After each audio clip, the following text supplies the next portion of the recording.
Ladies and gentlemen, welcome to the Bone Waste. Don't worry, we're done. We're actually moving on from the Bone Waste. Like, it's functionally impossible for me to show you the underside of the first boss of Sunwell to make a specific example.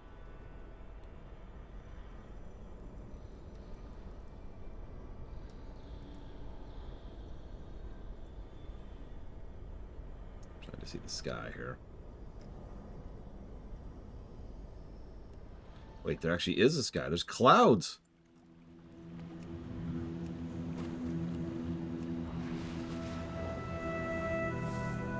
There's grass. There's trees. Holy crap. Check it out. Welcome to Nagrand. There's still magic coursing through the sky. We still see some of the other worlds that are caught in the nether. We still have floating islands periodically.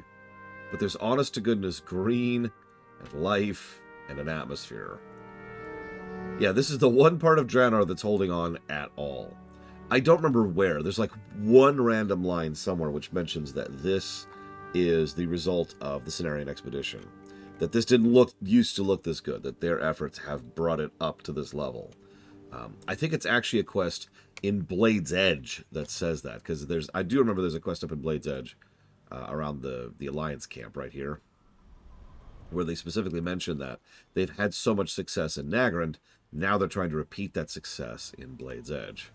And in Blade's Edge, you notice, if you're paying attention earlier, there are some trees and some foliage, but they're getting there, right? It's in progress. This is as good as it gets on Outland.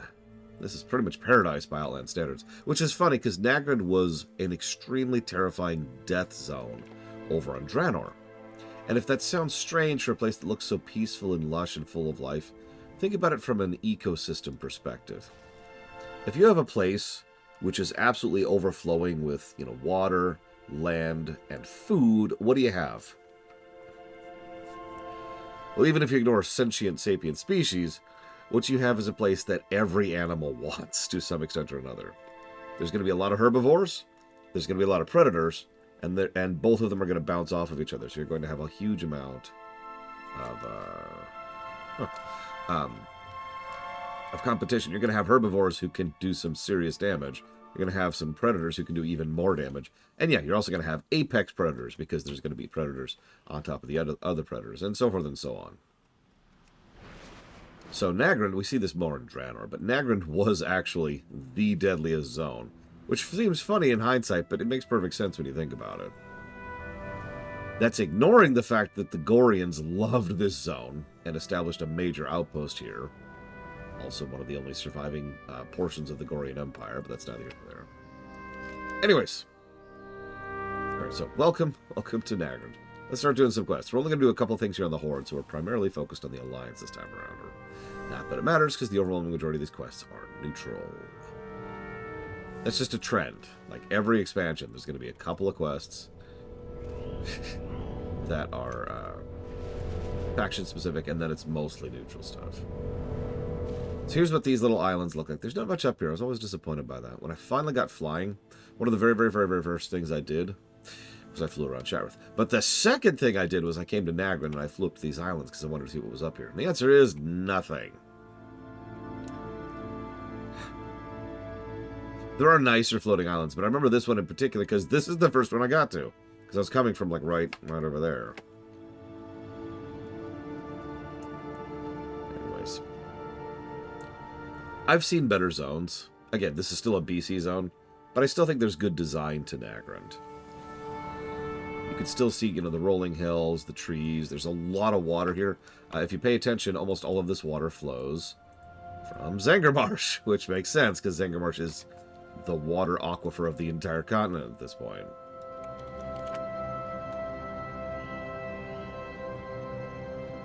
The music's nice, memorable. Reminds me a lot of Dantooine's music over in KOTOR. And, of course, we have some iconic Draenei buildings over there. And just to show it off really quick, because I just want to show it off very quickly. I agree, Esmirstar, similar design concepts. Most people didn't even notice it. And I don't blame them for it, because nobody played Warcraft 1. But over here, we actually have, honest to goodness, Warcraft 1 buildings in the Orc Town. And I always liked that.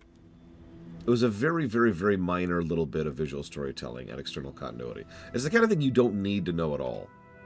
But if you do happen to know, it adds to the story, right? It adds to the flavor of the thing. Because, of course, the orcs from Draenor would be using Warcraft 1 buildings. I mean, that duh, right? These are the people who survived the demonic horde, who never became corrupted by the Fellblood. And these are the people who, you know, were what the orcs originally were. The orcs we saw in Warcraft 2 and 3 were ones who had, you know, suffered the demonic horde. And, of course, had, you know, moved past it, had developed new techniques, new concepts, etc., etc. But these guys, they're still using the buildings from 1. So, yeah, it makes perfect sense. And it's the kind of thing that I appreciate. Something several people have complained, including Rax and Blade Tavol, is that you need to know the previous Warcraft games to get the story here. Now, I pushed back against that. But the reason I bring that up is because, in my opinion, the best forms of previous game references is always going to be the stuff that adds to, but is not mandatory for, a story, right? And yeah, consequently, there's a Warcraft 3 base right there. Yeah, exactly, Act. So seeing that Warcraft 1 base is like, cool! But seeing the Warcraft, you know, not knowing Warcraft 1, it's not the end of the world, right? Oh, actually, you know, this is a much better Warcraft 3 base. I'm stupid. Because, yeah, that's literally like, that's the Shaman Tower, those are the Guard Towers, that's your barracks, and that's your stronghold. Which I can't send, because you can only ping so many times. There we go. There we go. Anyways. So let's... rescue Corki. Must not. Yep, they're gonna eat me, I just know it. Find the key. Hang on. Let me do a more correct voice for Corki. Find the key.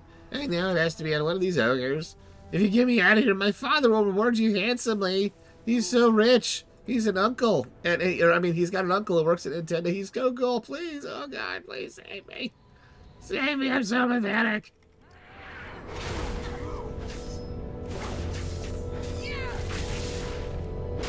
Every now and again, the routing gets a little bit strange, Euro. It only happens when you're doing cross-expansion stuff, but I have noticed that a couple of times. I am missing an add-on. It's funny how quickly I can notice that. There we go. Okay. There we go, much better. No promises, Act. But probably, yeah. But no promises. Because I have to keep a promise. It's the only promise if I know with total certainty. I should probably stop being a tank here at some point.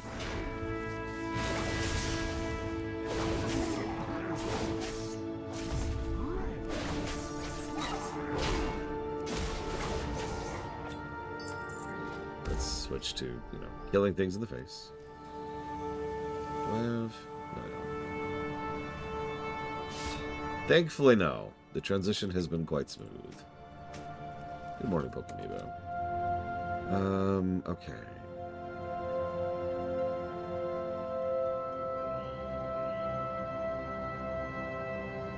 Let's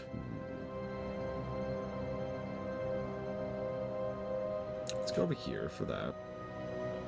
And let's see. Do we want to start bringing towards Avatar, Thunderous Roar, or Spear? Let's start working towards Avatar. Let's do that.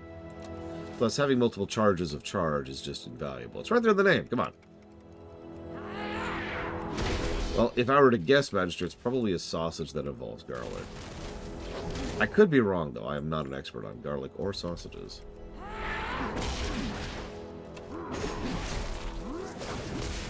If only I were.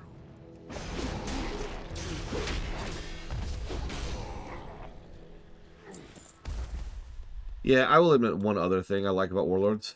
Just many things I like about Warlords. I like the fact that they added... they look more StarCrafty. They look more Protossy. Now, some of that's just by virtue of having higher resolution and more design to them. But it works really well for what the Draenei are, so I don't really care about the cross-pollination there. Live another day.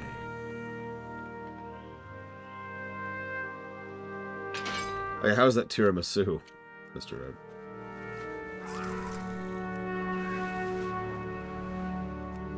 I mean, the Draenei look like Protoss now.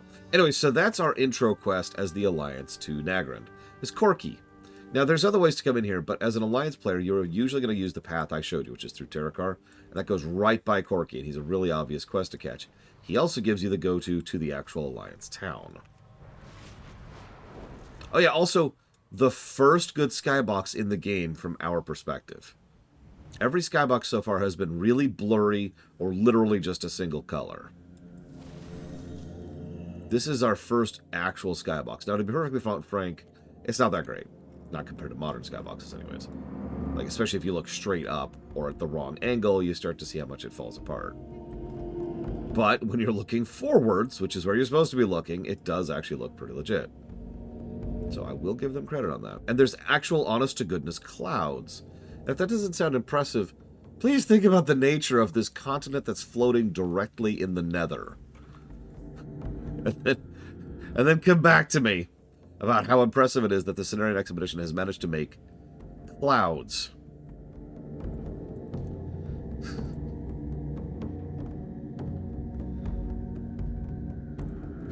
Anyways, moving on.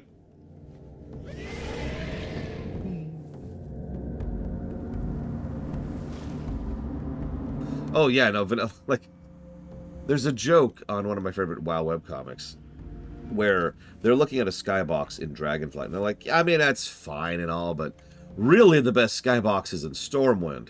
So they go back to Stormwind in Classic, and have you seen Stormwind's skybox in Classic? Yeah. Anyways, so let's go ahead and turn in some quests. This one first, because this is our go-to, and we're going to turn in the other go-to, the actual one. So, hey, we saved your son. Corki is saved. Hello, stranger. I'm really sorry about this Draenei. He's always getting himself into trouble. I wish I could push a leash on him. Yeah, you and me both, buddy. Luck to you. So the next quest he gives, immediately after turning in the quest to save Corki, the very next quest is, Corki's gone missing again. This is so embarrassing. Do you remember my boy Corki? You rescued him from the Burning Blade ruins. Those curiosities gotten the best of him once more. He told me he was going to investigate the Boulder Fist menace for Uncle Momar, and ran off to the Ogre Mounds. Could you track him down, please? Go on, then. So we got a bunch of quests here. Hector. Greetings, Draenei. I'm Loki, Elementalist of the Earthen Ring. I've come to Talar to inform the Kuranai of the state of elements. I could ask a favor of you. Would you travel to the throne of the elements in the northern hills of Nagrand, beyond the Sky Song Lake, and tell Elementalist Sharvak that I have arrived at Talar safely? Yeah, sure. See you. So this is actually a funny one. So this is a Draenei lost one, or no, excuse me, this is Draenei broken. There's a distinction. Shaman, and this shaman's received a vision. A strange vision haunts me. A continuous cloud of smoke ascending towards the sky, left in the wake of a giant fire moving ever faster away. It's not a natural phenomenon, nor a creation of evil. I have no knowledge of what it looks like, save that it's a product of the labor of many, yet without more hands it may never come to be. So he's describing people working on a rocket.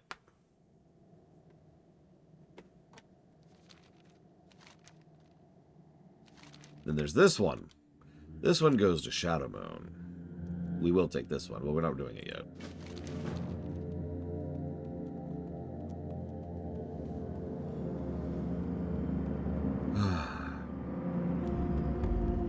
A lot of quests here, so just bear with me. In fact, let me get some water, because I got a lot of reading to do. We've also got our very first... That's a lie. Our very second... From the perspective of the stream, we have our very first Nessingwary chain. These were a common feature in every expansion. Up to Legion. I think BFA is when they stopped doing these. And so that's a lot of expansions that have a Nessingwary chain. I'm kind of glad they stopped, Because while there's been some good stuff in the Nessingwary quests periodically, for the most part, it's... So they're hunting quests. Nessingwary it's a hunting safari. So you go hunt animals. They're X of Ys. They're just X of Ys. They're the most basic barebone type of quest that exist. And, well, WoW's mostly moved away from X of Ys. Or if it has, it's gotten a lot more creative with what it does with them, right? So just having a quest to go kill 5, Talbooks is a little out of date at this point. One moment. Since we got that, I want to grab... Since we're going to go down AoE spec, I think. Let's go ahead and grab that. So, sorry, actually, we talked some of these out loud. If Whirlwind or Cleave, remember Cleave actually replaces Whirlwind now, hits 3 or more enemies, it hits them 1 additional time for a 3rd damage. I'll actually give you that as Mirror Star, and I agree. But you get my point, right? The Nessingwary chain wasn't really in Dragonflight. So, Nessingwary chain. Great to meet you. Go out and find some supplies, he said. I was nearly killed about 15 times before I found this place. This Broken might not be the most hospitable bunch, or at least they're not trying to tear the skin from my bones. Anyway, I'm not going back. My days of hunting big game are over. You end up heading northeast towards Zangarmarsh and run into the Nessingwary Safari. Let him know Shotgun quit. Hey, maybe you can take my place. Good luck, stranger. Honestly, I would agree with that as Mirror Star. And yeah, there hasn't been a hint of Nessingwary in War Within, unless you count the anniversary event where they're just standing there signing autographs. Kronakai Christor. Do my eyes deceive me, or is that an ogre hunting party? What could ogres be doing this far from their mound? I don't like this one be a stranger. First Merk bloods and now ogres. We don't have the manpower to handle all these threats. Could you investigate their presence? Their forward camp is about 200 paces east of here. You'll know you're at the right place if you see the Boulder Fist Hunters. Seek the path of the light. What? If you seek to prove your loyalty to us, there's no better way than to fight against our enemies. Of these, none can match the ogres in strength and fierceness. Bring me their war beads they wear around their necks as proof of their demise, and I'll let the others know of your prowess. Peace for you. Actually, no. I can't stand Hemet. Oh god, I've screwed it up now. Hemingway. I kind of despise Hemingway, personally. Wanted, this lady. Wanted, this guy. Yeah, I stumbled over it, because I'm more used to Nessingwary than Hemingway nowadays. Go figure, right? Must not give up. I have just gotten word of a catastrophe of epic proportions. The foul Merkblood have sacked the orc village of Sunspring and murdered its residents. To make matters worse, they have dumped the bodies into the lake. Should those bodies rot, our primary source of water will be compromised. I need you to go burn the corpses to prevent this from happening. That's horrible. The appearance of the Merkblood has a profound negative impact on the environment. The elements are in flux, which has in turn disturbed the wildlife. Worse yet, the raising of the post has ignited the hatred the orcs held for our people. While the Draenei are a different tribe than the Merkblood, all an orc sees is a broken. Yeah, that's what we call racism. The Naru have not forgotten us. I was part of a caravan sharing supplies to the Orebar Harborage in Zangarmarsh. As we were nearing the border of the marsh, we were jumped by a vicious squad of warmaul. They killed the others and took me prisoner along with our supplies. Thankfully, they neglected to place a backing on my cage. When they fell asleep, I made my escape. It's too late for my comrades, but we could really use the supplies they stole. Be kind to those less fortunate. Also, a chain we're going to hold off on for now, but I'm going to pick it up for now, vigilant. just so it's there in the log. Congrats, Bragan. I'm still missing one toy from that event, but that's it. Why do I dislike Hemingway? That's an interesting question. So, obviously I dislike the author. Let me just start with that. That's easy, right? He's a terrible human being. As so many other authors are. That's just, I think that's just the norm. I think that's just where they're at with that. But ignoring the terrible human being part of things, I just really don't like his writing. I find nothing about it interesting. He does this flow of consciousness writing that makes it hard to even keep track of what he's talking about. And it kind of, it reads like someone who's drunk was writing, which considering the circumstances, might have actually been true.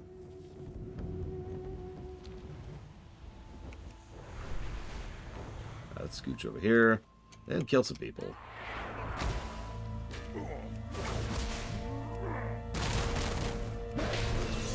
I mean, again, a lot of writers were drugging it up. Hell, I know several people who held the opinion that writers cannot write well unless they're on drugs.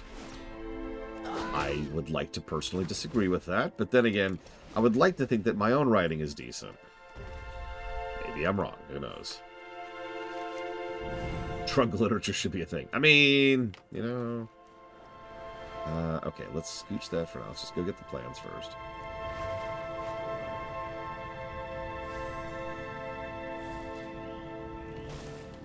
Open your heart to the light. Do you have any new information? Oh yeah, I can actually read the darn thing.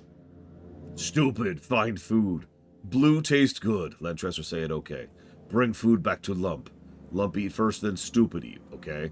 Go fast or Lump eat you. May the light embrace you. By the light, their penmanship is atrocious. The one that can gather, they're either planning to eat the blueskins and take their village or bake a blueberry pie. It could really go either way. We must get to the bottom of this. May your days be The plans were written by an Ogre lieutenant. His name either Dump or Lump or... Could also be Billy. Anyway, you should go out there and have a word with Billy or Lump or Dumpy or whatever. If that doesn't approach, try...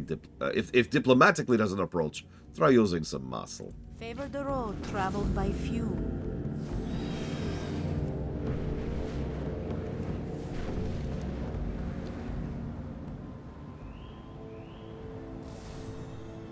Here's Lump.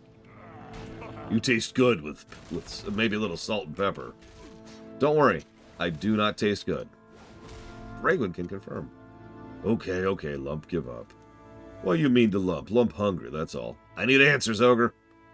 Okay, Lump tell you. Why are you out this far? You know this is Kurenai territory. Boulderfist hungry, need food. Warmaul kick Boulderfist out of mound. Many more Boulderfist to feed. And you think you can eat anything you want? You're obviously trying to eat the Broken of Talar. That's not true. We just want to nibble. Okay, maybe I eat the little ones. Just so delicious. This means war, Lump. War, I say. You bring the war to the Boulderfist. We put it in the stew.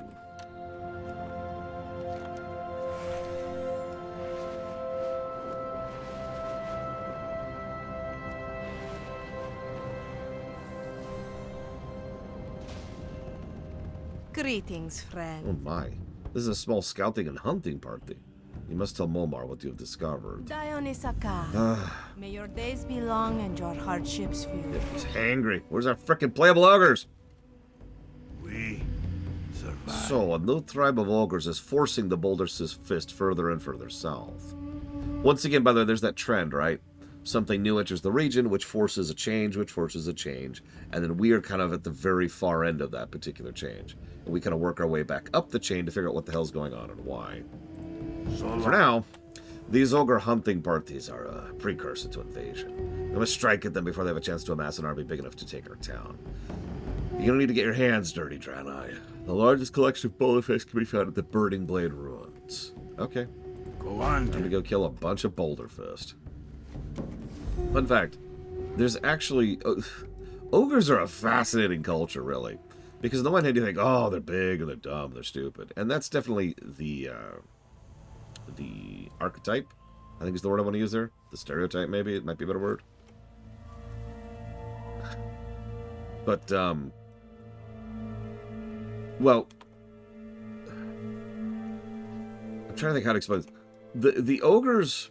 especially when they're written well, are more like the Romans than anything else. And I know what you're thinking. What? But no, hear me out for a second. You know how Romans really, really hated things like tactics? No, seriously, like in several aspects of their society, they would consider things like strategy to be dishonorable, right? You're not supposed to use strategy. You're supposed to go and beat the enemy. And if they do something cool, you're like, oh, cool. You replicate that for yourself and use it to beat the other enemy, right? That's Roman. Well, that's kind of the ogres, too. They've got their whole... We'll talk more about them when we get to Warlords. They have their whole shtick going for them. And they really respect someone who can just walk up to you and beat you in a straight-on fight. Yeah, if it's not standing in a line, we don't care. Time is money, friend. You see them? By Gazlo's horrific halitosis, excuse me. I will have those eggs. So you even look like you might be of some use. Tell you what, if you gather a few items for me, I'll give you a key that'll let you operate the machine. The Jumpatron 4000. It's a tarp. Stretched out over some sticks. I'll need air elemental and other stuff. Okay, so go get air elemental gas. You got it. Whee! Oh no. Oh no. Oh no. Okay, we're okay, we're okay.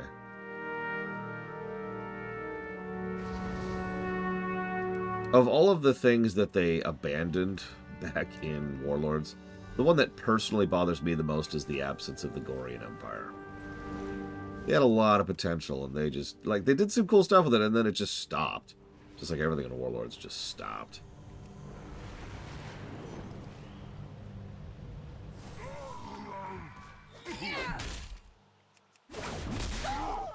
I do like killing things smart.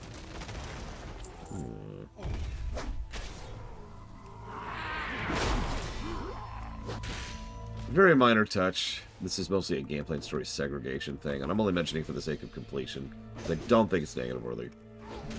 But several enemy types tend to be the two-headed ogre types. It should be mentioned that in lore, two-headed ogres are incredibly rare. We actually talked about the two-headed ogre concept back when we were talking about Pakul Jaja and the other Jaja, whose name I can't remember right now. So, like, the fact that there's 4 two-headed ogres right here is insane. Like, there's no way there'd be this many two-headed ogres in one spot. It's telling that most, individual two-headed ogres are so rare as to be an event in and of themselves, just like over in FF14. In fact, to be quite honest, it would shock me if FF14 wasn't inspired by that concept. And by FF14, I mean FF11, excuse me, when they were doing that. Because the two-headed ogre thing goes back to Warcraft 2. Now, that's true. You can craft two-headed ogres. Don't worry, it's not quite as horrible as FF14's equivalent. Yeah, two-headed ogres tend to be more intelligent, tend to be in a position of power, and tend to use magic. Well, that sounds strangely familiar, doesn't it? It's also worth noting... I actually have no idea, Mr. I was going to ask Mr. Blademaster, because that's his new name. It's Mr. Blademaster. He lost the doctorate. It's over. When, the two-headed dudes were added to FF11. Because it would be interesting. But yeah, no, for those of you not aware, I'll go ahead and discuss this briefly. So, two-headed ogres can naturally occur really, really, really, really rarely. We're not even 100% sure how exactly it happens, since by all accounts it shouldn't really be possible. But it's worth noting ogres themselves are actually a genetic offspring of Ogre. Ogre themselves are an offspring of Gron, and Gron are an offspring of Nagrand. I think it's Nagrand. Hang on, one second. I have a weird way of verifying that. No.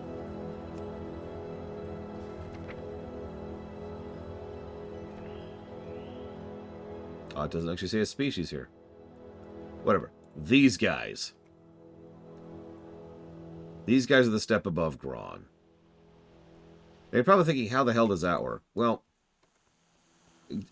I don't want to go too far down the rabbit hole there, but as time goes on, so Draenor has 2 primal forces on it, and those 2 primal forces drive basically everything else on the planet.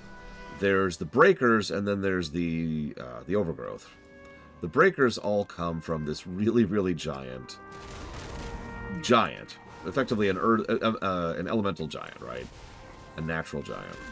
He died, and he gave birth to the Giants.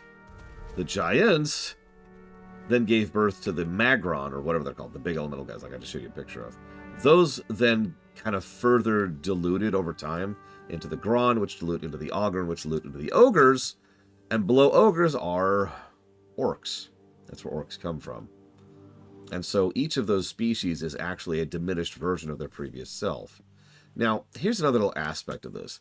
You could also fairly say their intelligence goes up as their strength goes down, but that's actually not quite accurate. It would be more accurate to say that as they get weaker, they need to get smarter or they die. So, most Gron aren't very smart because they don't need to be. They're Gron.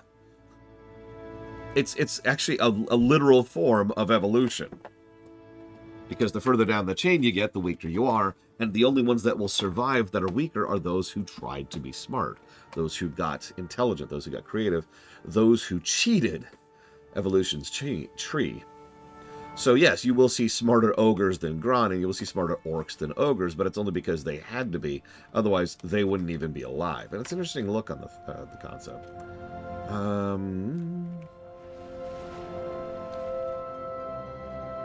And yeah, I've always found it funny. Orcs in Warcraft are strong and durable and long-lived, have a natural connection to the elements, and are just generally very, very high tier as far as a species go. They are at the bottom of the food chain of Draenor.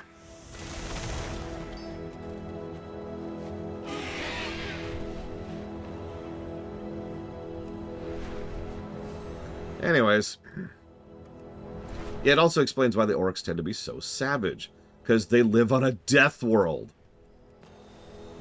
It is interesting to note that orcs who have been born and raised on Azeroth are way less savage as a whole. Like, they should still have a little bit of the, the tribal clanist thing going on, but they're way, way more sophisticated, civilized, and capable of peaceful coexistence interaction because they weren't born on a death world.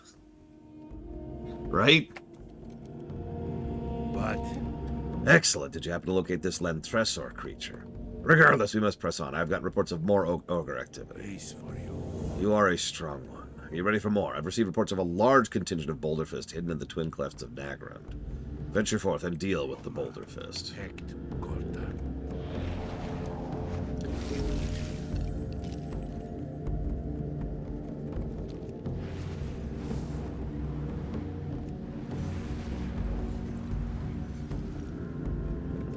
One second. I feel like I missed something.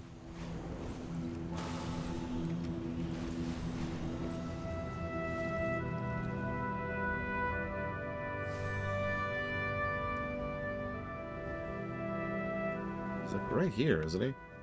No, yeah, he's right there. I can actually see him, but he just doesn't have a quest yet.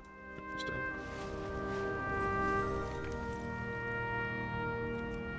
That's true, Blade Traval. And that is something that should be noted from a real-life perspective. I just find it funny because more than anything, it says a lot about just how absolutely horrifying Draenor is. It's actually a very major story point and character point that in Draenor, as an orc, if you don't have a clan, you're dead. Similar to real-life history, if you get exiled from a clan, that is a death sentence. That is a go die. It also helps to... So that's obviously relevant to Gul'dan, as we'll discuss when we get there. But it's also relevant to the Pale Orcs and the nature of what ended up happening with Cho'Gall. I don't want to go too much down that because that's a lot of names and a lot of story that's not relevant now. But all of those stories are informed by the fact that exile equals death. And none of the people I just mentioned died. It was me, Yura. I banned you from Discord. Right now. Boom. Done. It's over. You're dead. Yeah, we human beings still, and I'm going to use this word particularly, suffer from clan mentality because, yeah, so much of our history was revolving around that. Even now, being exiled from a particular social group can be unpleasant. I mean, hell, to be really, really just blunt for a second, if for whatever reason my sister and my brother-in-law decided to kick me out, I would be dead. I have no other prospects for survival.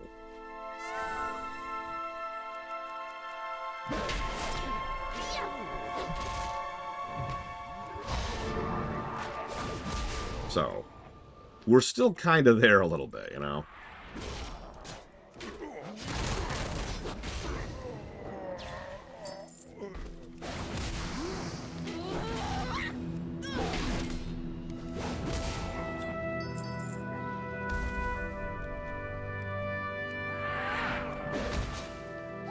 And hell, it's one of the reasons why excommunication was a big deal. Not to get too much into religious stuff, but like even ignoring the more soft side of that, excommunication meant you were considered a no-no by the church, and the church had a lot of influence, resources, and most importantly, territory. So, whoops.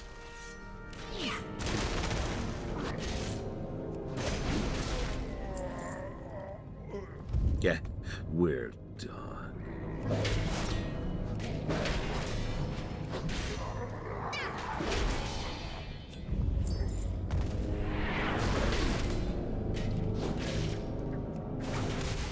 Anyway, sorry, it's fascinating. I love the culture of it. I'm probably not going to give Nagrand itself positives for that. Most of what I'm talking about is stuff that's skipping ahead. I don't want to have rosy-tinted goggles here.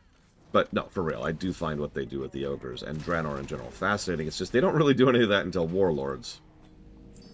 So we'll give those positives later. And an expansion everyone hates, that's probably going to score really well. I'm really curious how Draenor is going to score. I really am. Speaking of which, this is a good time as any to talk about the inverse launch negatives. I've been debating this for a while, and I think it qualifies, but I want your guys' opinion, okay? So launch negatives is obvious, right? It's, the launch sucked, and that needs to be notated, right? We need a signpost to recognize that a game launched in a bad state. Not just for MMOs, of course, but for games in general. A game that launched terrible, that was patched into goodness, is nice, but, like, screw them, right? We need to get a little bit of a little acknowledgement and a review, and I want to get this across in the review, that they done screwed up at launch, right? If I ever actually sit down and review No Man's Sky, for example, that game is going to be absolutely dogpiled with launch negatives because its launch was terrible. The fact that it's a good game now is great, but you get it. And yeah, Diablo 3 is probably their current biggest example of that. So, what I'm trying to say is I think there's a good point and purpose behind the launch negatives. But what about the inverse launch negative? This only really applies to the MMO place. It's true, Yura. Stab! Alright, now Yura's dead. But hang on. I'm going to rip the dagger out. I'm going to heal Yura. Then I'm going to give Yura a massage. And then like a really nice piece of cheesecake. So now you can't think bad of me about the fact that I stabbed you and tried to kill you. Because after all, your current experience is getting a massage and cheesecake. For free! You didn't have to pay anything. Well, except for the horrific pain. You didn't have to pay anything, you just had to pain something.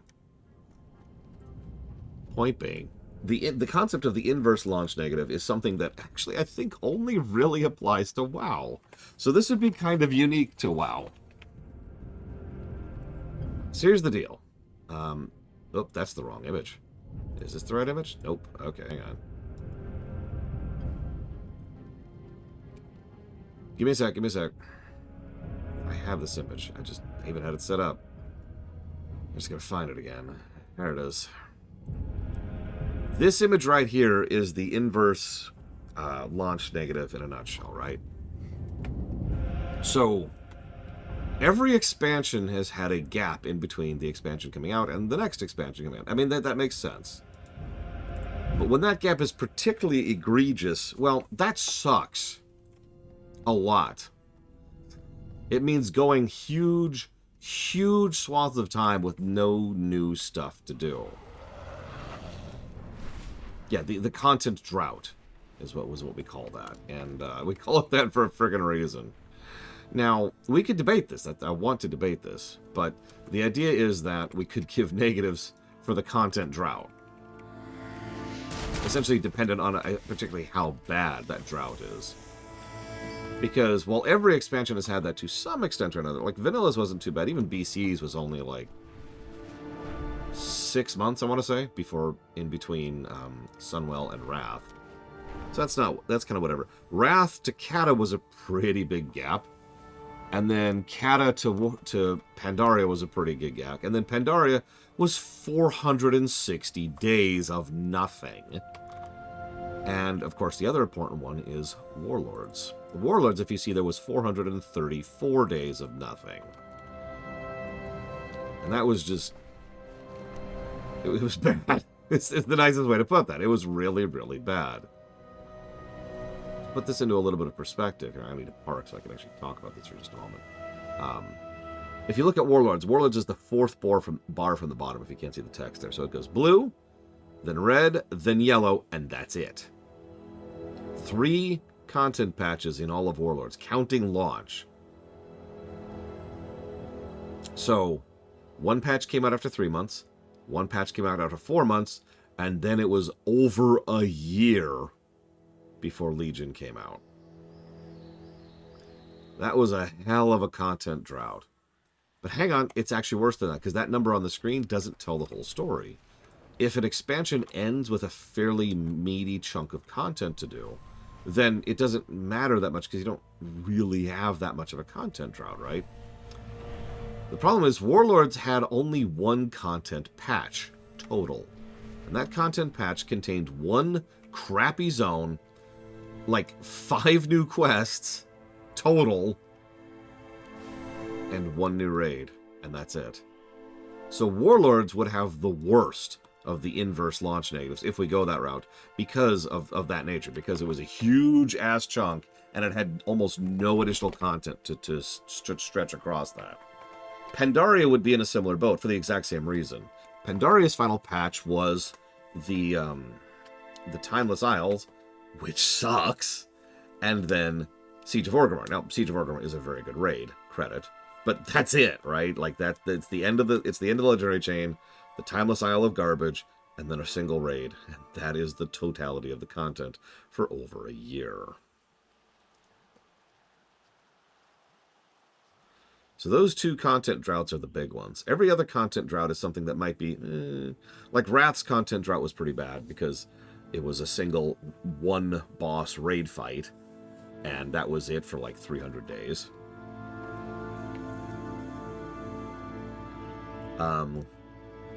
Pandaria would get pretty bad. That's a triple. Warlords would get pretty bad. That's a triple. And honestly, that would probably be it. Those would probably be the 3 inverse negatives I give right there. And by 3, I mean 7. Talk to me! Hey, you got any gas? Keep it real! Now we're cooking with gas. Hurry back! So now he wants you to go get this egg. So this is actually a funny quest. So you're supposed to use this to go up there and get him an egg. So the way you're supposed to do this... You're supposed to do this, but you have to disable... Oh, I actually aimed this so wrong, I'm going the wrong way. That's actually funny. One moment. Okay, so anyways. Try this again. There we go. So you're supposed to aim this, and then do this, and land in the nest, and don't miss and die like I just did. Now, I was one of the few people I knew who could do this. You notice there's a graveyard right here. But even I will admit that this is a harder jump than it looks like. Like a much harder jump than it looks like. Fortunately, we have this button.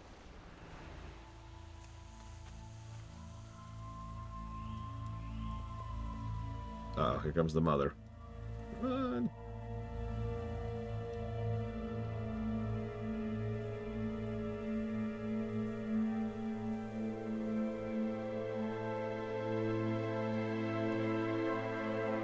Yeah, it's like the cannon, except you die. Well, back in the day, most of us didn't have mounts for this, so I got pretty good at that jump. Because other players would ask me to come jump up here and show them how to do it, and it's just like, okay, up here. Come on, let me kill you. What do you mean, you're... Yes, I love giving negatives. It's the only thing that makes me feel alive. You're a... That's no egg, but hey, I love chicken too. I'll just chomp right through this ginormous talon. Thanks! You're welcome. Hurry back! The worst part is that cloak he gives was actually pretty good back in the day. Anyways. Okay, let's... Do I get enjoyment from punishing the game's bad past? No. And jokes aside, I don't enjoy giving negatives. I know. That's crazy, but it's true.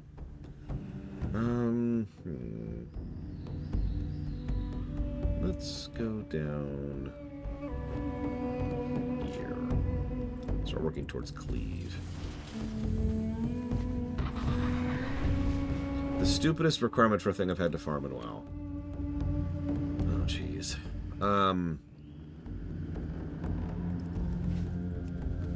Scaran Cow. Happy Thanksgiving to those of you who care and celebrate it. Don't worry, I'll be here streaming all alone. I anticipate there'll be no viewers tomorrow. That's okay.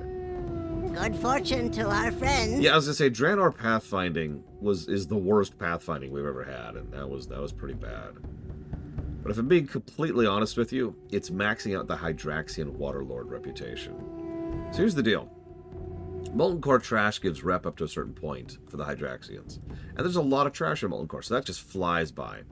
Until you hit, I think, Friendly. Once you hit Friendly, you need to kill Molten Core bosses. Okay, well that's pretty bad, but it's okay, there's a lot of bosses. And then you hit Revered. And then you can only get rep from killing Ragnaros. Now, for those who don't understand the significance of that statement, do I have anyone? I don't. So it's like, okay, Friendly to Honored is 6,000 rep, Honored to Revered is 12,000, and Revered to Exalted is 24 or 21,000 or something like that. So you have to do over 20,000 points of reputation, which you only get rep from killing a single boss. And you can only kill Ragnaros after clearing the entire raid. So you have to clear all of Molten Core for no reason to be able to kill the last boss to get the rep. Every week. For months. What did Hydraxian Waterlord rep give you? Ironically, the ability to kill Ragnaros. At least back in the day. Nowadays it gives you nothing. Hello, stranger. Excellent work. I'm currently researching the Warmaul tribe, the Boulderfist Lieutenant. Now the tasks you perform must be tested. Let's see. Let's grab that. I suppose I could use a new shield. The Huntress's agents send news of a Boulderfist leader. He's an orc.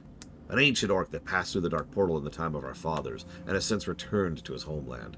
I wish for you to track down this orc and try to convince him to pull back the Boulderfist. He resides on an upper platform. Good luck, but be warned, he's a Blademaster.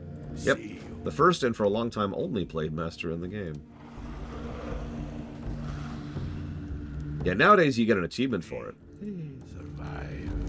So long. You'll come back sometime. So, I talked about this during the Molten Core run. Several bosses in Molten Core had runes by them. They still do, but they get poofed away immediately now. But back in the day, you needed to use a eternal. I can't remember what it's called. It's like the hydrotic quintessence or some stupid name like that. But it was a thing of water, sploosh, and you'd pour the thing of water over it, sploosh, and that would douse the rune. And all the runes need to be doused to summon Ragnaros. Cool.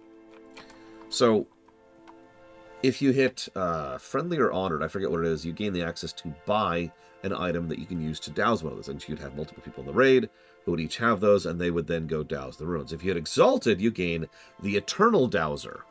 In other words, it doesn't have one use, it has infinite uses, so you could just douse the runes infinitely and never have to worry about it ever again. Worth it.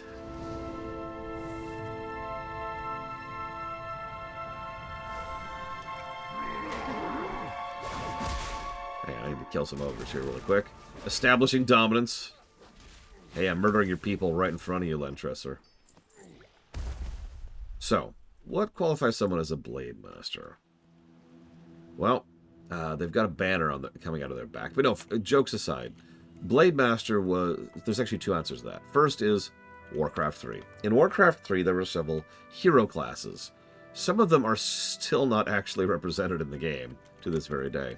But one of the biggest asks that a lot of players had, and I will include myself in this, was we wanted to be able to play as, certain specific classes. We wanted to be able to play as certain hero classes. Now, over time, those hero classes have just been baked into the normal classes. Like, if you're playing a warrior right now, you are playing a Blademaster, especially if you're playing an arms warrior. But back in the day, it was like, oh man, we want to play Blademaster, we want to play Mountain King, we want to play... Paladin of the Silver Hand, we want to play a Death Knight, etc., etc., etc. All that crap stuff. So, any of these guys, any of the Warcraft 3 heroes being represented in the game was kind of a, oh, moment. But in lore, so the Blademasters were members of something called the Burning Blade clan. Every clan specialized in something in order to survive in the incredibly harsh wilderness and death world that was Draenor. The Burning Blade were enchanters, mystic knights in Final Fantasy terms. So you notice his blade is actually literally glowing with fire. That's their speciality. They were able to do tons of things with their weapons to augment them way past what they should be able to do normally. And that was their edge. That was the thing that kept them going. One of the things that made both the Demonic Horde and the Iron Horde so powerful was that they would mix and match. They would combine the talents of multiple clans into one cohesive mixed arms unit, right? Mixed arms army.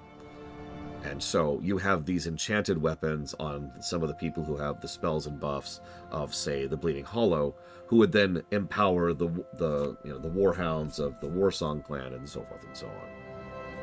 And yeah, for a Burning Blade, generally speaking, you would have, like, if you were a member of the Burning Blade, you would have your weapon, right? Your Kunari. This is your weapon, your sword, your polearm, your axe, whatever. And you would slowly work on, maintain, and augment that weapon over time in order to continuously improve it. That's Burning Blade. Yeah, then there's the Blacktooth Grin. We don't talk about them. I have killed many of your ogres, Lentresser. I have no fear. Then you were a fool. Do you know what I am? Should I? You look like an orc to me. An orc. I am a Blademaster of half-orc descent. And the other half? Draenei. And because of this, I am neither. I am not orc. I am not Draenei. My own kind are a rare breed. Most were killed decades ago. I live because of my strength of will. I've heard of your kind. But I never thought to see the day when I would meet a half-breed. Bite your tongue. I have seen things in my lifetime you have only heard about in legends. I've killed man, woman, and child without remorse. Under the banner of 2 war chiefs of the Horde have I served, and now I rule the Boulder Fist. My apologies. I did not mean to offend. I am here on behalf of my people. And what do your people want of Lentresser? My people want you to pull back the Boulder Fist and cease all attacks on our territories. In return, we also pull back our forces. Ha! Do you know where you are, fool? This is Ogre land. Before Orc, before Draenei, there was Ogre. You wish to start a war you will inevitably lose? The Boulder Fist will crush you. And if they don't, the Warmaw will. But I think your leader already knows that. We will fight you until the end, then. We will not stand idly by as you pillage our towns and kill our people. Perhaps there's another way. I will agree to your leader's demands if you do as I ask. With your assistance, we can help each other out. How surprisingly reasonable. So what is your decision? Will it be a war, or will you lend your assistance? You will need to kill... Nope, that's not what that word says. You will stage a series of events that will lead the Kilsaro of the Kilsaro Fortress to believe the Warmaw have attacked their base. And then another series of events to make the Warmaw believe the Kilsaro have attacked their base. Do this and both our problems are solved. Yeah, how many of you know... No, I'm saying that the wrong way. Most of you probably know what a false flag operation is.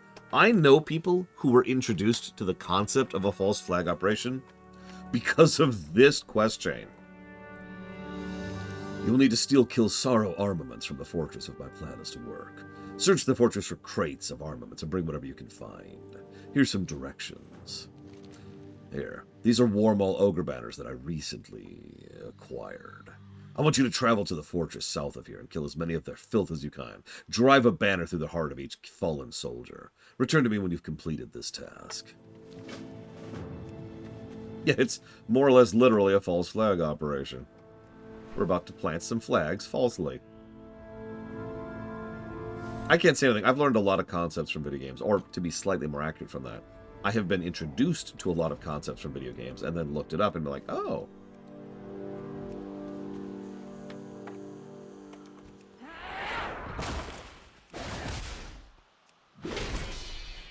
So these are the Kilsaro. I don't feel bad about killing these people. They're kind of evil. So screw them. Yes, I did, Giga. So, the favorite song of the Kunari. Yeah, let me not die here really quick. Then I'll see it.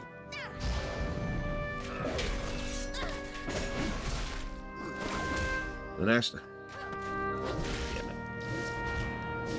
See, I was going to look up the pun that you said in chat, in Discord, because I read the pun. But I couldn't remember what it was, so I couldn't get there in time. I was trying to ruin your joke! Sadness. Let me react as if I did read the joke.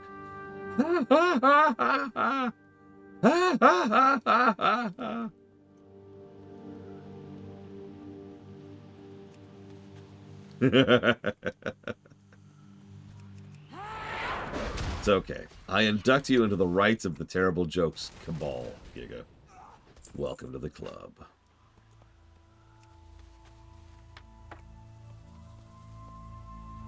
Listen, this is all just about entertainment, Mr. Red. So don't even worry about it. Don't even worry about it.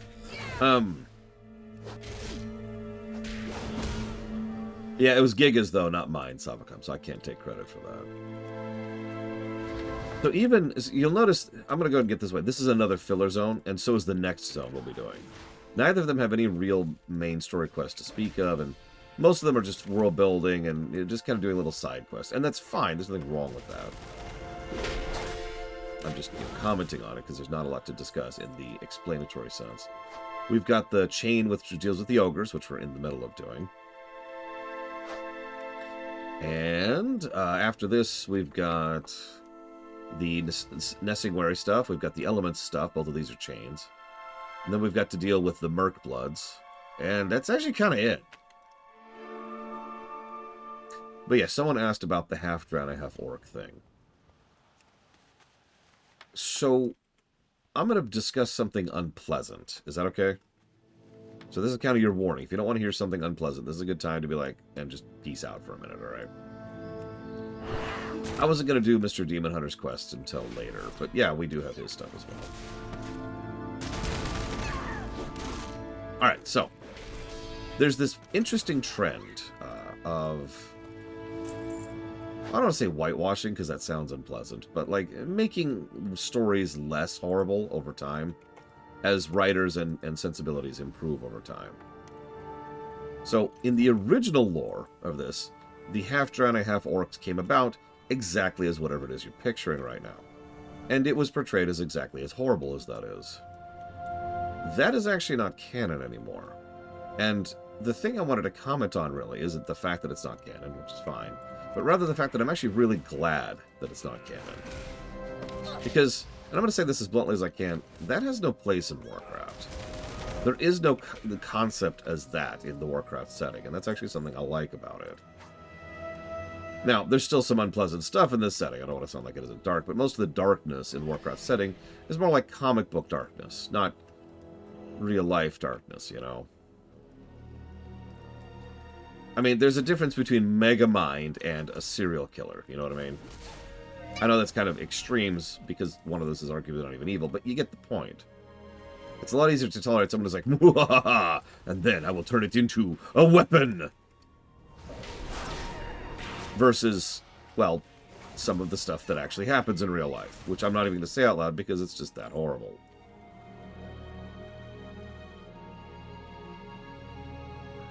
So anyways, Warcraft has always been fairly romanticized and pulled away from the horribleness of war, and it's only gotten more so over time, which is part of what I like about it.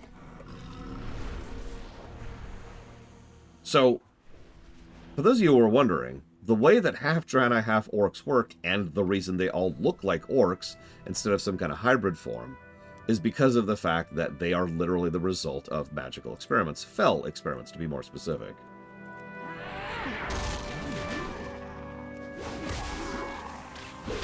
So, you know, they're like, we use magic and rip the essence of people's souls out, and we use that in order to try and imbue it into people, and there we have, boom, half orcs and half Draenei, like Trent here, or Garona is the other one you were thinking about earlier. Someone who everyone kept assuming would be important and never really was. Still unpleasant, but no longer crossing a line. And yeah, then there's the Alexstrasza stuff, which has also been softened a bit since then, but was never pleasant to begin with.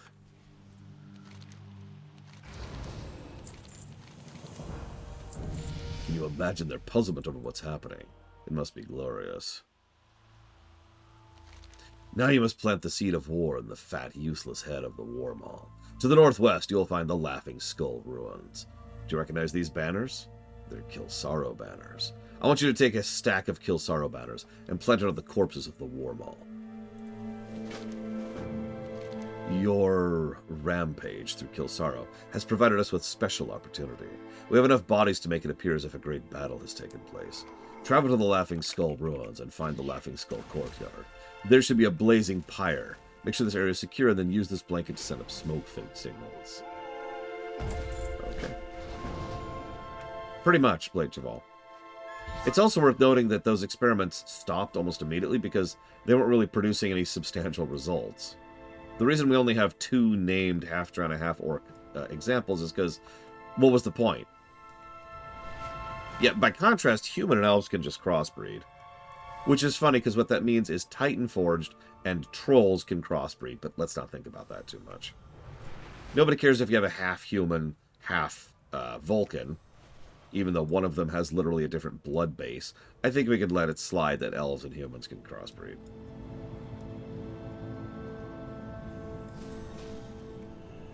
Then there's the Mach Nathal. That's a little different. We'll talk about them more when we get to the Blade's Edge, because it's the one and only time in the entire game the Mach Nathal are actually relevant.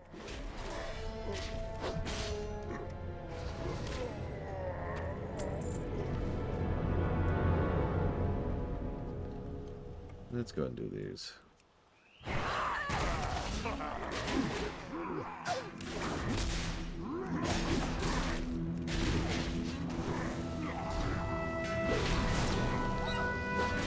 A little bit too much damage here. Freaking totem, I swear.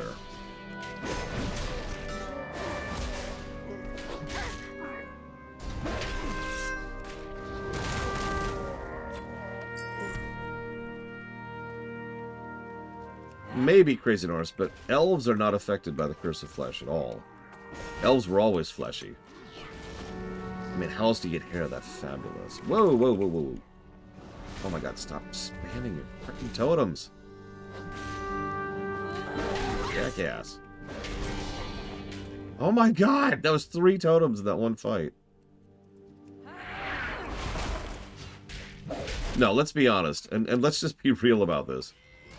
Most writers in general look at cross-species things, you know, hybrids, as it's just a thing you do. They don't put any thought into it. It's just a thing you do. I've actually discussed this semi-recently, because we had to decide how this worked in our Trek. Because there's really only 3 ways you can go about crossbreeding, right? Option number 1, everyone can, don't think about it. The Star Trek method. Yeah, sure, of course a Nerubian could have a child with an ogre. Why not? And that is the approach, though. Just be honest about it, be open about it, and just say, yeah, no, it's whatever. Go for it. Have fun. The second option... Yeah, no, exactly. They tend to see species as ethnicity, which... no. Yeah, ogre spiders. Ah! And that's what crypt lords are. Anyways, option 2, nobody can do it. Or if they can, it's only like very specific races can crossbreed with very specific other species. And that's it, right? So, all or nothing. There is a third option. The third option is to be site-specific about it and to make it a story point, right? In other words, and I will actually give Star Trek credit on this point, most of the crossbreeds over on Star Trek, it's a character point. It's part of who they are. B'Elanna and Spock being 2 excellent examples of that. If you think about it, we don't have that many crossbreeds over in Star Trek, at least not as far as major characters. And when they are, it's almost always a part of their character. You know, 2 worlds kind of a thing, right?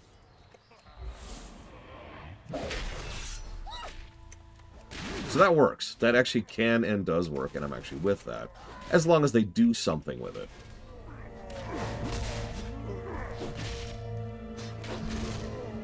Warcraft, consequently, goes with a kind of a variant of the first option and the third option. No, I have not. You're the last MMO wedding I participated in. It was all the way back in Asheron's Call. Because just like in FF14, in-game weddings were actually an event you could do. And you'd have to spend an extremely large amount of money to do it. Like in-game currency. It was a great gold sink. Yeah, Warcraft varies a little bit. Because, like, okay, so we just talked about the Draenei and the Orcs, right? Well, those aren't crossbreeds in any real sense of the word. Those are literally magically crafted abominations. Sorry, to be clear, when I say abominations, I don't mean in the generic sense. I mean in the literal sense, because an abomination in a Warcraft setting is a combination of multiple people. So,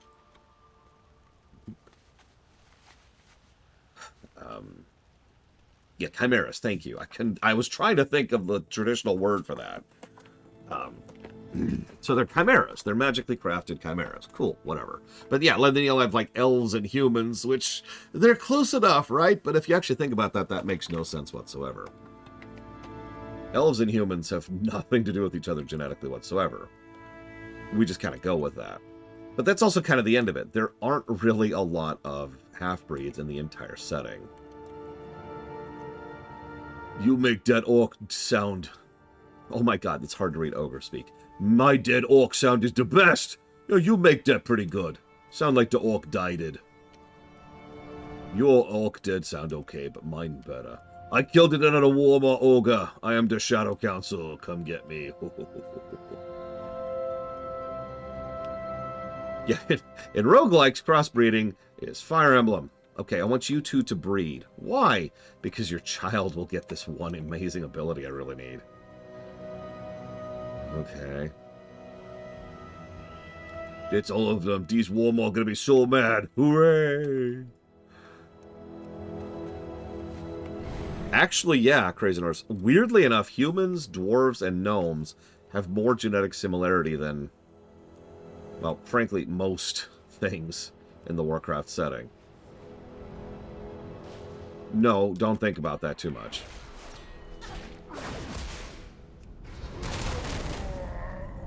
I'm actually with you, Cloden. Like, I could buy the Gorians, especially at their height, kind of becoming... I don't want to say stupid, more like lazy. But, like, ogres shouldn't be dumb as a species. First of all, that's a dumb stereotype. But second of all, it actually has no basis in reality in this setting. Ogres are not stupid in this setting.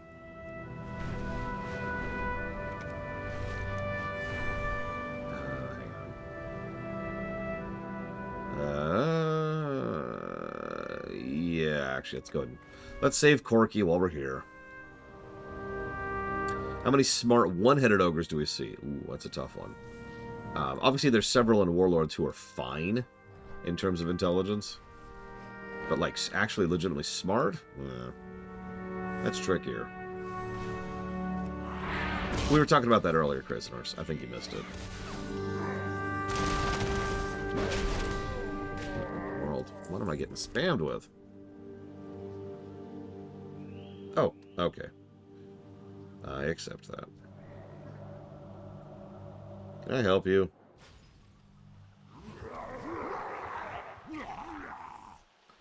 Sounds like a no. Ah!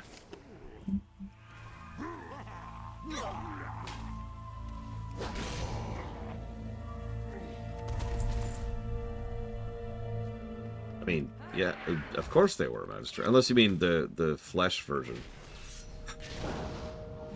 So, the Curse of Flesh is actually kind of fascinating in its own weird, horrible way.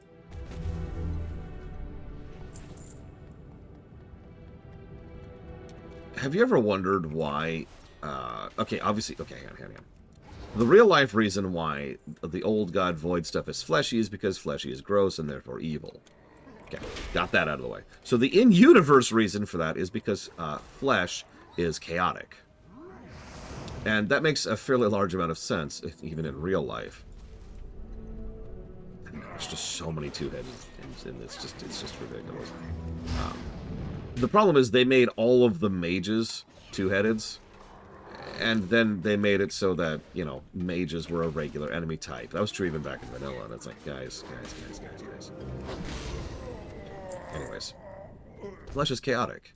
The very nature of how, like, immune systems work, how skin replaces itself, how cells divide and reproduce. It's all very chaotic. It's just something that kind of happens to happen in a way that provides something that's a resultant, right? Yeah, pretty much, Crazy Norse. So, flesh is actually chaotic, and thus void, which is functionally a form of entropy, of chaos, leans itself towards the idea of flesh. Now, what's interesting is we have both organized flesh and disorganized flesh. I'm debating it, Blademaster. This is kind of silly. What you need, stranger? Hey, Corki. Let me get you out of here, buddy. Again. Let me jot that down before I forget. This is the last time I get caught, promise. Narrator, it was not the last time he would get caught.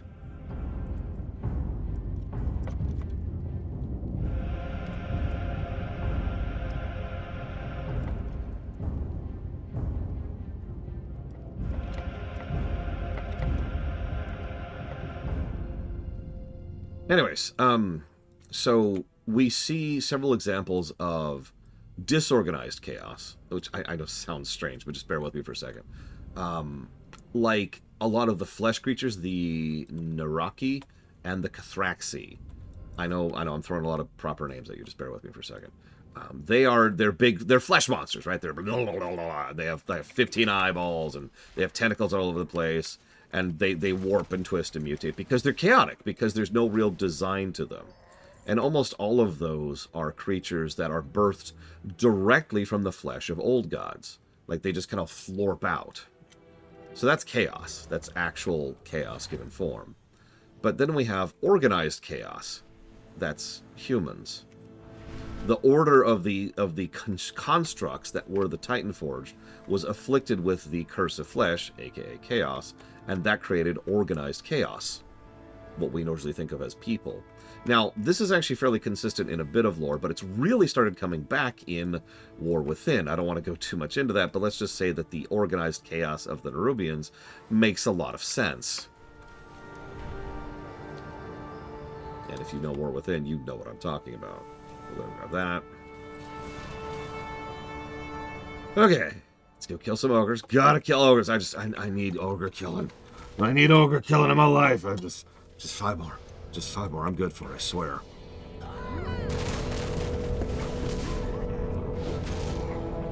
It also lends an interesting insight into what Xalatath is. Not who, what. Can you predict what will happen next? Do you understand now why you could never win a war against me? I must admit I've not felt this alive in decades. You've performed well. Take it. This is an offering to your people. You have single-handedly saved my clan from extermination. You may tell your leader that Lantresser of the Burning Blade and his Boulderfish ogres accept the offering of peace. You also get his frickin' polearm, which is cool.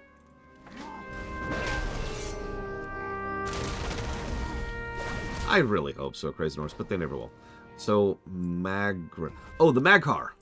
Yeah, no, I've gotten everything to Exalted Hero. If there's one type of achievement in this game I get, it's rep.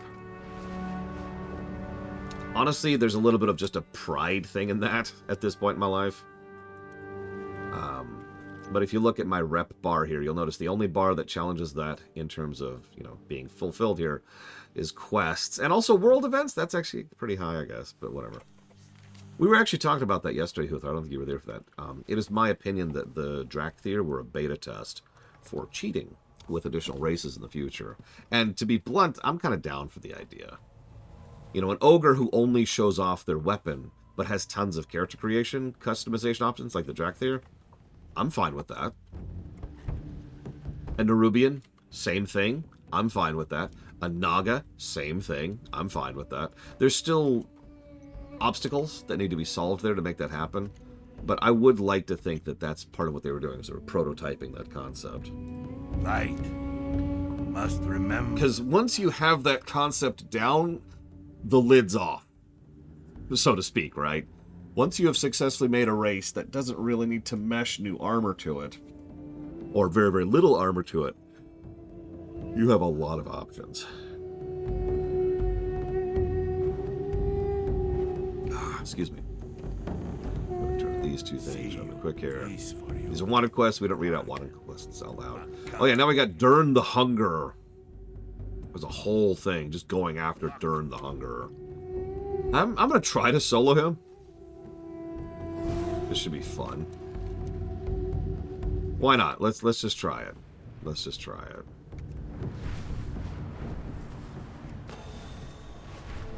What I would do is I would go ahead and make a new race that, again, has like no armor customization. Just the options and then the weapons, right? And then I just pay attention, see how many players make that new race. Because I'm an organized jackass, I'm definitely more Titan than Voidlord. I would go ahead and I would have a spreadsheet. I would keep track of how many man hours were spent on making... Oh, there he is. On making those races, mapping them, meshing them, designing them, implementing them, yada, yada, yada. And then I would say, okay, this is what that cost. Then I'd see how many people actually use them. And that would be the worth. And then we'd do some comparison points and decide how worthwhile that is. And if it was worthwhile enough, we'll go ahead and consider doing more of those. And if it wasn't, we'll re-examine. So anyways, I've talked about Gron several times. So there's orcs at the bottom, then ogres, then Ogre, then Gron. That is a Gron. Now his animation's actually a little bit bugged right now, so he looks comical. But to make it clear, this is me down here. That is a Gron. To go back to what we were talking about earlier, Gron aren't very smart because they do not need to be. Is there anything above Gron on Draenor or Outland? Oh yeah. There's the Nagrand, which are above even them. And then there were the giants. Now notice I say past tense. The giants are all dead. The Nagrand are basically Gron that are also part elemental. Simplest way to put that. Yeah, he used to walk slow. This is a weird bug. We're going to make this attempt. We probably actually cannot kill him. Then again, he doesn't even look like he's an elite. So maybe, I don't know, we'll try it. We'll try it. This guy used to be a 5-man. No, the giants... Oh my God, that was a joke. He literally wasn't even an elite. What the crap? Okay. I'm fine with reducing the number of group walls in the game. Make him a 2-man at least. Come on. It's Durn. Jesus Christ. Blizzard, get your act together. Had a hard time killing ogres in that guy. That's pathetic. Like, you still have 2-man and 3-man content. Whatever. Moving on. Live. Yeah, at least make me use some of my abilities. Christ. You'll come back sometime. Whatever. New one-hander, yeah. You get some good gear from him, too. Like, that was a good way to start getting ready for dungeons, is just knock over some of the 5-man content in the zones, including that one. Hey, I saved your son again. Must not give Thank up. you so much. His mother will deal with him from now on. Roma, Hect, Corta. Hey, guess what? He has a new quest called Corki's Ransom. Go on then.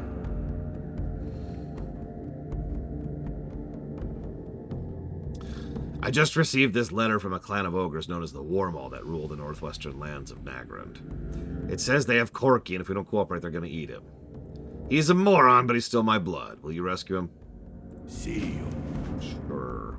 Meanwhile, I secured peace with your enemies to the east. Hect, Corta. What kind of rhymes? Oh, hey. Our second two-hander. Finally. Okay, so something I've been wanting to do for a while is to finally show off Fury. Hang on, let me grab Cleave first. I've been wanting to do that for a while. So, Fury. So, you've seen me play arms for most of my playthrough on this character, and you've kind of seen the idea. Wham! Wham! What? It's all about managing your cooldowns and when exactly they happen and why. Fury... Fury dual wields two-handers. You can also dual wield one-handers, but you have to spec into that. And that probably says everything about Fury you really need to know. Is you dual wield two-handed weapons. Even by Warcraft standard, that's actually a little bit crazy. Yeah, I remember when Titan Grip first came out. It was during Wrath, specifically. And a lot of people, including me, were just like, what? Yeah, Fury is pure Berserker. Little bit less live capacity than Arms, but also, well, I mean, you kill them before you die. There's your live buttons, right?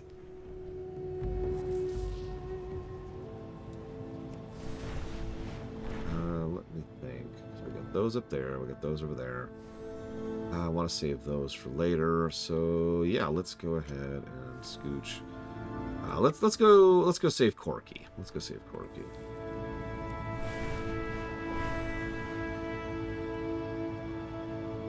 Yeah, ironically, Fury has plenty of self-healing now, but didn't always. Yeah, what kind of arm muscles do you have to dual-wield two-handers? Just don't even think about that. Sure, J. Palmer. So, Draenor's Giants. Sure. Give me a moment. This really won't take me long. It'll literally take me longer to log out and in than it will to actually show you Draenor's Giants, because I know exactly where they are, and they're very close to a hard spot, which I have.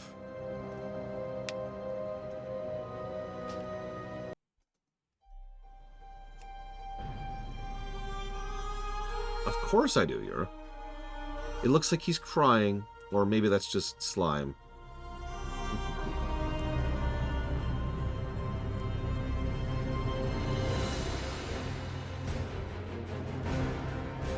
What was really funny is in Wrath, it was like, oh my god, you could dual-wield two-handers. But it was better to get Bladestorm. Bladestorm was so ridiculous in Wrath. Of course, Wrath was also when Armor Pen was the best stat by a huge margin for warriors. Remember that? When there was, like, no real cap on Armor Pen, so you would just stack Armor Pen forever. You would take downgrades in items because they had more Armor Pen. Whoops.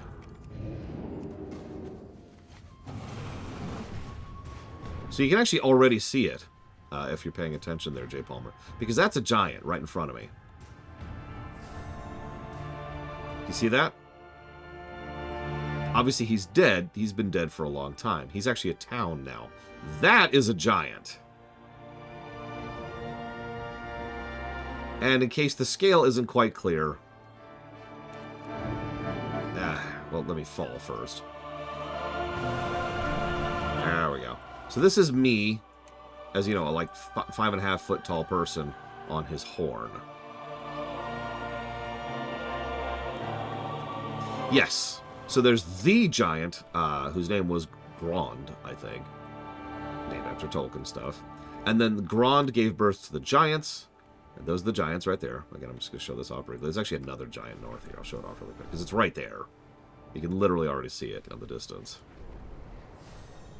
Isn't dragon flying fun? There, you see it right there. So there's the other giant corpse. And yeah, this is another town, by the way. Of course it is. This is one of the best zones of the game in terms of pure visual storytelling, I'd say. I mean, that's a town, you know? Anyways, so the giants gave birth to another step down. And I've tried to show you these a few times.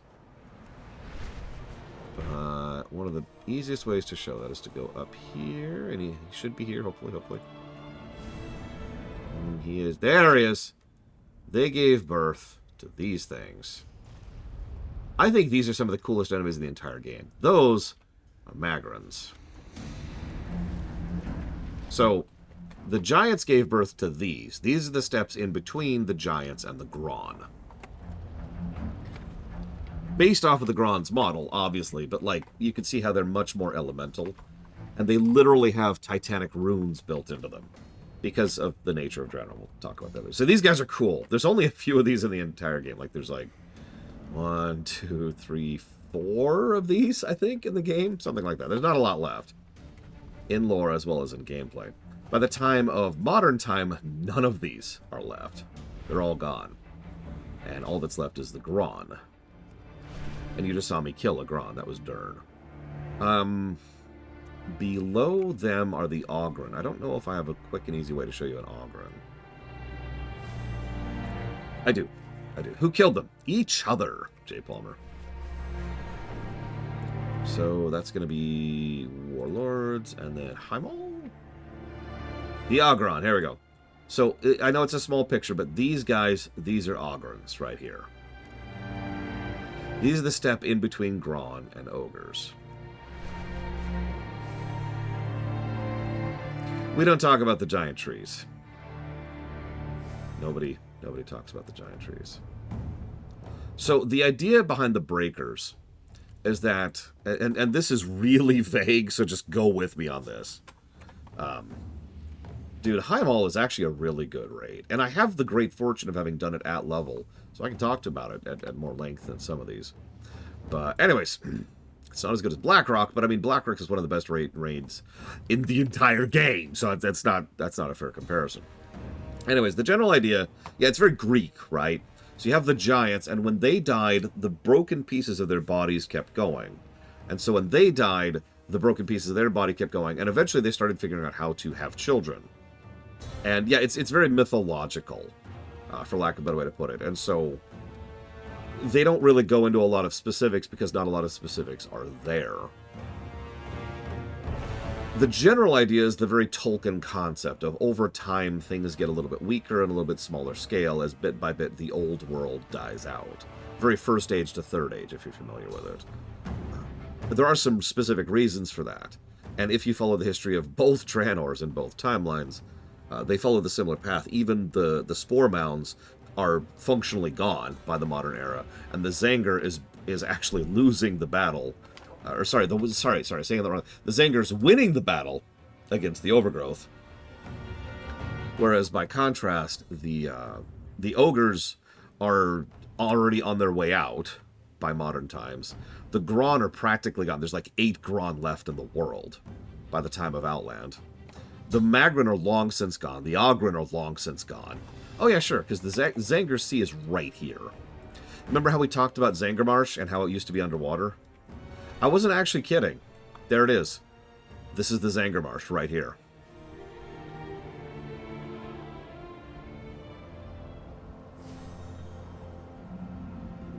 As you can see, the Zanger is slowly starting to encroach over there on the land. That's actually a good question, Yura. You know, I think this doesn't look too much like the Zangarmarsh. Well, let's go beneath the waves. There's the Zangarmarsh. I don't know why the visual effect didn't load there for a second, but you get the idea. Okay, just at a glance, this is different mushroom placement.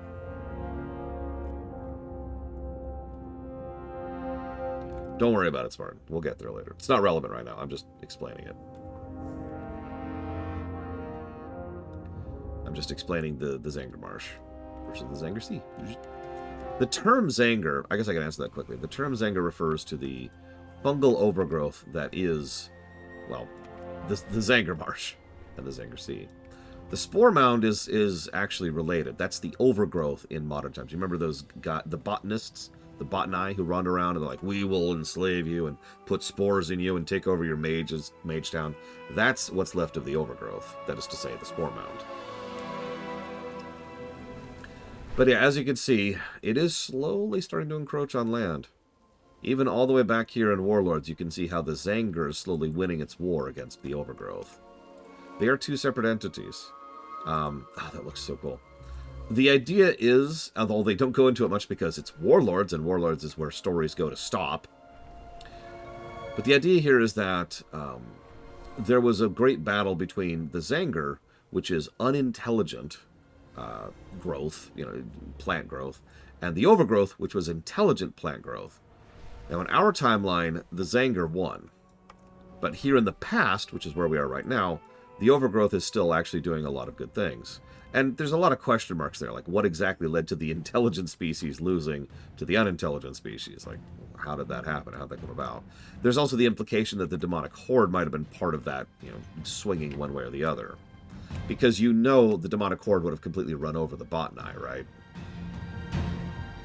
Anyways.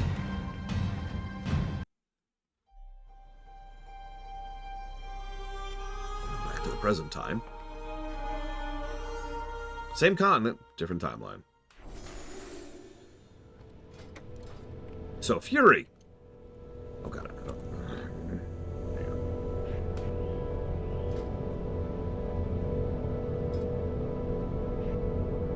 I don't know, Yura, and I give up at this point. And now there's Bout9 Azeroth, and they keep forgetting that's a thing. I remember that. That was during the Magcar chain. And they've just forgotten that that's a thing. So left Fury, left Warrior continues to be the excellent stuff that it always is. Not much to add over here. So we get most of the same general stuff. Let's see. There we go. Boom. And there's our first tier. Nice. On the right, however. So our first ability is Bloodthirst. This is our bread and butter. Assault the target in a bloodthirsty craze, doing a bunch of damage and restoring 3% of your health and generating rage. Now this is kind of an inverse because Mortal Strike uses rage, whereas Bloodthirst generates rage. It also is on a cooldown. Hang on, let's get some random talents that don't matter. There we go. Then we get Raging Blow. Raging Blow also generates rage. It's a mighty blow that hits with both weapons and has an 8-second cooldown. So we have a 4.5-second cooldown and an 8-second cooldown. You're already starting to feel the vibe of this. If we go left, we go to improve Bloodthirst and eventually all the way down to things like Onslaught. On the right, we go down to things like increasing damage, increasing AoE, and eventually we go down to things like Odin's Fury, and of course, there it is, Blade Storm, which is over there. Fury is very fun, of course, but I want to go towards Rampage. Rampage is one of my favorite looking abilities in the entire game, so that's in the middle.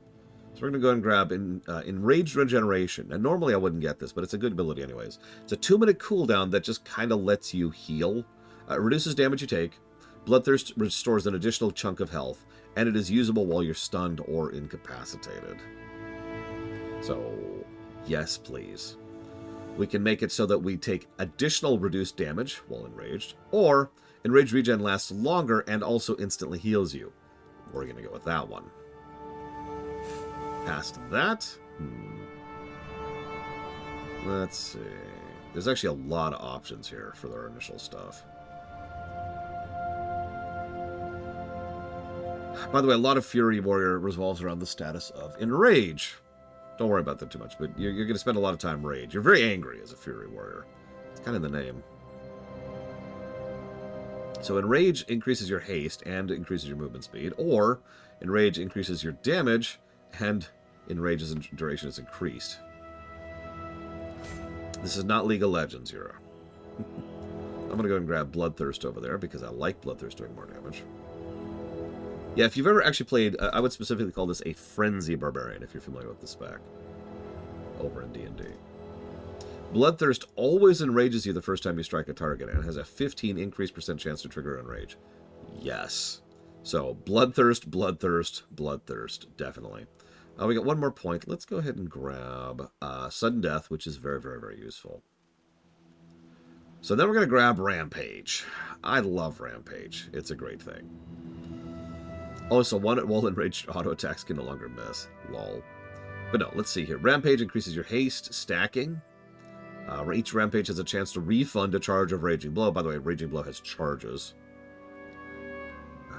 Raging Blow causes every strike of your next Rampage to deal an additional damage, stacking. Yeah, Rampage is right at the middle of the entire tree, you'll notice. And there's a reason for that. Rampage. I'll show you Rampage in a minute when I'm done setting up my talents here. Let's scooch over to the left for just a second. I kind of want to get down to Avatar. So let's go ahead and grab... do I want that? Yeah, so let's grab Shockwave. And then Overwhelming Rage. And then we're going to go down to Double Time. I'll want my multiple charges. And I also want... Let's go ahead and grab...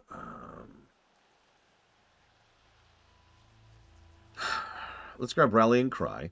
It's a raid buff. And Crushing Force. So Bloodthirst now does more damage and does more encrypt damage. Nice. Then back here over the right. I don't think we can get as far down as I want to right now. Double check something. No, I can't. which is a shame. Ravager is down there too. Ravager is so good. We'll talk about that later. We'll talk about. Then there's Onslaught. We'll talk about that later. Yeah. By the way, this is the name of Fury abilities: Bloodthirst, Rampage, Recklessness, Onslaught. You kind of get what they're putting down here. Let's go full. Raging Blow spec. I haven't actually done that. So let's really lean into Raging Blow. Go ahead and grab Recklessness, because we'll want that eventually. And... let's reduce the cooldown on Execute. And Execute no longer costs Rage, but now generates Rage. There it is. And there gives us our 2 charges of Raging Blow. That's the other one I knew I wanted. There we go. So let's grab that for right now. Okay, so Rampage is there. Raging needs to be here. This needs to be here. Give me a second to line this all up. Raging, charge. This actually should be here. That shouldn't even be on the bar. And regeneration, that's a heal button. Train needs to get off my bar.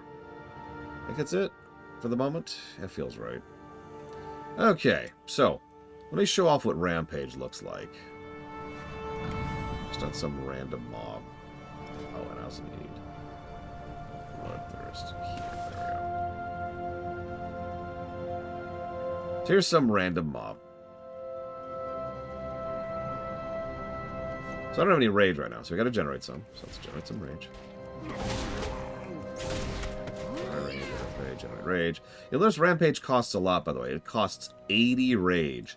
So if you're wondering why we keep getting those abilities that constantly generate rage, that's why. We really want to build up lots and lots of rage to dump it all on a Rampage. Hang on, we're almost done. I want to get nice up and close when I show you what I'm about to do. I guess we could do it on the Gron here, but might be too big. Screw it, let's just do it. Let's just zoom in. We'll Euro this a little bit. This is Rampage. Now, that seems like that's not a big deal. But something about that just really appeals to me. It's very quick, very snappy, and it's just whap, whap. And then there's this really big slam right down. Also, I'm on a Draenei, so it doesn't look quite as impressive, admittedly, but it is a very cool ability. Wow, wow, bam!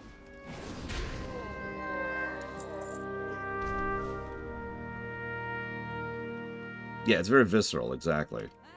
It is very, hi, I'm about to kill you. It also hits like a truck. And that's important when it comes to viscerality. Remember, if you have this really cool, awesome ability that does like 3 damage, well, that's not very visceral. Actually, yes, Blademaster, I did know that. Although, believe it or not, I only knew that because of experience. Because I've been doing tech support for decades at this point. So yeah, Fury is just, yeah, hey, what's up? Wham! Wham! Wham! Boom! And then another wham! And then he's dead. That's okay, so I'm going to kill the next one guy immediately. Boom! Boom! Whap! And he's dead. That's Fury in a nutshell. And we're going to try out Fury for a little bit. And yeah, I have seen Undead do Fury, which looks very cool, of course. As I said before, Undead females just have really cool animations. And I have seen a Night Elf female do Fury, which, as you might imagine, looks very cool.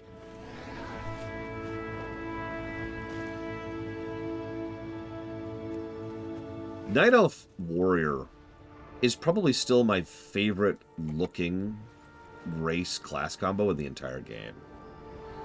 I'm not actually joking. If it would allow me to play a Night Elf on the Horde, I would actually roll a brand new warrior right now. Or turn Frozen into a Night Elf. That's actually what I probably do. I just do that on the spot. No hesitation.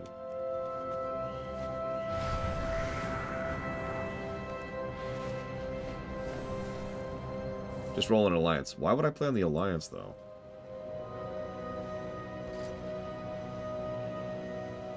All my stuff is on the Horde.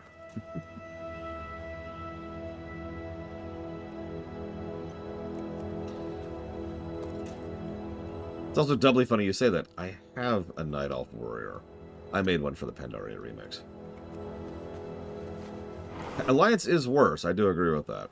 I mean, what kind of brain-dead moron would ever play Alliance? Okay, now, how many of you want to bet that some idiot in the comments is going to think I was being serious just there? And they'll be like, oh my god. I can't believe he thinks that way. I'm going to write him a very strongly worded letter. Yes, yes. Sir, I do believe you're biased, j'accuse! Because the Alliance is the most perfectly amazing race, or I mean side, of all time. You can tell because it barely matters anymore. Actually, the guard set looks pretty cool on the Alliance. You didn't get it till BFA, though. Like, seriously, what took so frickin' long? God dang. Yes! Oh, that hurts. Oh, that hurts. Oh, that hurts. Oh, that hurts. My buttons. My buttons. Oh, Jesus. Oh, Jesus. Stop existing. Oh, stop existing. Oh, my God. Holy crapola. That was almost death.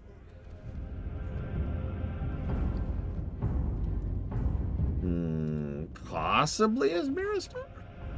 Well, no, it's a valid thing to say, because I also tried to get that suit back in vanilla.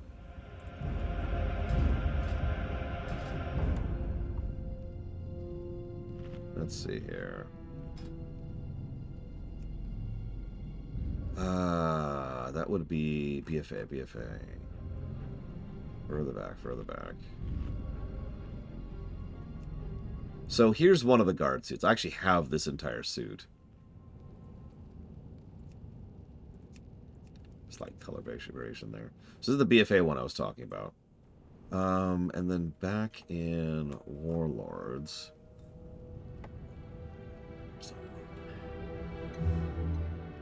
It might actually not be here. Like in the menu I'm looking at right now. Yeah, I don't think it's here. Unless it's under something weird. Yeah, no, the Stormwind Footman armor is exactly what I was just thinking about, but I don't think it's visible here. Do I just have it?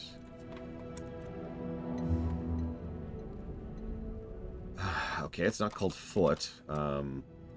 Stormwind? There it is, maybe? Yeah, here we go. Okay, Stormwind Helm. And then Stormwind Shoulders. Hang on, there's the Stormwind Cape. There's the chest guard. I know it looks kind of weird because I'm a Draenei. Just bear with me here.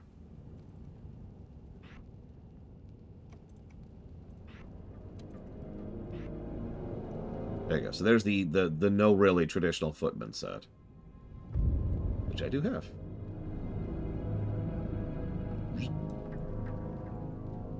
Looks a little bit more appropriate on a human, but I mean, duh, right?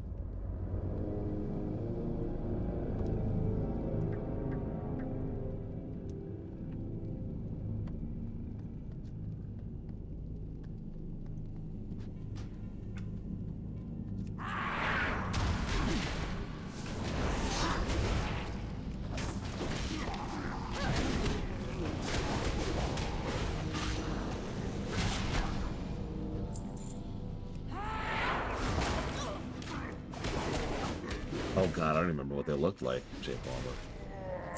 I assume they were good, but I have no real memory of them, so I can't actually speak to that specifically. So this is kind of what I was talking about, by the way. So several people are like, you know, Fury has healing abilities, and it's true, but you'll notice I'm taking way more damage than when I was on arms. This is what I mean when I say I just don't have the same live capacity as Fury. That's okay, because I have a whole lot more whap, whap, whap, whap, whap as Fury. And also, you'll notice I am killing much faster. Light. Must remember the light. Got me locked up good this time. The Warmaul King has the key. So long. They call him Chulwar the Pillager. He's the ogre that forced the Gron that used to rule over these ogres. You better believe he's powerful. The chef said that he lives in a big cave, or wherever that may be. Get the key and get through. If we live through this, my father will know to give you a big reward. For the third time, Corki. And the last, next time you're on your own. Don't you know that?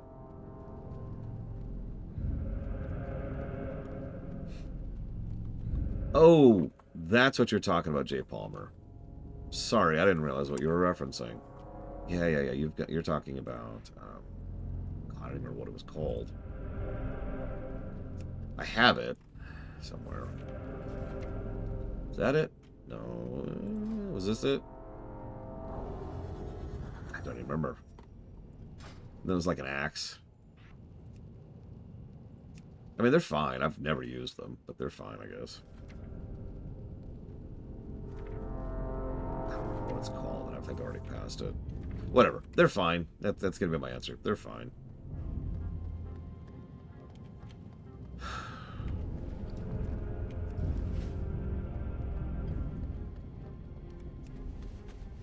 Sure, Adam Ciuta.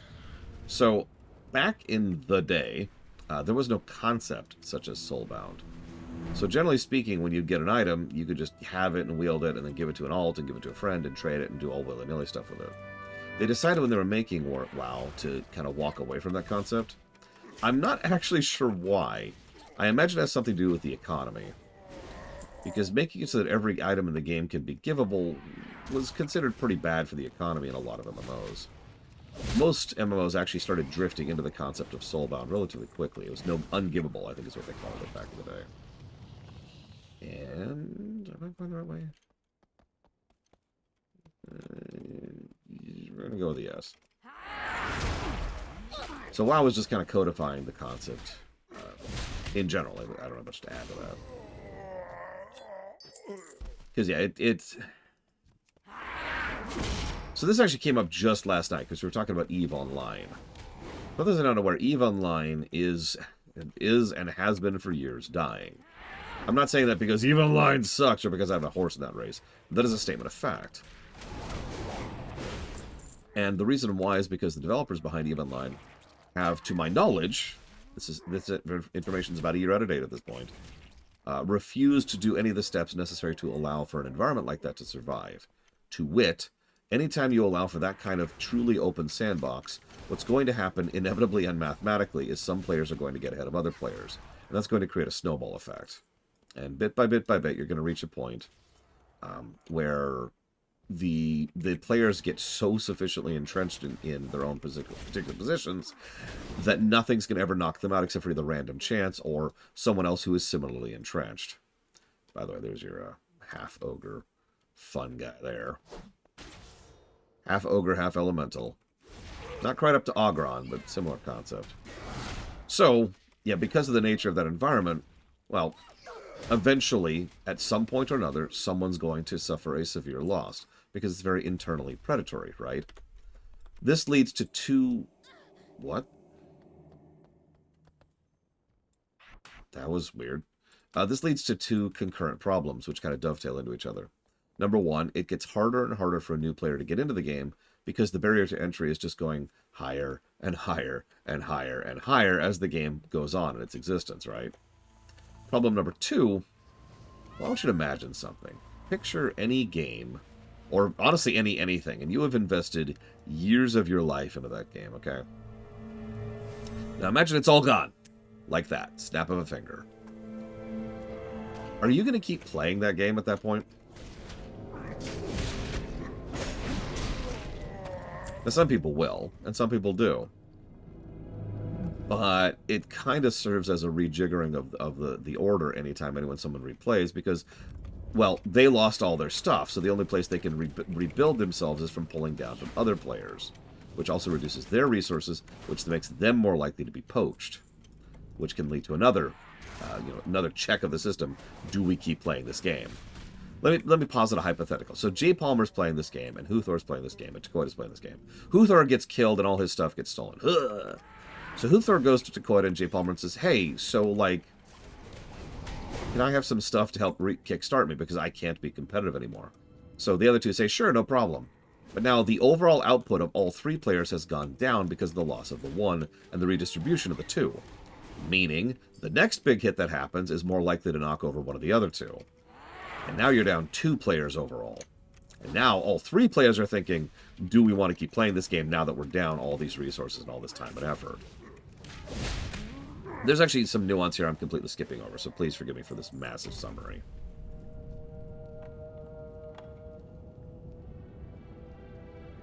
Come on. There we go. So, what happens then is not only can new players not get in, but old players are slowly bleeding out.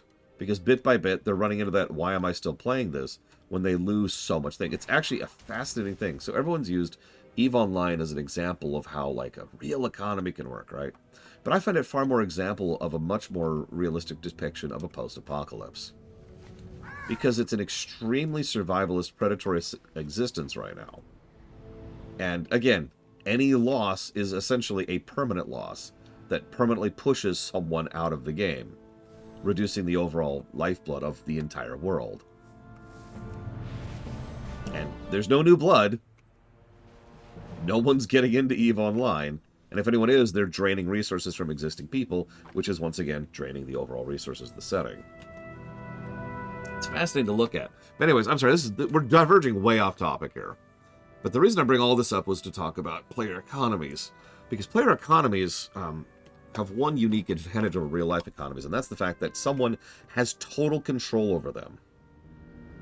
Nobody in real life has control over the economy. They like to think they do.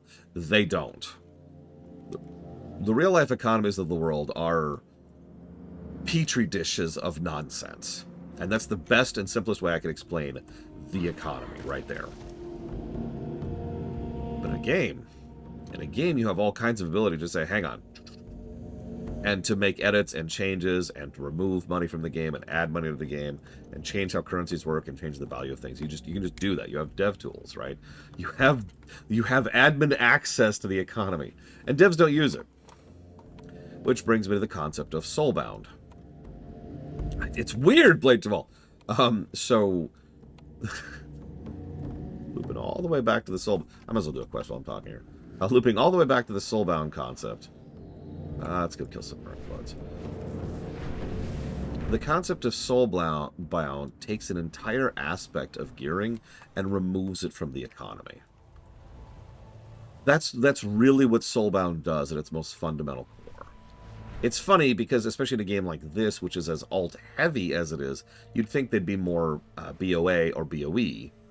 But instead, it's far more focused on BOP, which is what Soulbound means. But again, the fact is, that makes it so that if I get some raid piece, I can't just give this raid piece to you. I can't say, hey, Blade Jamal, right? I want you to try out WoW. Don't worry.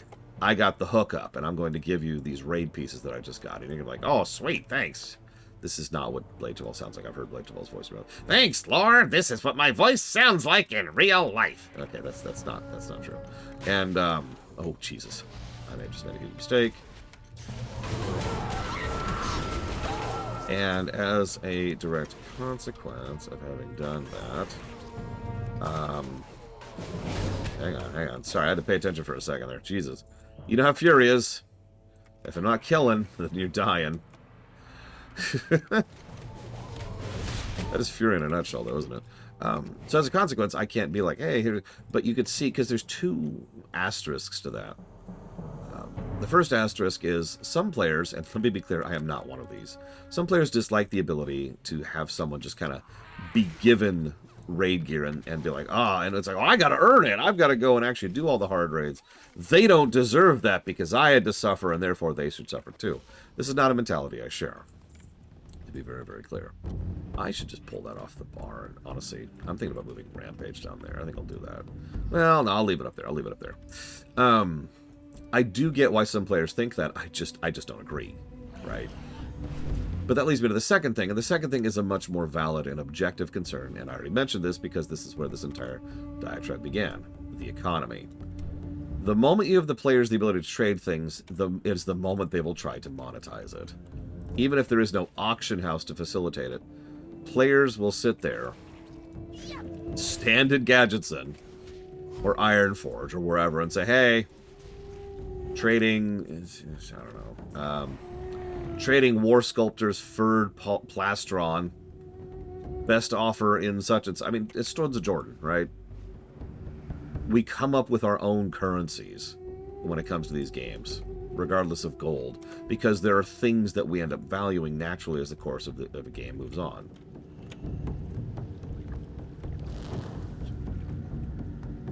Oh yeah, Dakota is also correct. Naturally, this would also lead to trading for real money. And there's no nice way to say this, that's a bad thing. The moment you offer an incentive for players to trade things for real money in real life is the moment that you have introduced a problem to your game. I've talked about this before when it comes to gold selling, but people who sell stuff for real money in MMOs... Let me walk that back. Companies who sell stuff for real money in MMOs are scum. They are literally enslavers in some cases, but they also are abusers and manipulators, and they will steal and hack and scam and hurt, and there's people working in sweatshops, and then there's people who are just trying to rip money out of other people's hands as quickly as they possibly can. It is a net negative to everything, to the entire environment of the game and every player within it. So that sucks. And of course, there's not really much you can do about that. I mean, there are things you can do about that, and what it really boils down to is having a very active GM team and having people, real active people who are always live and ready to deal with that stuff. Naturally, no company in the world wants to pay for extra staff on hand because they're greedy, miserly bastards, but that is the truth. Yeah, don't do yourself a favor. Do not Google gold sweatshops. You know, MMO gold sweatshops. Just don't look into it. Yeah, over in Ashron's Call, to continue the concept, we had Qualabar.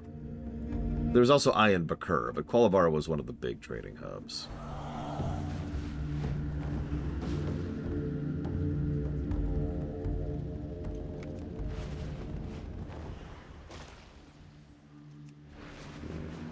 Not a lot of corpses around here. I need more corpses.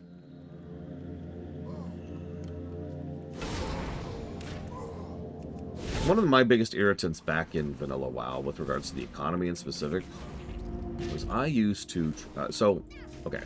This is actually a whole story, so forgive me. Mounts used to be really expensive in Vanilla, right? It was 1,000 gold to get a fast mount. And back then, you didn't pay for the training, you paid for the mount. And each mount had speed attached to that mount. Make sense? So... getting a 1,000 gold mount, which would be the fast mount, cost 1,000 gold, and that was a freaking huge amount of money. It was the kind of thing that a lot of players just didn't have, and we just lived with the slower mounts, which were like 50 gold or something, a lot more reasonable. But I wanted my fast mount because it's me, because traversal is a huge deal for me, and I am incredibly impatient. So, I tried to farm for the gold for that. I tried to put in my elbow grease for that. And there was a location, I don't actually remember what it's called. It's over... come on. Here. It's right here in the southeastern corner of the Eastern Plaguelands. There was a whole bunch of humans there. They were elites, they were mean, and they were hard to farm. But I could do it. Because A, I was good at the game, and B, I was playing a paladin. And so I used to try to farm those, but emphasis on the word, try. The place was so camped to death. Oh, hang on, you dazed me. You dazed me, you're dead, you're dead, you're dead, you're dead, you're dead, you're dead, you're dead, you're dead, you're dead. The place was so farmed to death with bots and people, well, not bots, they weren't actually bots, but you know, people in basements slaving away in order to generate gold that you couldn't do anything. You couldn't tag anything, you couldn't loot anything. There was no gold farming to be had. Not a huge fan of that. They have cool names. Yeah, names like... and... you know, like someone literally just mashed a keyboard. Probably because that is actually what would happen. Oh, for God's sakes, I'm just trying to burn some corpses. Why don't you leave me alone? Oh my God, leave me alone. Leave me alone to die. Leave me alone to die. Leave me alone to die. Leave me alone to die. Leave me alone and die. Leave me alone and die. Okay, where was I? Cool. Anyways, all of that is to say that that's a whole problem. I don't know if that's why they added the Soulbound concept, but I know that some games did specifically start doing Soulbound specifically to combat that nonsense. So, excuse me, I need a drink.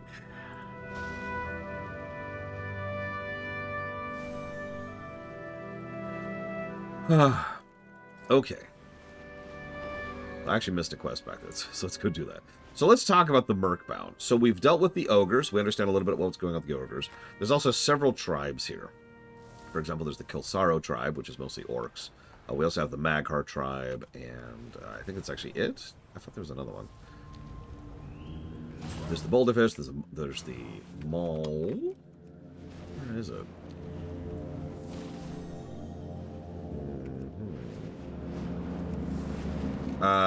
So I do not have the ability to look that up on Falkenstein. It is a consistent source of irritation for me that I do not have the ability to look that up. If you don't hit that button, I don't know that you've subbed. Wow, they're actually right here. I've almost never seen them just be right here. That's hilarious. No, it's just Twitch being stupid. Most streamers don't care if someone is subbed or when they're subbed. Specifically, I mean, right? I only care because I do that whole thing where, you know, I allow you to put that towards something. Most people don't give a damn. They just say thanks, and that's it. And they just move on. Thanks. Speaking of which, thanks, Jay Palmer. Appreciate the sub. I appreciate you.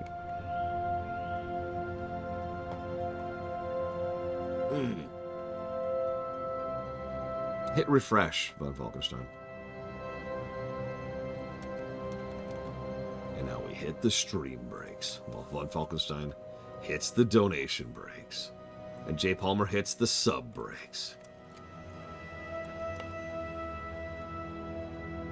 That's Ace Combat X. Seek and Destroy. Siphon Filter Dark Mirror. Thank you always, Jay Palmer. Much obliged for the sub that you just gave me. So we found some parchment off some Merk blood. They have a big red X where Talar should be. Interesting. I'd try as Minister. Don't do it, J. Paul. Don't do it! So, let's talk about the Merk blood. We've actually already talked about a lot of the broken and the lost ones, especially the lost ones. So they're dark shamans. They like to do this thing where they corrupt the local land and terrain and make it murkier and grosser and bleckier. Not only because they enjoy that, because they're literally diseased, because fell magic has rotted their brains from within, but also because the fact that it makes the elements more pliable. So this is kind of the other side of the shamanism thing, and we've mentioned this a few times. If you ruin the elements, it's easier to make the elements bound to your will. Blessings upon you. I feel so stupid. Corki asked me what happened. I told him. Now he's gone missing again. You've got to be kidding me. Remain vigilant. Why? Okay, he's dead. He's dead. He's dead to us. He's dead to the world. It's over. We're done. We're gone. We're moving on. Corki's dead.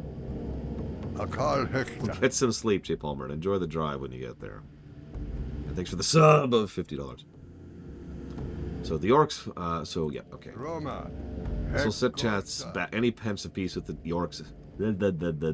This will set back any chance of peace with the orcs another 10 years. At least we'll be around to see those years, as opposed to what would happen if the corpses had been allowed to run. Yeah, if you're paying attention, the Merk blood weren't just, conquering and killing. They were deliberately throwing bodies into the water to pollute the water on purpose. I hate to keep emphasizing this, but you really got to understand just how far gone these people really are. Let's do...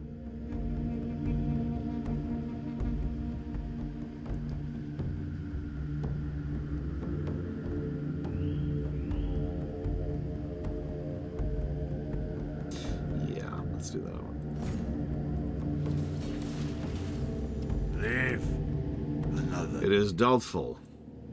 Kind of Dr. Winter, but actually even worse. Because the undead want to spread undeath thing... Is it true in the weirdest sense of the word?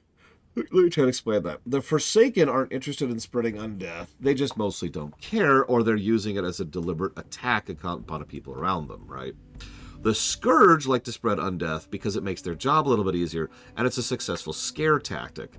But they don't really benefit from it in any other way either, other than the fact that it makes it harder to do things like holy damage. That's it.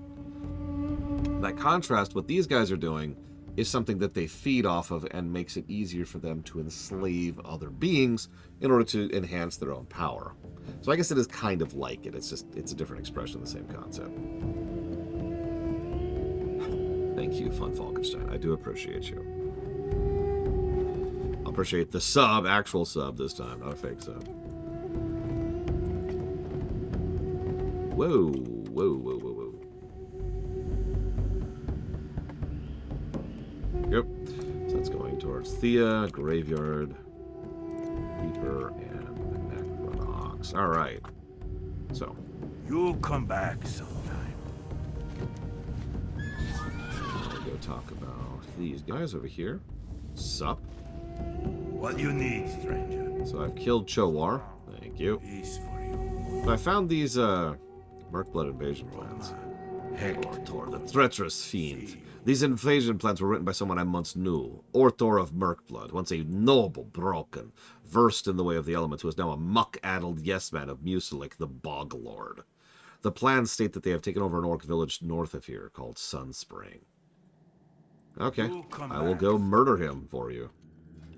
I like murdering people. What makes me feel alive. Okay, I agree with her. You win, instantly. Let's see, so we still need to do the Throne of the Elements, and we need to do the rest of this. Okay, we're actually pretty close to the end of Alliance Nagrand here.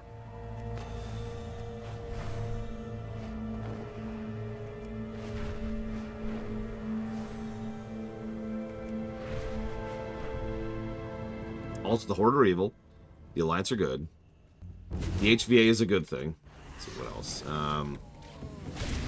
BFA is the best expansion in the game, obviously. I actually don't know, which is just weird. Let's see, what else? Legion sucks. Obviously, nobody likes Legion. Nobody likes Pandaria. Whoa, whoa, whoa, whoa, whoa. Whoa there, whoa there. I may need to hotkey that for how often I keep having to use it. There's only a 2-minute cooldown. Let's pop this down here. Let's do that. Let's see, what else am I wrong about? No, even Huthor doesn't like the Shadowlands.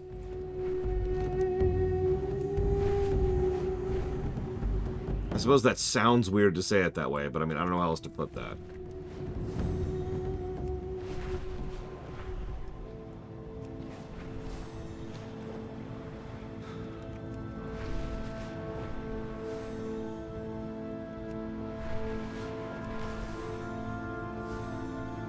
Which is better, Shadowlands or BFA? We are going to find that out. Live on camera. If you put a gun to me right now, I'd probably say BFA is going to be better, but we'll see. We survive. 1,000 dead oaks, you say? What could have triggered such an audacious advance into Oracle lands? It's good that he's dead, but there's more to this man than meets the tentacle. Talk to you. I wouldn't worry too much about it. He's dead, that's the important part. So, that's actually pretty much it for those quests for the moment. There's not much to it. Like it's like so many BC quests. There's an interesting story idea there. The Draenei, the Merk blood, being corrupted and addled with filth, and then using filth to spread their identity and making it so that the elements are more pliable so they can then enslave the elements. That's it. That's the story there. Not much else on its bones. So then we got a quest here. My organization, the Consortium, is looking for a few resourceful individuals like yourself. You'd be hard-pressed to find ethereals more honest, hardworking, or pleasant to be around than us.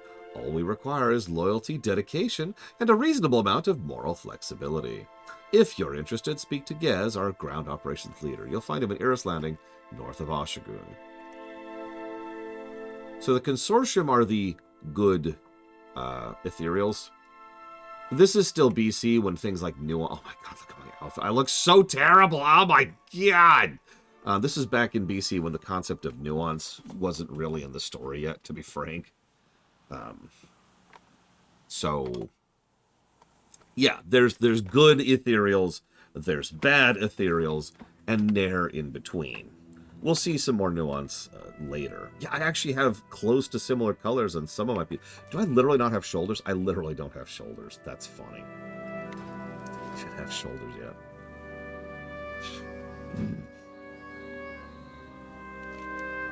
Ready to work, Draenei. I think I've got the perfect task for you.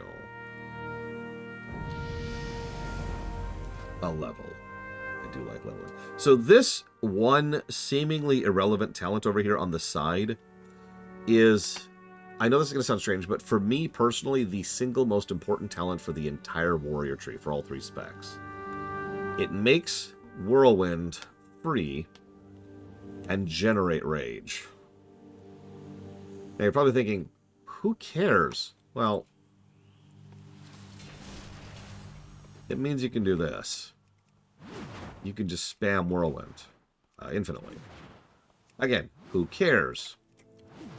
Well, if you're doing low-level stuff, this is how you absolutely run through raids and dungeons.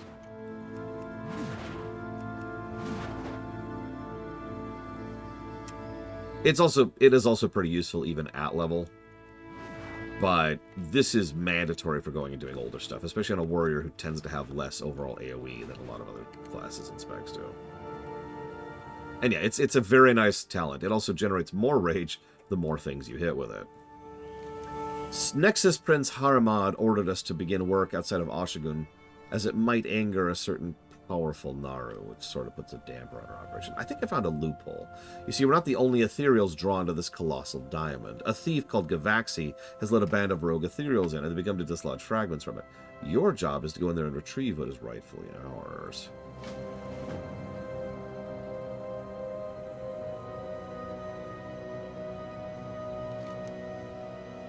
The presence of a rogue ethereal in this area might amuse Gez, who sees nothing opportunity, but it's a true threat to the security of our operations. Their leader, Gavaxi, is a dangerous criminal, and I've made it my top opportunity to see he's neutralized. If you're looking to make yourself useful, go kill him, and I will see that you are rewarded properly. Also, Gez chose our base of operations as close to Ashun as possible without regard to safety of our crew or people. Why? Because he projected a 10% increase in productivity by setting up shop here instead of in the mountains to the south. Never mind the crazed void spawn wandering 10 feet away from us. That would be my problem, not his. Kill some void spawn for me and I'll pay you 1/10 of our security budget. Don't get excited, it's not much of a budget.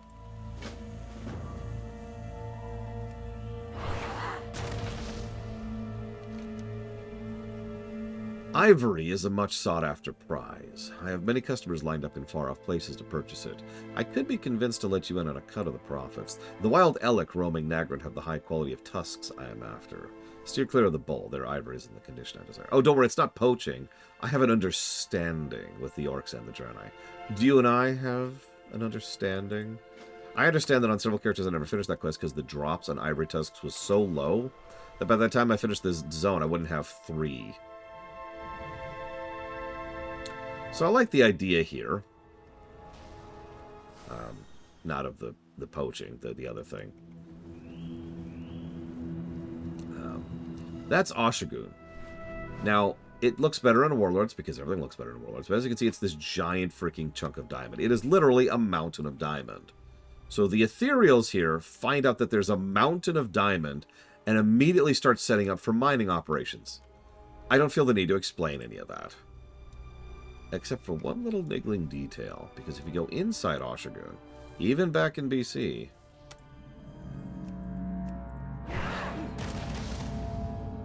we got to go a little bit ways in, just a little bit. You'll see what looks very much like Draenei stuff.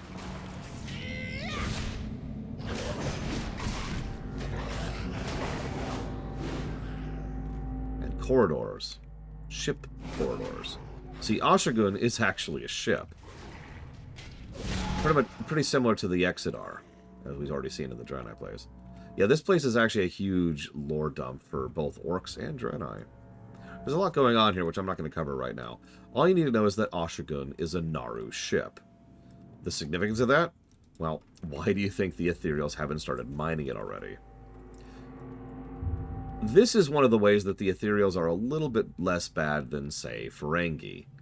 When the ethereals showed up and they found out that this place was a Naru ship, they were like, okay, hold up. I know there's tons and tons of profit to be had, but that's a Naru ship.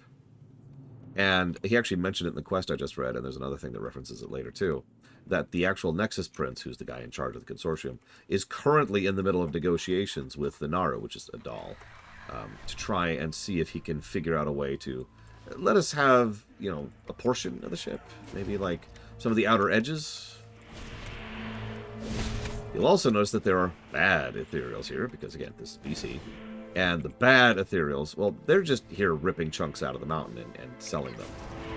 You'll also notice that us stopping them then serves as a way to ingratiate the Consortium with the Naru, because we're helping with the situation. We're sustaining the sanctity of their vessel. And yes, for some reason there are tons of demons inside of a Naru ship. Very strange. I wouldn't worry about that. Oh, sorry. Well, that's actually an interesting question, Blade Duval. Let me go ahead and give you the honest answer. I have no idea. Most likely Takota's right, and this is just diamonds are valuable in real life, therefore diamonds are valuable in the universe. It is not that hard to assume that chunks of a Naru ship are valuable. So, Naru and Draenei both use what I call crystal tech. It's something I've pretty much blatantly copied when it comes to our Final Fantasy. The idea is that this is circuitry. Very, very, very advanced magical circuitry. So there is a degree of logic in the fact that these fragments of the crystal would be valuable in and of themselves. They don't say that, of course, so the game doesn't get credit for that. You get the idea. So Fel infusement, we actually see people who are Fel infused who are warriors. In fact, quite a few of them are bosses. Fel can directly augment.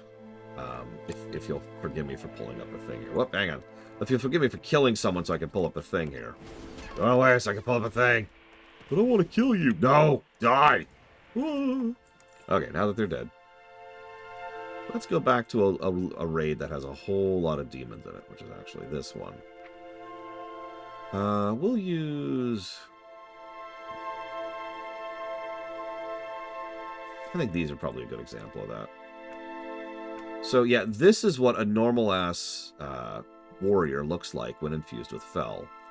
As you might be able to tell, Fel energy is literally seeping out of his skin in some places. And it's also bleeding out of his eye. So Fel can directly augment, increased strength, increased durability, increased speed. It can also give them Final Fantasy-esque magic powers. Think limit breaks, to use a similar example. So someone who could be like, wham, can now do wham, but also there's a bunch of Fel energy behind it. Now, you're probably thinking, where does energy come from? Well, there's a reason they look so sickly, and we'll just leave it at that. You can also do stuff like this. This isn't... I should clarify. God, what do they call these? There's actually a term for this type of orc. Anyways, these types of orcs are not necessarily Fel infused, but this is a Fel infused dire. That's what they're called, dire. A Fel infused dire orc. So.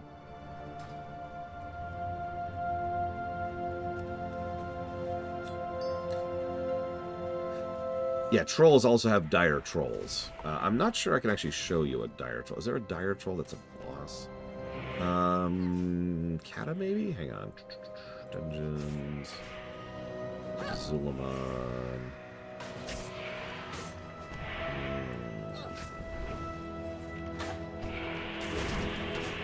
Damn.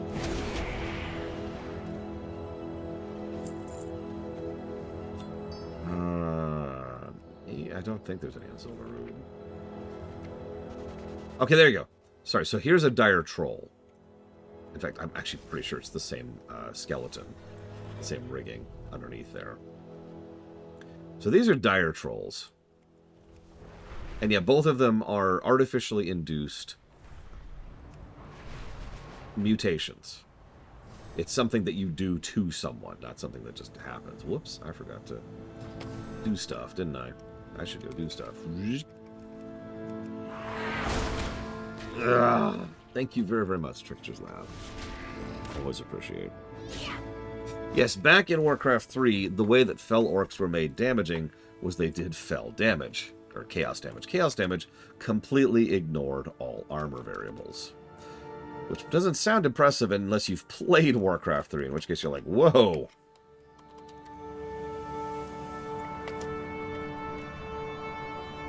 So, Kingdom Hearts 1, Risen Forbidden West, and FF7R1.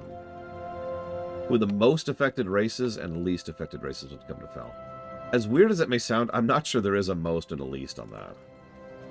You know how with natural stuff, some races are more vulnerable to it because they're so in tune with nature?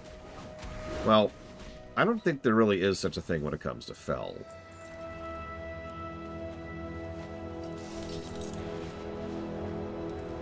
And I could be wrong. Wouldn't be the first time. Yeah, you got to play around with chaos damage a couple of times. Like when, in the final human mission in Warcraft 3 Vanilla, when you got Frostmourne. It gave you chaos damage. Oh, that was interesting. A lot of bosses had chaos damage, too. I wouldn't say the Draenei are easily affected so much as the Draenei are affected.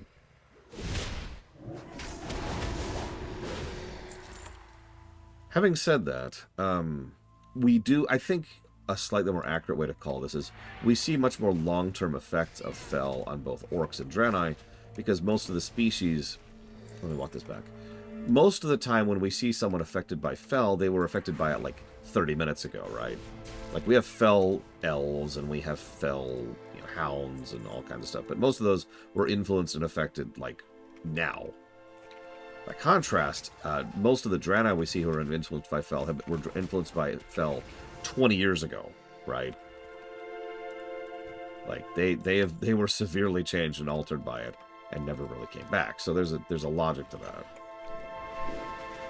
Having said that, Draenei do get literally mutated by Fel, and they appear to be one of the only species that happens to. So I suppose you could fairly argue that Draenei are more vulnerable to Fel than anything else, simply by virtue of the fact that they actually mutate from it. Oh, of course, Dr. Winter.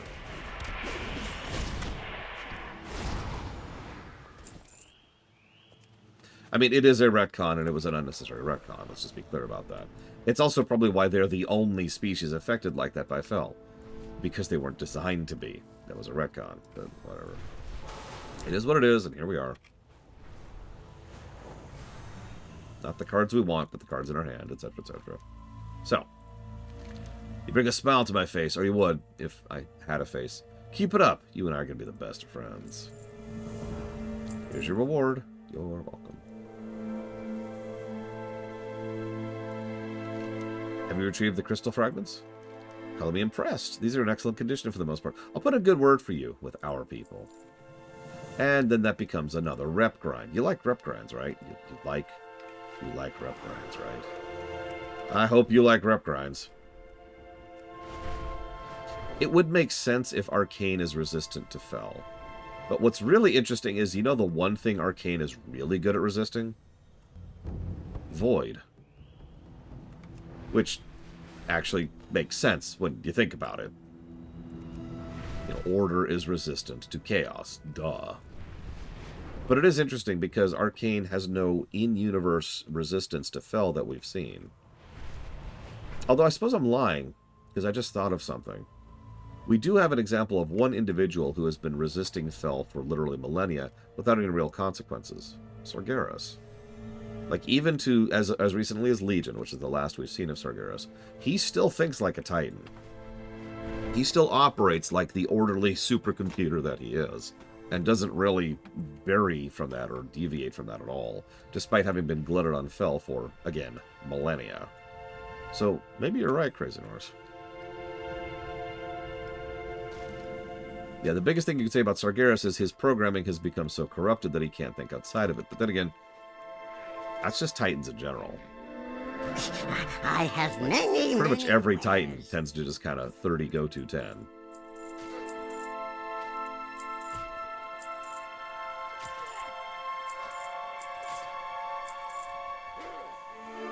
May your feet find good trails.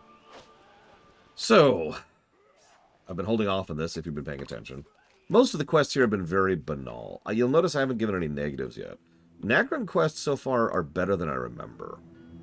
Not a lot of, drop issues. Most of the quests actually follow, fairly decent area or flow to them, stuff like that. So, okay, I'm overall more with this than not. But now we have to do the Nessingwary quests. Well met. What are you doing in Outland? Listen, Loss.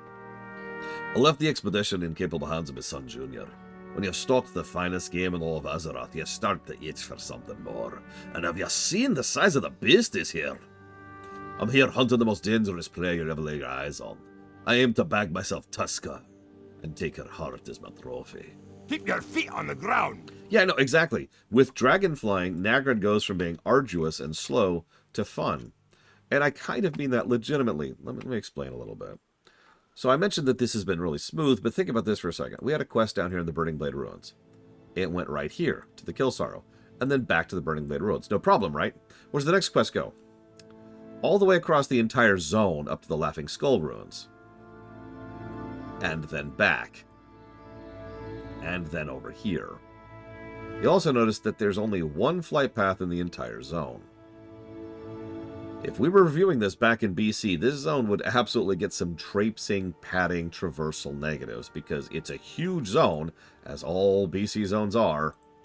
There's one flight path, and quests go all over the place. Like, we also did all of the Sunspring Post quests, and then back. And then we did the Warmaul quests, and then back. And then we did the Ashun stuff, and then back. But it's okay, we have dragon flying. Negatives gone. That is the power of dragon flying, and forgive me for really making this point fundamentally clear, because I know I talk a lot of game when it comes to dragon flying, but I need to make this very, very, very clear. Dragon flying isn't just 3 positives to traversal, which it is. It is a removal of dozens, if not hundreds, of negatives across the entire game. There are so many zones that are suddenly a lot more tolerable when, in order to go from point A to point B, you have the option of just going there like that. Boom. Also true of Crazy Norse, and that's something they'll show in the future, too. But anyways, I'm getting off topic. Hello. So, Safe travel. I suppose we'll have to find for a replacement water boy. You look like a powerful warrior. You're interested in a hunt? See you soon.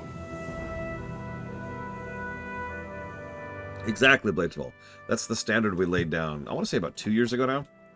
Because I was literally thinking about Final Fantasy and WoW, specifically when it came to that kind of design.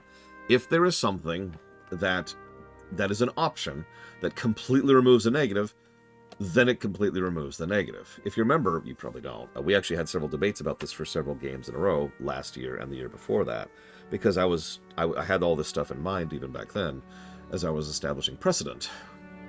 I could, for example, say, this zone sucks, negatives for everything, and then just kind of move on with the positives for it. Or I could say, this zone sucks, negatives, and it's also cool positives.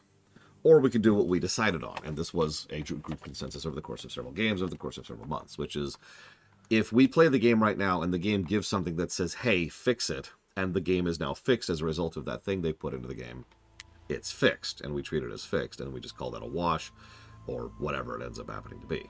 Make sense? Now, if you'll excuse me, I'm just going to stare at Nessingwary here.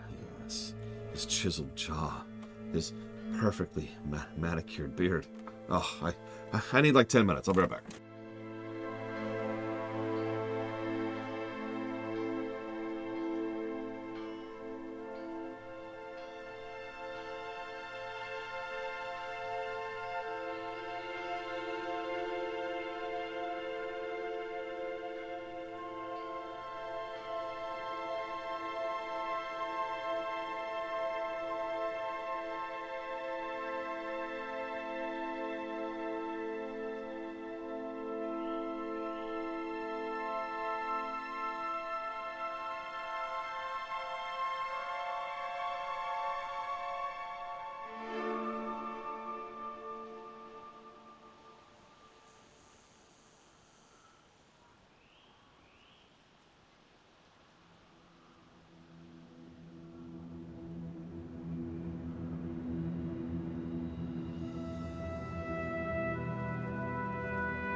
And no, I haven't played Darkwing Duck since it came out.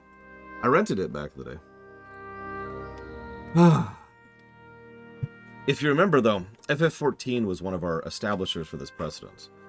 Because on the one hand, walking around FF14 zones sucks. They're too big and too empty, they're too boring. But on the other hand, we have mounts, we have the fast travel crystals, which are awesome, by the way. And, at a certain point in the game, we have flying mounts. So many, many, many zones in FF14 do not get negatives because the game has given you options to be able to go whoosh, whoosh, whoosh. Or you can walk around on foot if you want to. Remember, the fact that it's optional is something I keep emphasizing because it is important. What's on your mind? Be good. So you want to place on the safari, you'll have to prove yourself.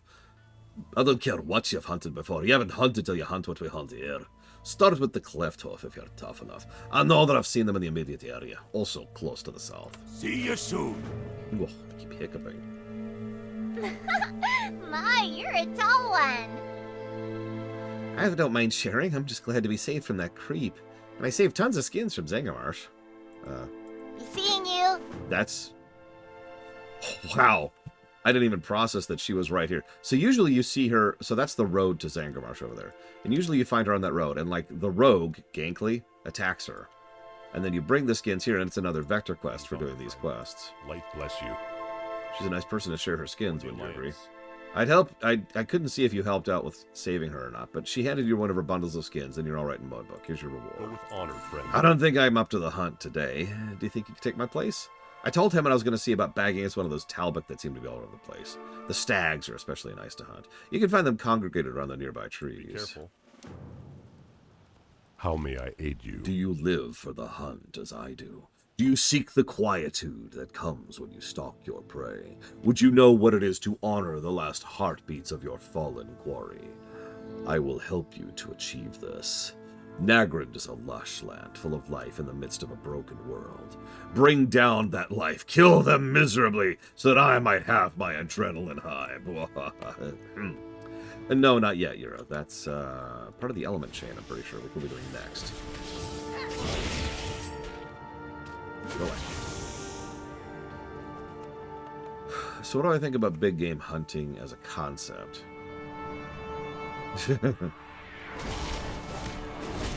I don't know how big game hunting works in real life. I can only go off of vague presumptions and, of course, fiction, which doesn't really apply. So the truthful answer is I can't give a real answer to that question.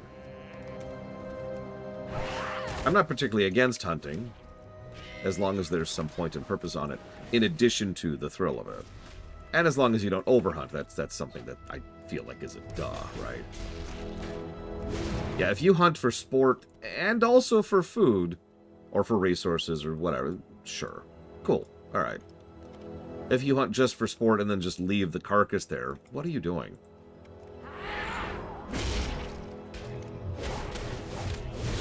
I'm actually reminded of the Russian, the oligarch in Maverick, the film.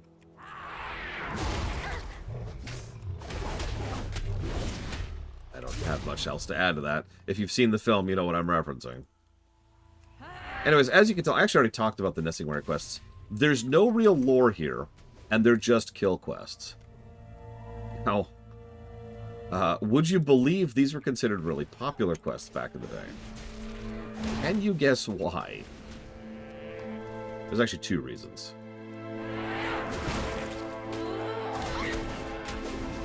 Yeah, that's another thing. Let's go kill, these giant things to harvest ivory. Guys?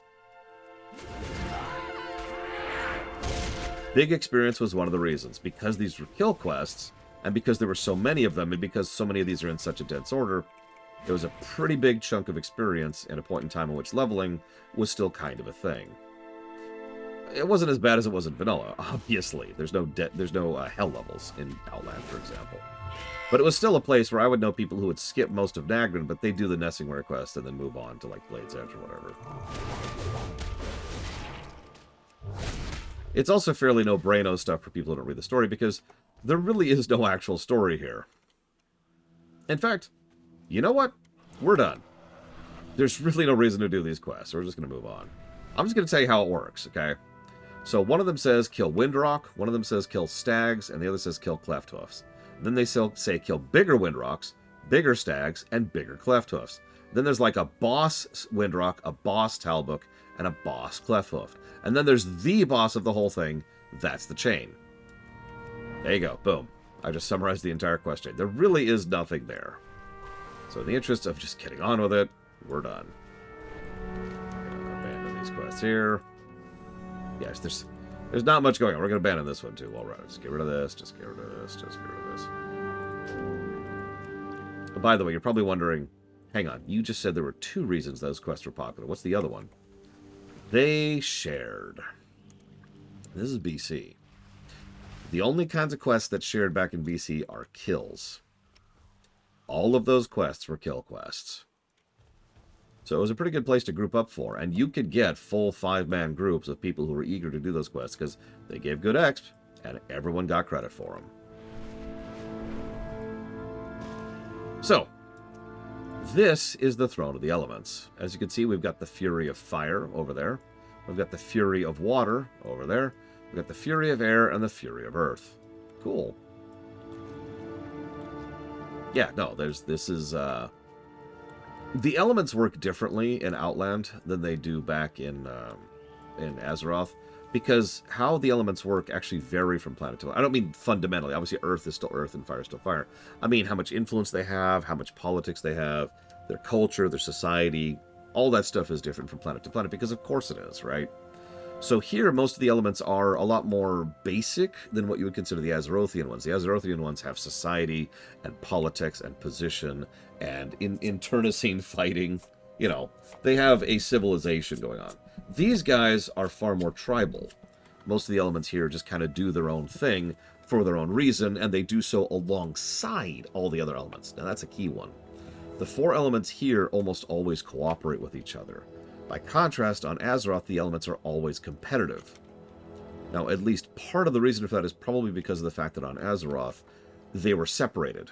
There are 4 elemental planes, but remember, those are constructs. Those were built.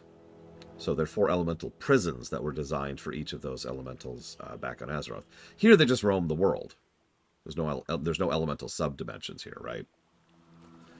The other reason probably has to do with the fact that Draenor is, once again, a death world. So they didn't have quite the same room for competition. They kind of had to coordinate. So this right here is the Throne of the Elements.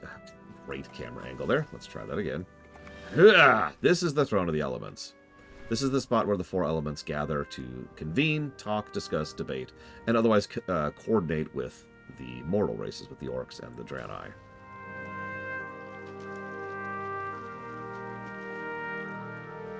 You'll also notice we have Earthen Ring members here from Azeroth, because of course we do. What can I do? Thank you for your message. Perhaps we would not mind helping out the Earthen Ring. The elements are currently in flux, and we can use all the assistance we can get. Go forth to victory. Hang on. Yeah, we'll just make Whirlwind do more damage, because we're going to be spamming it. Woo! We survive. There's a question to the Underbog. That's funny. Something rails the underneath. It beats the ground as if to punish. He thuds his chest with his fist.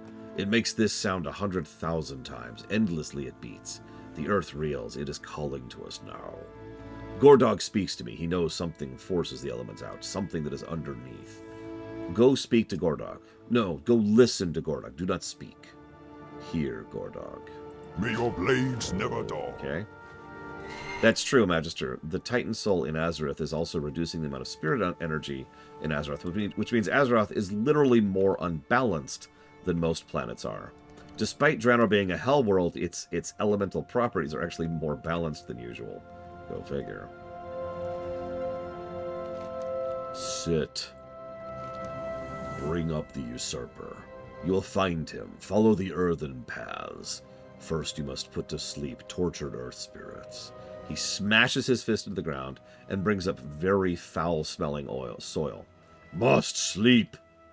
Find spirits near mountains, near hills, near rocks, near earth. Put to sleep.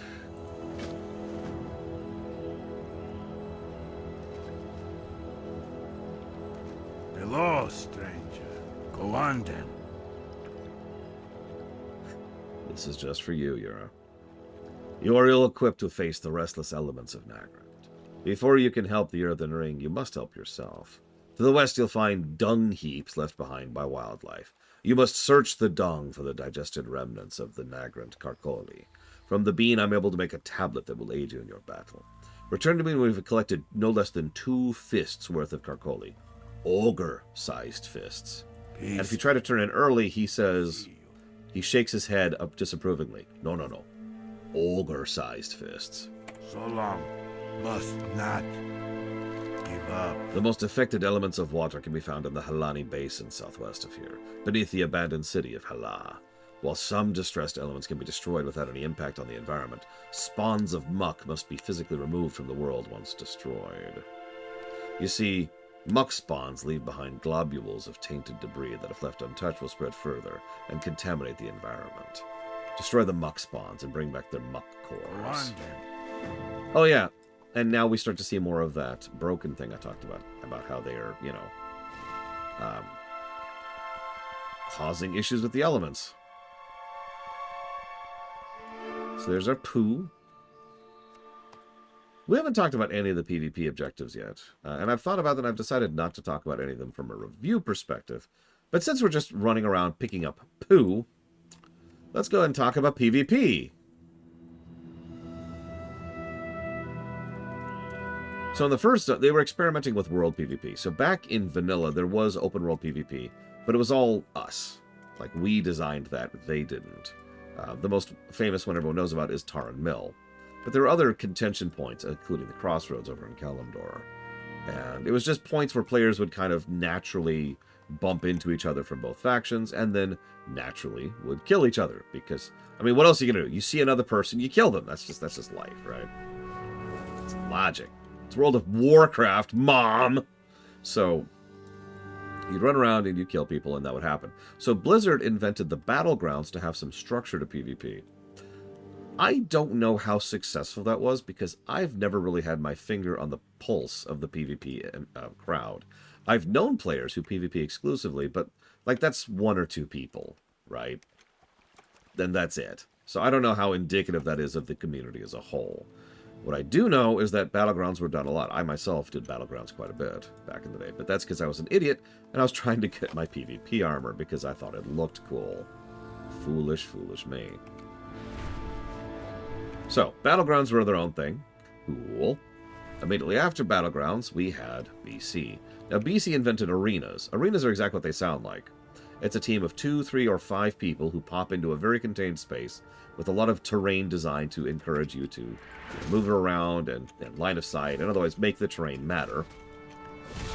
And you do that, and you kill the other team. They're very, very short and very intense fights, and you had an arena rating, and you would do arena matches every week in order to get certain rewards, and you would try to push up your ranking in order to get yourself further up on the meter. I was on a Beast Spec Hunter, and a friend of mine was on a Enhancement Shaman. And we were actually really, really good at the two-man arena team. And we pushed our rank pretty high up for a while there, until we got bored of it. Yeah, WoW Arenas is definitely one of the things that's had a lot of longevity.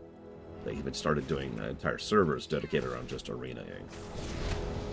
But the other thing they did in BC was they added actual open world PvP, that is to say, world PvP, right? This is something they would experiment with in every expansion up to BFA, I think. Because even Legion has those stupid towers, right? And obviously BFA has the Warfronts. Both versions of the Warfronts. So yeah, I think the world PvP thing was a thing all the way up to BFA. Correct me if I'm wrong about that. So what is world PvP? It's exactly what it sounds like. You're warming around the world, and oh my god, PvP! They were trying to add some structure to it, as opposed to just, you know, being like, hey, I ran into some players on the other side, let's go kill them. Again, how successful that is debatable. Whoops, that's the wrong button. There we go. So in Hellfire Peninsula, it was these stupid towers over here. You can't even see them, but they're like right here, right? And you could go in there, capture the flag, and if you held all 3, you gained a minuscule buff for your faction for that zone. That's it. So it was a small buff for people doing the zone, and so people would try to claim them, and there's your excuse. There's your format, your structure to the PvP. Yeah, world PvP incentive. That's a good way to put that. In the zone we just finished... wait, hang on. Let's go back to Zangarmarsh. In Zangarmarsh, there's these 2 towers by the Twin Spine Ruins. I don't even remember what those gave, to be completely honest with you. But they gave something. Same general concept. And consequently, over in Terakar, there's the... You can't even see them because I didn't do it on this character, but there's the 4 towers. I actually kind of drifted in and out of those towers on accident. Several times when I was going through there. Same concept. But then we get to Nagrand. Nagrand has a city. So... the way the city works is there's these wyvern camps, or these outside camps you grab, and then you have to kill all the people in there. You notice there are 15 guards remaining. You have to kill all 15 guards in there. And those guards are like big, heavy elites with lots of health and lots of damage. So you need a PvP group to get in there to kill the PvE mobs in order to gain Hala. Once you do, you gain access to certain vendors and stuff, and that's cool and awesome and wonderful. The other side, of course, doesn't want you to do that, so they'd fight back. And that was it. It was kind of a mini battleground. That's Hala in a nutshell. Sure it is Triaxia. I don't know how, though. Off the top of my head.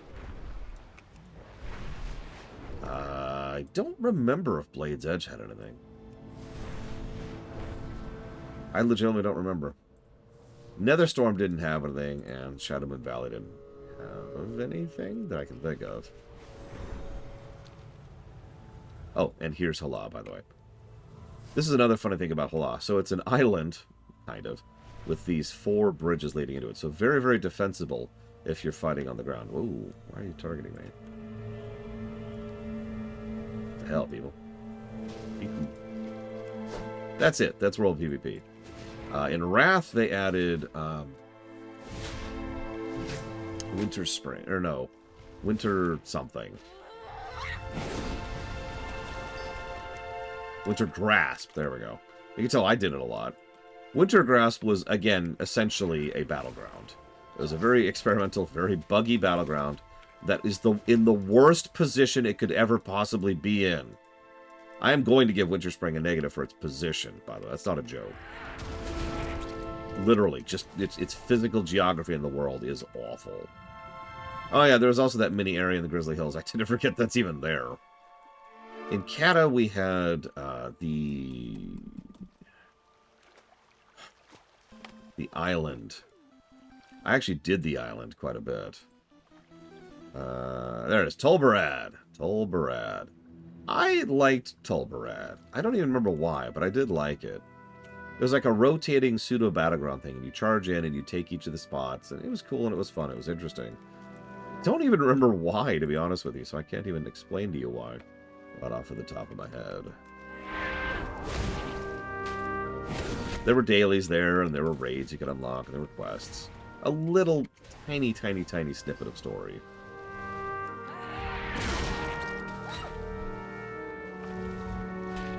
Ah. But what there also was a donation. Just, dear lore, you are literally Hitler. You know, I hear that every day. Let's see. And Merk. Can you die, please? Sheesh. So that's going towards Guild Wars 2, Factorio, and Yakuza Kiwami 2. And a thank you. Thank you for your support, Merk. I do appreciate it. I appreciate it, and I appreciate you. Thank you very much.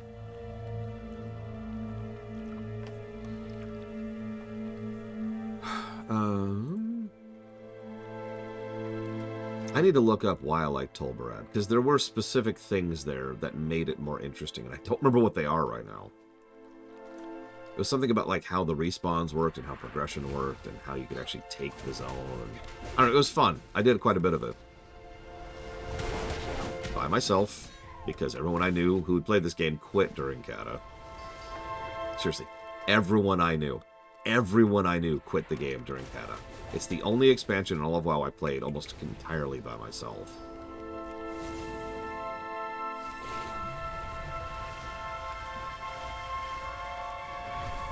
that might have been it, Maverick. I don't know. It was fun. I liked it. And then after that would have been Pandaria. I don't think Pandaria actually had World PvP, did it? It had the Battlegrounds, but I'm not sure it had World PvP. Help me out here. Track me on this. I don't remember anything.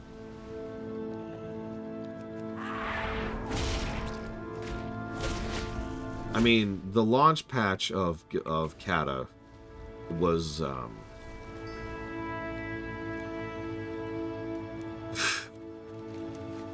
it made all my friends quit the game. I don't know what else to add to that. I really don't. We went from being a raiding guild that was at the top end of, you know, pushing world firsts for Lich King to every single one of them quitting. Except me. And I just played solo to see the content because, you know, I wanted to see all the new quests and stuff.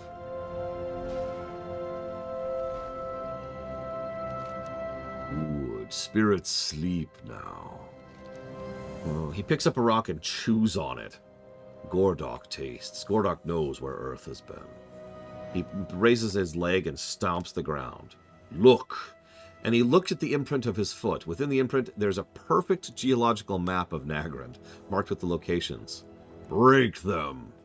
Break, Gordog, the pieces to eat. That's a really tiny, tiny thing, but I like the idea of the fact that an Earth Elemental could just stamp the ground and make a map of the nearby area.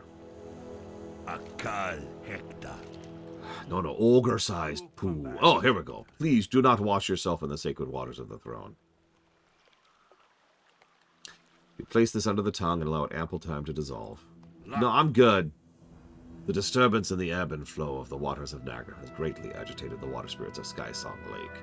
They have begun sowing destruction through the waterways of the area.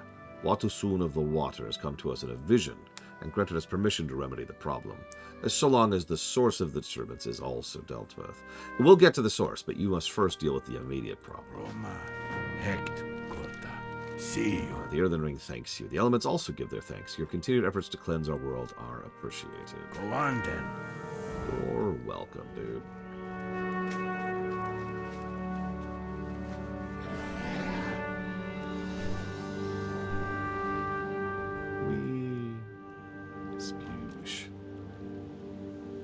Yeah, I forgot about that. You're right. So Krasarang's coastal stuff. There's your open world PvP for Pandaria.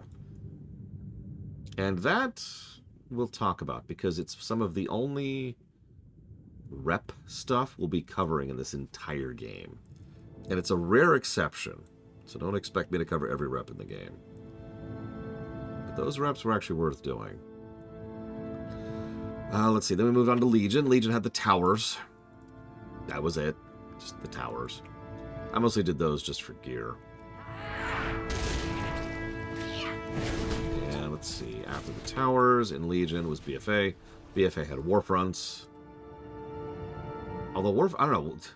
Warfronts kind of drift the line between world PvP and just battleground PvP. And then that was it. Then we hit Shadowlands. And they were like, you know what? This is dumb. I actually don't know why they walked away from it. I have no idea what the PvP scene has been like since Shadowlands. Have they even added any new battlegrounds since then? Oh yeah, there were PvP expeditions. I forgot about that.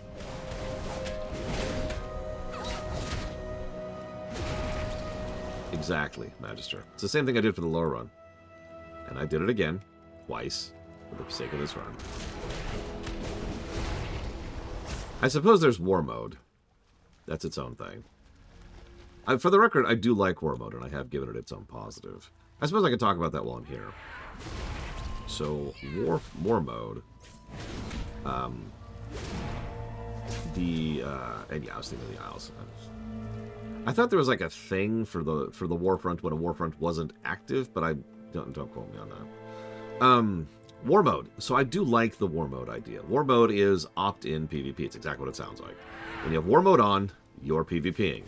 When you don't, you're not.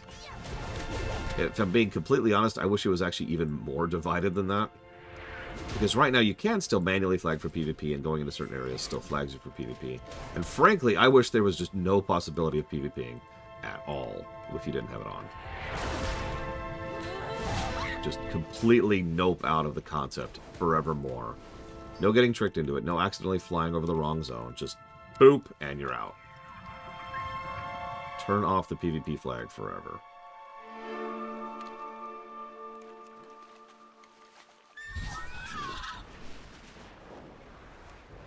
Okay, War Within has a battleground? Still, I like War Mode.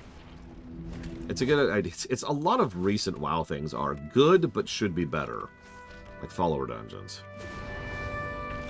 Yeah, if I accidentally walk into Stormwind, granted, that's hard to do, but if I do accidentally walk into Stormwind, I will die. I will get PvP flagged and people will try to kill me. I'm not asking to be able to do all the quests on the other side. Actually, I am. That is what I want, if I'm being completely honest. But it would be nice if I could just be like, hey guys, I just hang out there. Can't attack the NPCs, can't attack the players, no PvP flagging. It's just another town. There's already mechanisms in the game to try and prevent griefers from doing griefing things, which griefers like to do. But it'd be nice if it was literally impossible for them to do it, you know?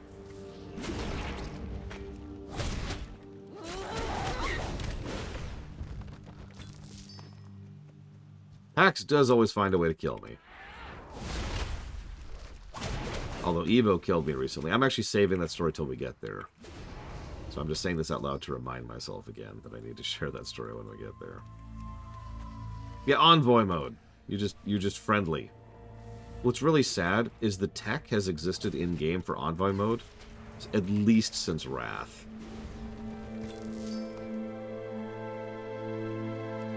So almost every NPC interaction, and player interaction for that matter, exists on faction tags. So you don't see it. You generally can't see your faction tags. But you have a dozen or 100 or 1,000 tags for your character that say, I am this rep to these people. To this flag, I should say. And then every NPC in the game, both enemy and friendly, has a specific flag attached to them. Even your basic enemies that everyone's hostile with, almost all of these have a flag, which is the always hostile flag. So that's how they keep track of that kind of thing. That's how they keep track of interactions. So, all they have to do is make a friendly to all flags that are not the always hostile flag thing. Or like make a flag that's friendly to, for example, each of the factions, which they've already done that. And then give a toggle for the player can just say, yeah, I never, ever, ever, ever want a PvP, ever. No, really. And then make them permanently friendly to all the NPCs. Done.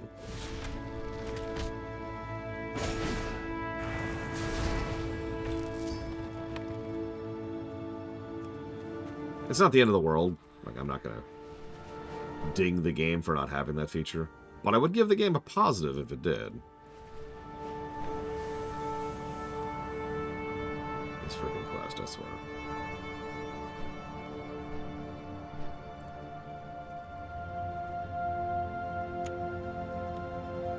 I have officially killed every enemy here and not gotten enough quest items. This is our first quest that's been irritating in Nagrand, right here. I always have issues with this one, too. Hey, they're back. Okay, let's kill some more. So let me ask a weird question. I'll ask myself this question, too. For those of you in chat who are not PvPers... Actually, let me walk that back for a second. For those of you in chat who are a player, regardless of your PvP perspective, what would it take? Like, what would you want in order to make PvP something you would actually engage in? Like, what would you want out of such a system? Let's assume, like, total insanity land. We're in Star Trek. You can do whatever you want with it. What would it take to get you engaged in it? He spits out the chewed up rock and pelts you in a hail of rubble. Poison! These rocks are not Nagrand. These rocks are from poison. You destroy poison rock. You find usurper. He breaks off a piece of ebon rock from his back. You are granted a piece of the fury of the earth. Take the boulder of Gordog and hurl it at the poison rock. Shatter their shells and discover the truth. Destroy the minions of the usurper and return to Gordog with the name.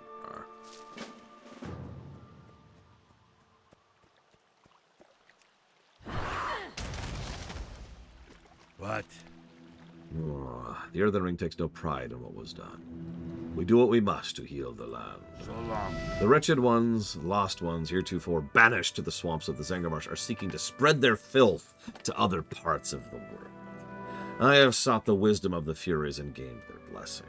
To stop the source, we must unleash the elements upon them. I give you living fire, plucked from the essence of Incineratus himself. Travel to the Windy Reed and burn their huts. You come back. Burn them. This is the second time we've gone after a broken village and completely burned it to the ground, by the way.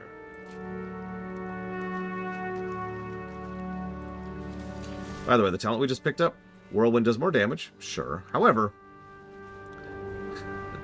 Whirlwind makes it so that your single target attacks also do AoE. This buff makes it do your next 4 attacks instead of your next 2 attacks. And yes, that applies to execute, before you ask.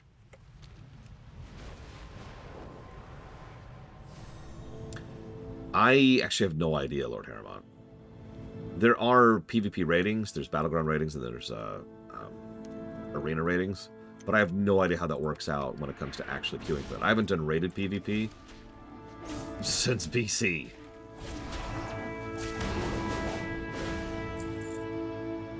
So I'm not sure.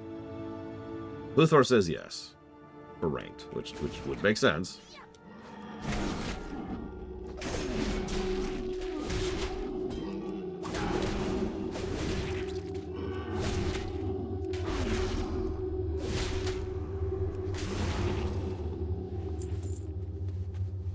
By the way, I love this. How do we burn these huts to the ground? We summon a fire elemental in them.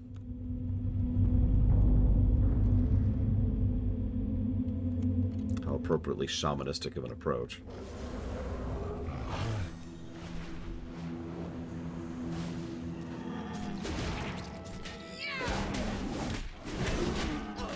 But I'm interested in a quest at the end of completing one faction's MS key to allow me to jump to the other faction, as I've been a member all along. I'd be down with that, Blade of all. I know EverQuest 2 did that, for example. And obviously ESO basically does exactly what you're describing as well. That war was always a stupid way to start that game. Have fun, little boy. Burn. Burn. Burn to the ground.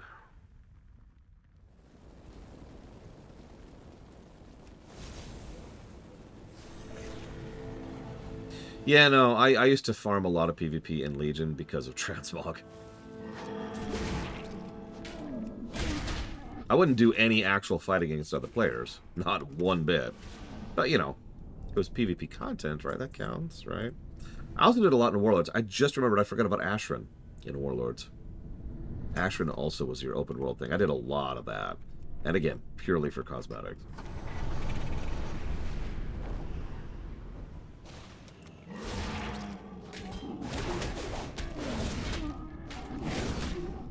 So, as Miristar and I think a couple other people also mentioned several things that I would choose for PvP. So you know me, PvP needs to exist in a totally separate bubble from PvE. Now we're pretty much there with WoW. Like we're as separate as I think we're ever getting in WoW. So cool, mission accomplished. But hang on, we could separate it even more.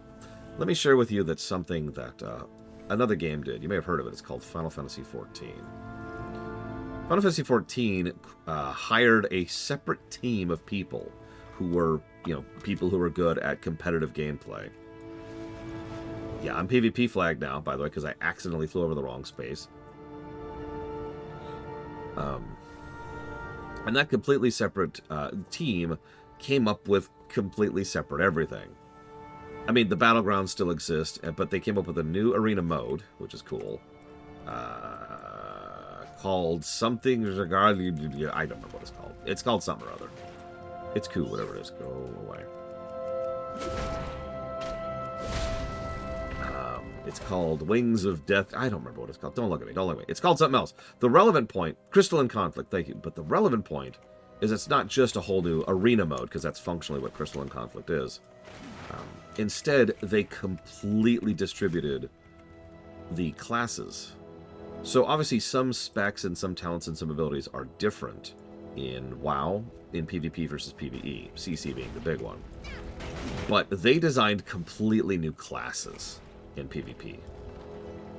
Like, you could go from playing a black mage, I'll use a specific example, to a black mage in PvP, and even though you're still called a black mage and your spell names are similar, it's a new class. New class, new rotations, new abilities, new everything. It is a completely separate experience, and that's awesome. That would be my big wish for WoW PvP. Just make WoW PvP. It is its own completely separate thing. It's over there. It functions differently. It plays differently. You get it.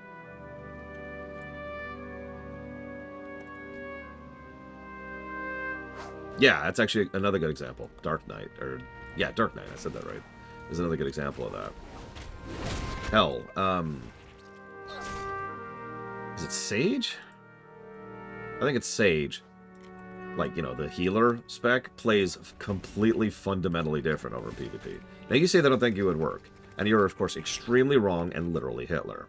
So, if you'd explain to me why it is you think the Holocaust never actually existed, feel free to share with me. But, so I shouldn't joke about that. I've been getting a lot of that crap lately, so I'm a little bit more irritated about than usual. So I'm venting about it. Forgive me. Ahem. Why do you think that wouldn't work in WoW?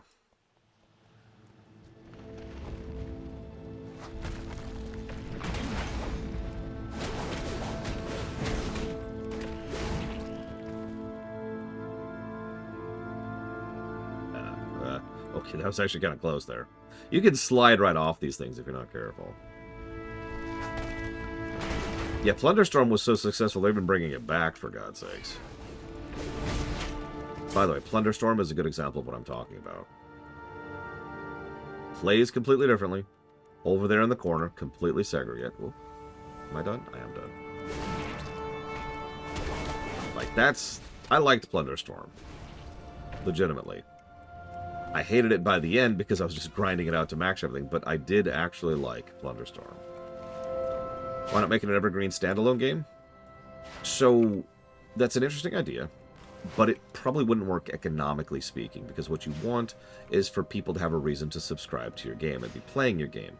More people sub to you makes more money, and more people playing your game makes them more likely to play the other parts of your game, which means they're more likely to spend money on other parts of the game. In other words, making Plunderstorm, for example, a feature of the WoW sub, means that you get a WoW sub and the player is more likely to do something other than just Plunderstorm, and thus has a more regular source of revenue for yourself. That's another thing. Being able to gain cosmetics from doing the PvP stuff gives you more of a reason to go play the rest of the game and show that off, which also encourages other players to do more of the PvP stuff.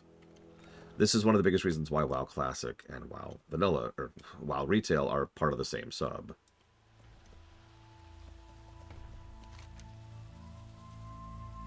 Gurok! Gurok betrayed the elements. Gurok must be summoned! You summon Gurok, you destroy. Go to Warmaul Hill to the northwest and find where Ogre worships Gurok.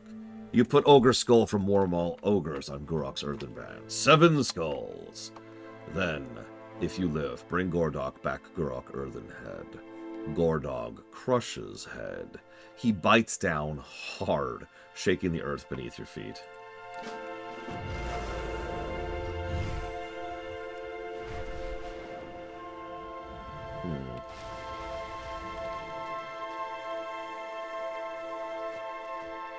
Light. Your efforts have stifled the efforts of pollution, but others have surfaced. Watersoon was able to shed the stink of corruption, but in doing created a twisted spirit essence. It is composed of the vilest of the corruption of the elements. You will find the spirit southwest of here. Destroy it and any corrupted offspring it has created. Okay.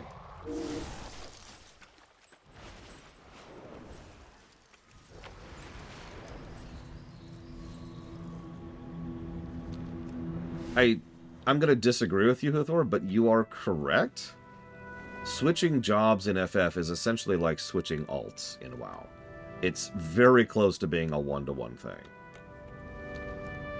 So yeah, if you switch from your warrior to your death knight, then you have switched and you're now playing a completely different class. There are some asterisks to that, I'm not going to deny that, but that is how it fundamentally functions, especially given what leveling alts is like right now in FF14. It's actually one of my biggest complaints about FF14.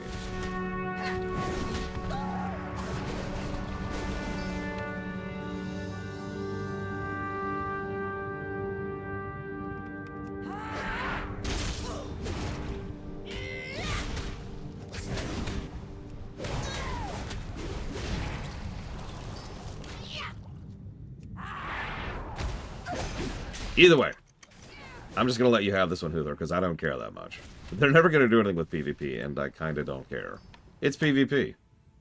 I mean, does anybody actually care about PvP for real? I mean, come on. Thousands of people swarm me. Actually, if I could share something very off topic, by which I mean completely on topic.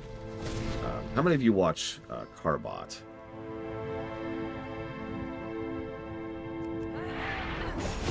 He put out a video yesterday talking about Arcane Season 2.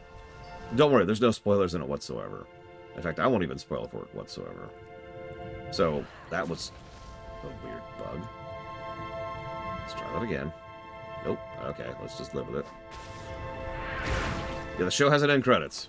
So Carbot put a video out about that, and it was like, wow, that was such a cool show. I kind of want to experience more of that world. So he went and he started playing League of Legends.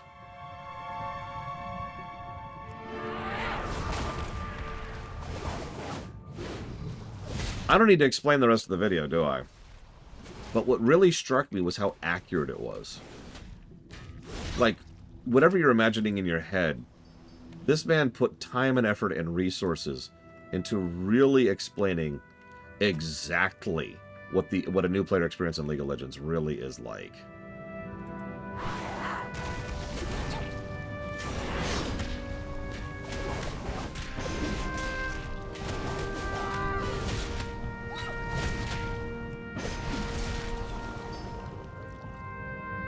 Yeah, he showed his work, exactly. It's something Carbot is usually pretty good at. I will admit, I actually massively disagree with him on many things, but to the point where I stopped watching him for a while there. But he does show his work, and I will always give him credits for that.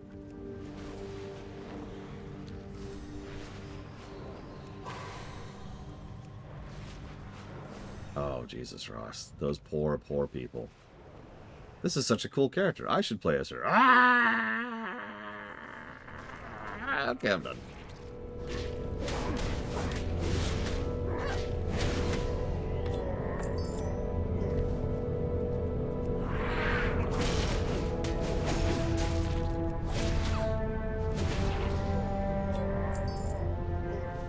I mean, the interesting part is I can't even fairly judge League as a game, for reasons that you basically just highlighted. I will admit, I was always a bigger fan of Heroes of the Storm than League of Legends, but I can actually discuss specific reasons why, and those reasons are not necessarily making it better, they're just things that I prefer more, you know?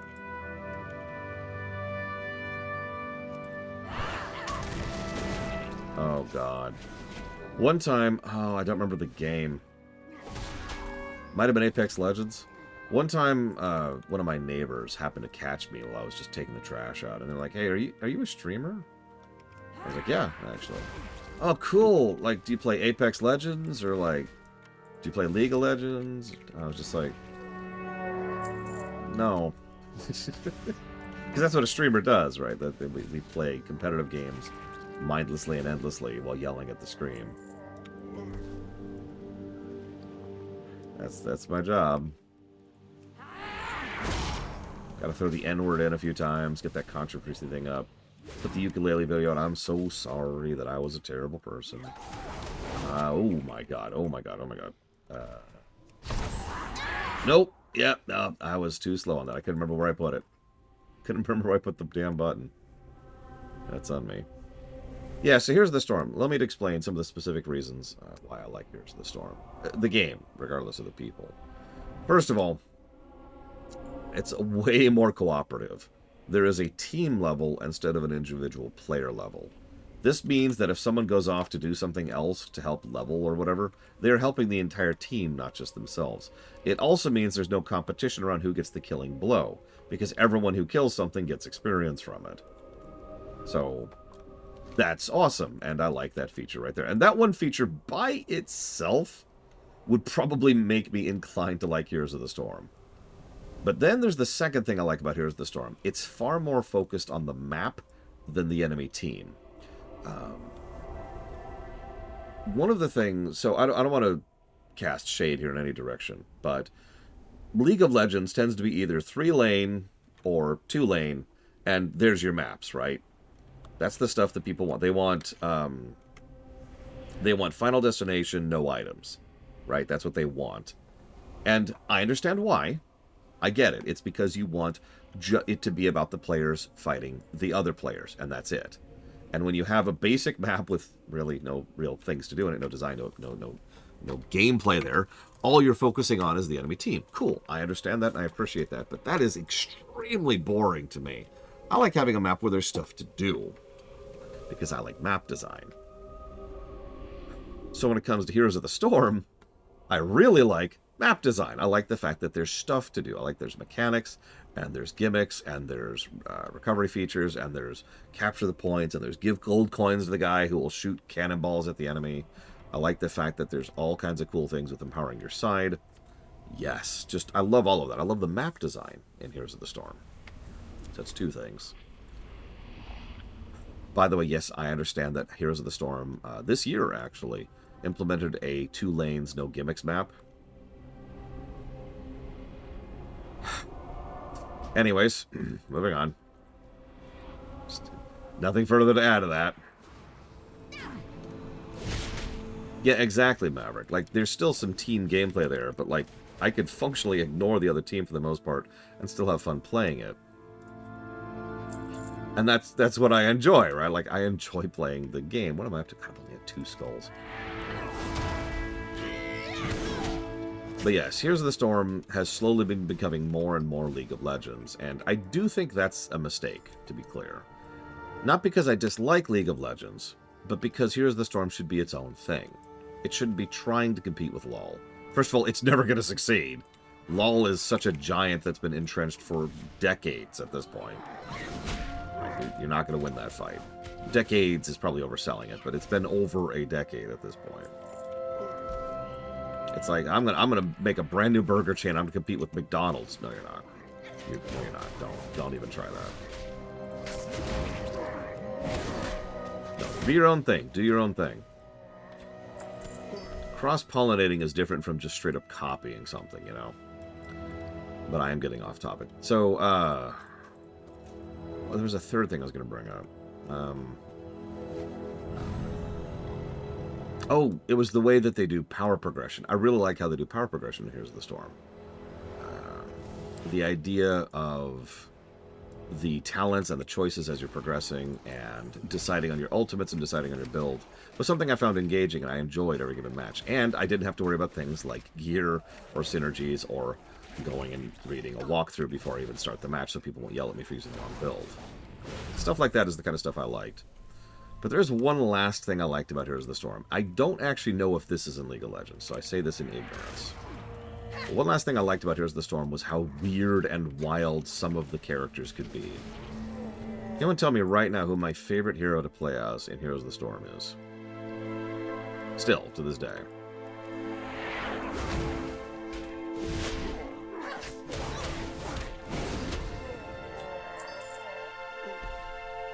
I like how several of you got it right immediately, because yes, the answer is Cho'Gall.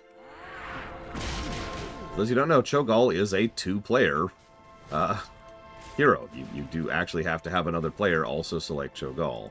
One of you plays Cho, the other one plays Gall. It is exactly as difficult and weird and wild as it sounds, and it is so fun. I like stuff like that. I like weird stuff. I like stuff that takes balance and throws it out the window because it's trying to be fun.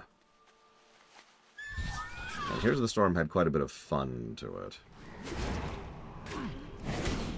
Hell, another one of my favorites to play as was Zul'jin. You might think, what's so special about him? Well, he does more damage the lower his health is, and he has a self-heal. That sounds like a simple thing, but managing that health, that was a razor line. And the further you push that, the more you could get out of it. But it was also extremely easy to die. Yeah, that's a true Berserker class right there.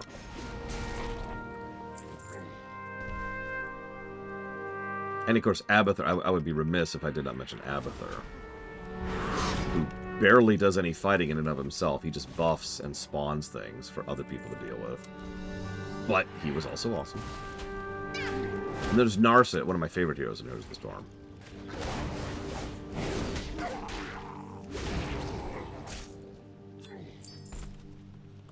A gnome who hulks out when he's mad. That sounds amusing. What qualifies as mad in this case, like from a gameplay perspective? Oh yeah, Artanis was hilarious. And then there was Alarak. I had a few friends who were much better at Alarak than I was, but he was still a fun guy to play as. Thank you, Narset, very, very much for the sub. And for being a hero of the storm. Hulked out gnome. It's just a dwarf. It's just a dwarf.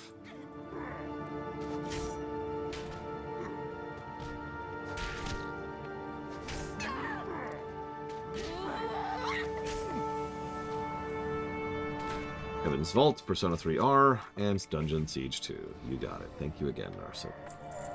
Is that 7? Oh, thank God. Nice, Masterman. I like it. Use skulls. There's another 5-man boss. There's a lot of 5-man bosses. In fact, there's 3 in this zone alone. No, 4. Excuse me, in this zone alone.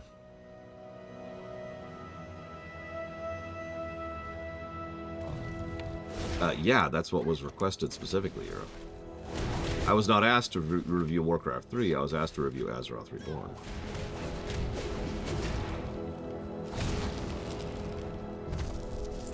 And so it shall be.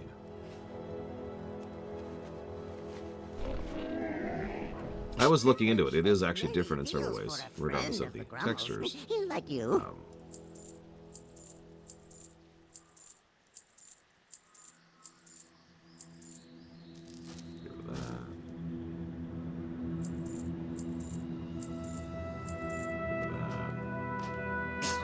Many farewell. What's Azeroth Reborn?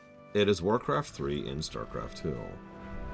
I don't remember the full list of changes right now, but there are several gameplay changes, which you might imagine because it's Warcraft 3 in StarCraft 2. I do like the idea of an old god playable in something like Heroes. There's only one thing that would really make me truly love Heroes of the Storm, and you can guess what it is before I even tell you. They'd never do that, of course. There's no money in it.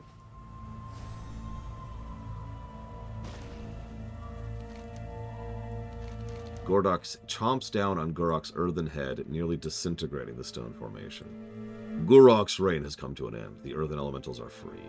All sleep now. Champion gets reward, which in this case is a level. Let's go ahead and grab this. Almost down to tier 3. Yeah, a true co-op mode. A true co-op mode to Heroes of the Storm. In other words, one where there is no enemy team of players. That's the kind of thing I would really get into. Hey, our first shoulders. Check it out. My outfit is now complete. Behold my glory. God, I look so terrible. Hey. Holy crap, I look terrible.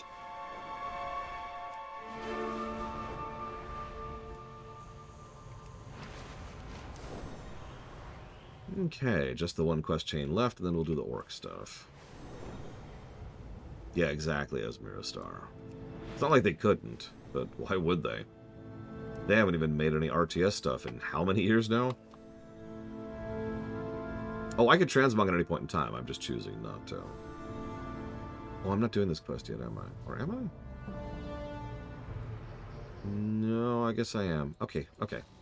So, ladies and gentlemen, this is Altruist the Sufferer. I don't expect you to remember his name, but do me a favor and try to remember his name. He is the second demon hunter in the game, after Loramus Thelapides, who was back in vanilla.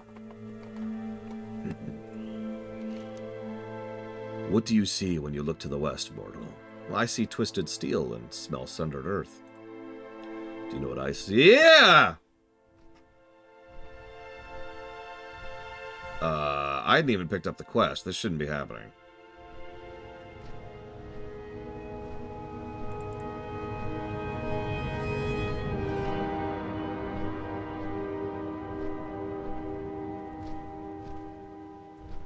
They've apparently never fixed this.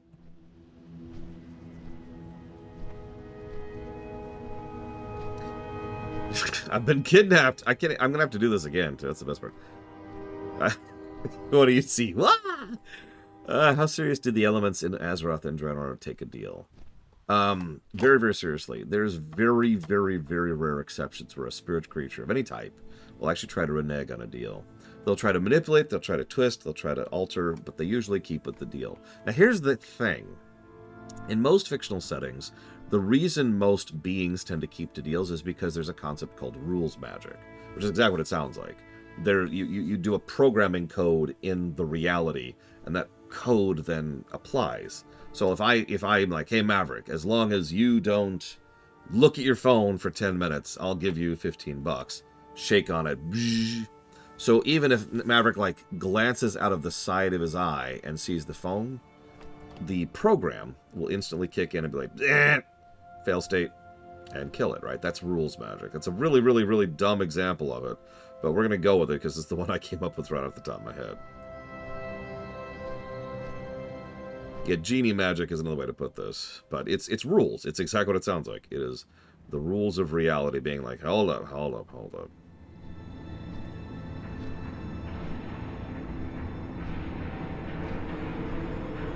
Rules magic doesn't actually exist in Warcraft. Instead, most of the reason they do that is because, let's be honest, Warcraft steals from other settings. But the in-universe reason is most people adhere to their bindings and their deals, because if they didn't, then they would essentially be ostracized immediately. If I can use a weird parallel of this, let's say I offer you $10, and you're like, oh, thanks for the $10. And I'm like, yeah, so give me the thing I paid for. And you'll say, no. Well, then no one's going to give you $10 anymore, are they? And word in the spirit realm spreads far and wide and quickly. So if you are one of the people who doesn't adhere to your bargains, no one's ever going to bargain with you again, whether mortal or spirit. And that causes problems. So most people adhere to their deals because they're kind of all bound by the same social contract rather than a literal rules magic thing. Anyways, does my appearance startle you? Do you know what I am?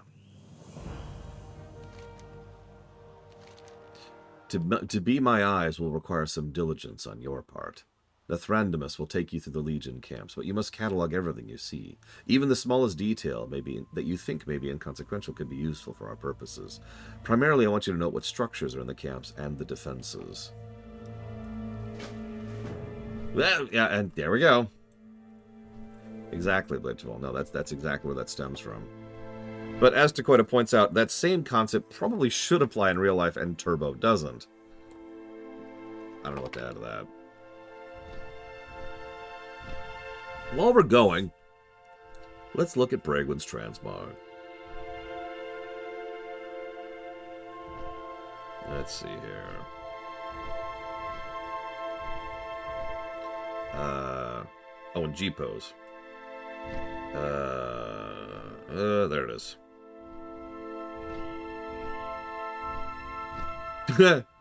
Is it really sad that I recognize every single piece you're wearing there? That's pretty bad. I gotta be honest though, the moment you get the wolf helm and Terracar, that's when you look terrible in this game. Because you got this stupid wolf helm on. And the wolf helm has versions based on armor type. So you notice even my Clothy was wearing a wolf helm. So everyone's wearing a wolf helm. No matter what your armor type is. Although I do look pretty dorky right now, I'm not gonna lie.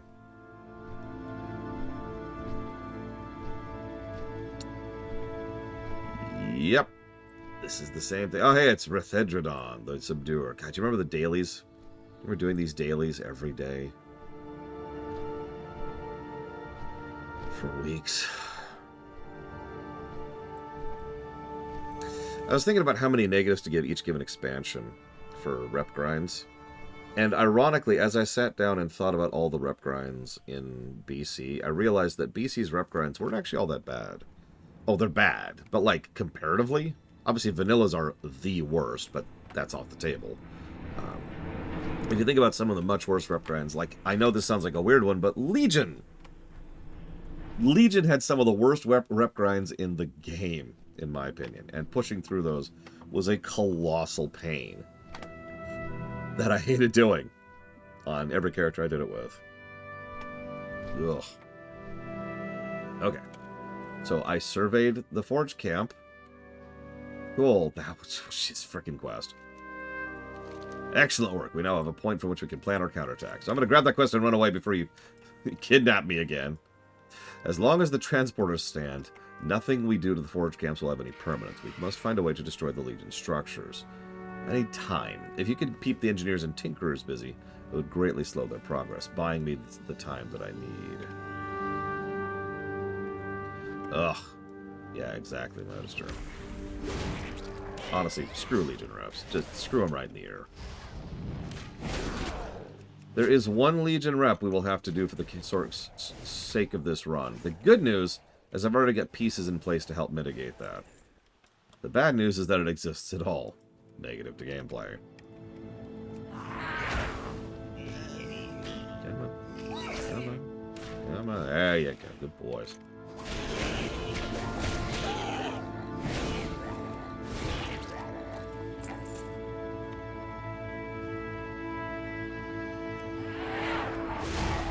I mean, it's pretty obvious as Minister. There are, in fact, 3 reps I decided to pre-grind in preparation for this run. I thought about doing a 4th. I'll tell you what the 4th is. It's the Firelands one. The Fireland Molten Front was actually pretty cool, and honestly is one of my favorite daily rep places in the entire game. It's one of those rare places where doing the daily rep thing was actually fun and interesting, and I kind of wanted to do it. Also seeing the progress as we slowly crawl our way further and further in, and bit by bit get to the point where we start making a beachhead in the elemental plane of fire was just cool.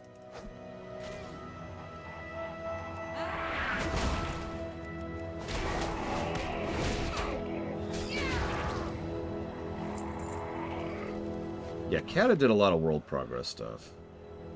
And that's why Kata is one of the buggiest expansions. Well, the but here, Crazenorse, is that the other rep grinds we're doing it because there's substantial story locked behind those rep grinds. The Molten Front doesn't really have that. Anything that happens there I could just summarize by just doing the Firelands raid, which we are doing anyways. I am actually extremely familiar with the Firelands raid because I have Terragosa. So, enough said on that front.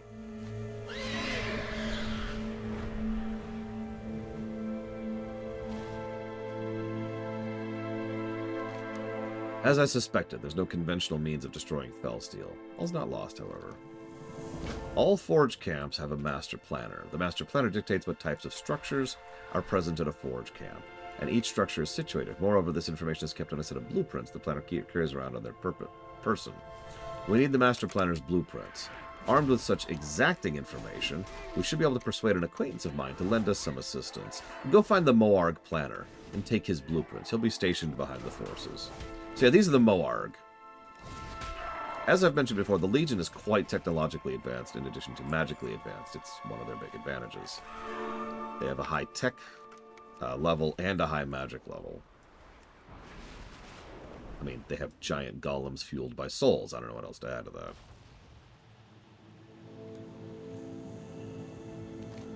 Avoid the overseers at all cost. Okay. So. Take the blueprints and travel to Shatrath City in the Terakar Forest. Once at Shatrath, Once at Shatrath, go to the lower city and look for a Moarg by the name of Sal Salabim. He'll probably be at the bar drinking away his sorrows. By the way, you may need to convince him to lend his assistance. Try approaching him with patience and understanding, and if that doesn't work, use your fists.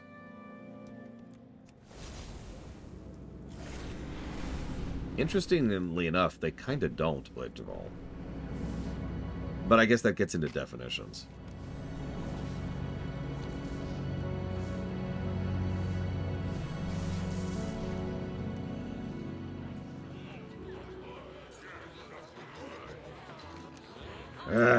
Hey, Ultra sent me. He said you could help me.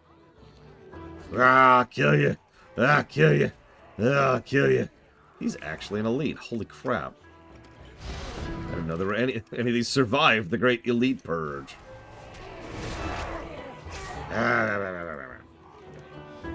Fine. Calm down, Bright Eyes. Sal Salabim will help. This Sal Salabim design. Look at towers. Demon Hunter no can see. Yes, poor altruist. He'd cry if he had eyes, yes. Yes, Sal Salabim will help, but first you help me. He hands you a ledger. These creatures owe me gold. Many gold. Go collect for me. They no give you, you fight. But you strong. You defeat Sal Salabim. Well, I believe this is the second time we're being a collector. Also, I've always loved the fact that one of the bronze dragons is just getting boozed up at the bar here. Oh, alright, let's go collect on the debt. Let's see here. First we have Ralik the Ogre. He's drunk. He never leaves his cantina. He's mean, ugly, fat, mean, and also fat. Then we have Kush Kush. This is a spore man from Zangarmarsh, who has a mushroom garden on the border of Zangarmarsh and Terrakar. Lost many gold to Sal Salabim in the game of What's That Smell? Tried to pay Sal Salabim with stupid mushroom called Glowcap. Say it's good as gold. Ah! Hello, Kush Kush. I've been sent to collect the debt. No, I pay nothing. You die. You die. I kill you. Oh, God. Oh, God, I didn't realize you were the player character. I'm so sorry. I'm so sorry. Please don't kill me. Oh, God. Ugh. Alright, so we just murdered a man for his gold. Cool, cool. Next.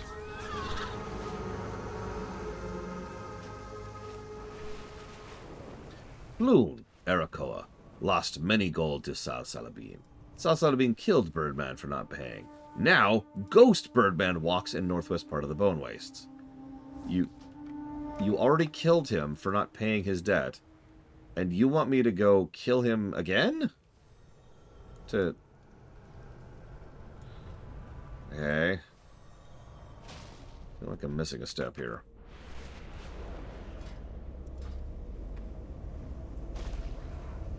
No, hang on. I actually don't remember exactly where he is. Somewhere around here. You know, with all the other dead Arakoa. There's a lot of dead Arakoa around here. Hello? I'm looking for someone who owes me gold. Ah, here we go. There he is. Excuse me, you, sir. You owe me gold. Yep. Pay up or I'm gonna have to hurt you. Are you serious? He already killed me. What more could he want? He wants his gold, so pay up or die. Again. Choose the third option. Killing you! Okay. Look, guys. Just pay up. It's fine. Just pay up. Just give me my money. Give me my money. Give me my money! Okay, he's dead. Again. What happens when you kill them when they're dead? No, I'm sure it's not a big deal. He had his gold on him, apparently, which is kind of funny when you think about it. Oh, for God's sakes. And now I'm, like, chain aggroing everything in the universe over here. Oh, jeez. Oh, jeez. Oh, jeez. Oh, jeez. I did that in order. Whatever. Oh, God. Please don't aggro. Please don't aggro. Please don't aggro. Okay. God, debt collecting is hard work. Yeah, the HUD came to deal with me. Holy crap. So I didn't discuss the Sporelings a lot because there's honestly not a lot to discuss. They're Crazinars. They haven't really done much with the Sporelings, not even back in the day. They were a bad rep, and that was kind of it. Let's see. Yes, we're going to make Raging Blow more common, and we're going to get the dumb talent that doesn't exist. Okay. Now we just have the Ogre. Hey, you! Pay up. Pay up. Pay up. No blasters! No blasters!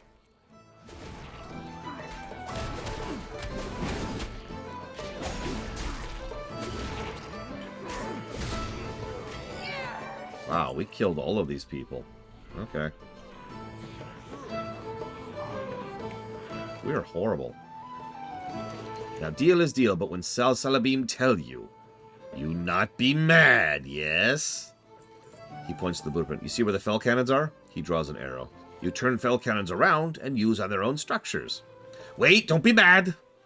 One thing you not know. Overseers have key to turn cannons. You need key first. One from each, huh? Not so easy, huh? Take information back. Thanks. And yes, that's Harris Pilton. I actually lost her. Where'd she go? There she is. With her pet. The dark time. She sold the Gigantique bag, which was one of the easiest and most reliable sources of a 22 slaughter in the game.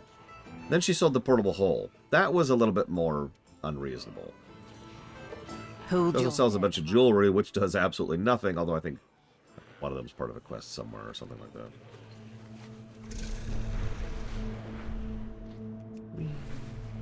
Wait, which expansion are you leveling in, Brig? And yeah, we are... I don't even want to say basically. We are a murderer. We just killed a bunch of people for money. I guess that's not really that different from our normal operations, but it still feels kind of bad, you know?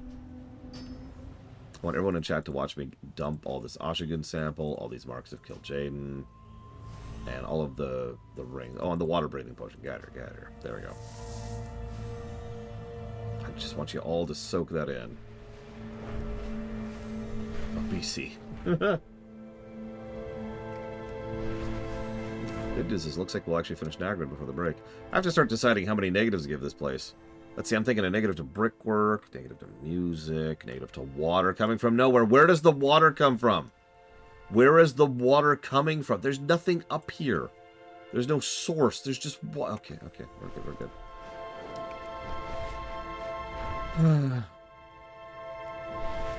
Ironically, the answer is the elementals, but like, one thing I would have liked to add to the whole visual storytelling idea, imagine if we go up like to one of these. I know this one doesn't have a waterfall, just bear with me. So there's a waterfall, and we actually see there's just a water elemental just hanging out.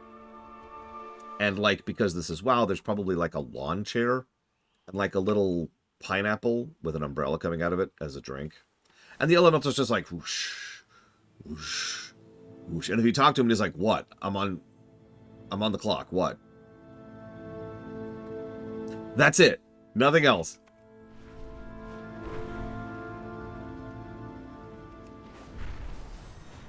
Yeah, I always loved the idea of the floating islands. They just never really did anything with them. Like a lot of things in Outland, honestly.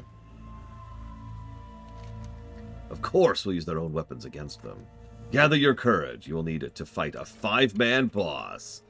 That's, yeah, we're up to what? Like, hang on. So we had 3 2-man bosses, and then we had a 5-man in Dern. We had Tusker as a 5-man. We had the other Gron was a 5-man. Oh, no, the Earth Elemental was a 5-man. The Ogre was a 5-man. And then these guys were 5. So we're up to 6 5-man bosses in Nagrand. I think this is the okay, we're not going to give you a dungeon, so here's your equivalent.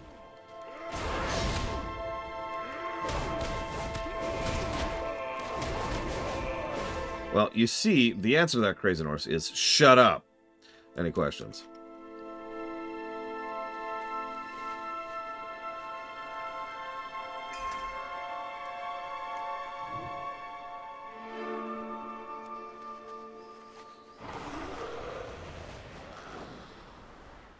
Yeah, it's got more spikes on it. I don't know. Like, it actually makes sense that, for example, Serenite is extremely strong. And Elementium, which is still one of the strongest materials in the setting, despite being something they invented for vanilla, being so strong makes perfect sense. Felsteel, as you say, probably shouldn't be super duper strong. If anything, the Legion should probably use something that isn't Felsteel.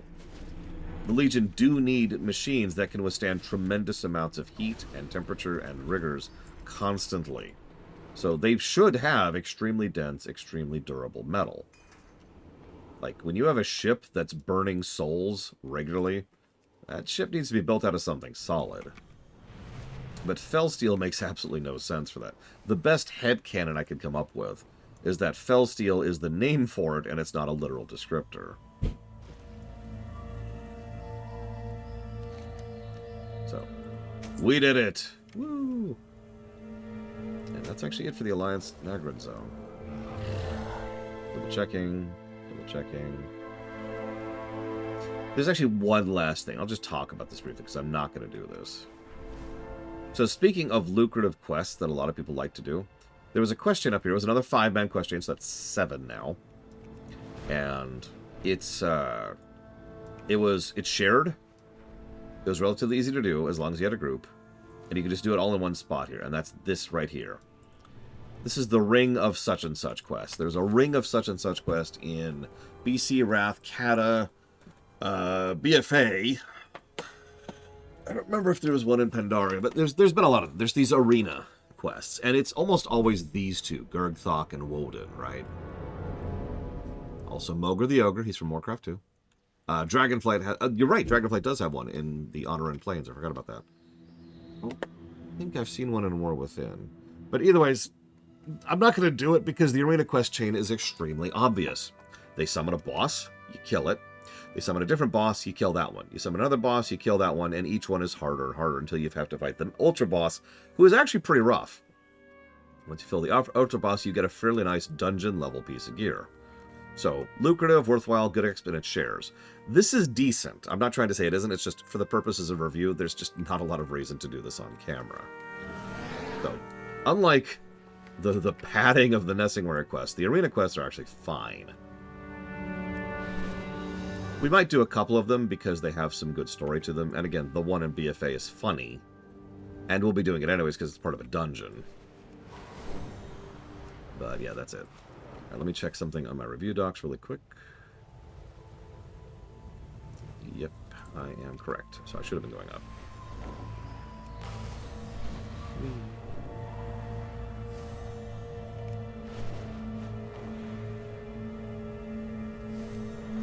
The one in Kata was mean. They were really experimenting with what kind of boss designs they could do. Like, most of the bosses back there are mostly just stat walls, right?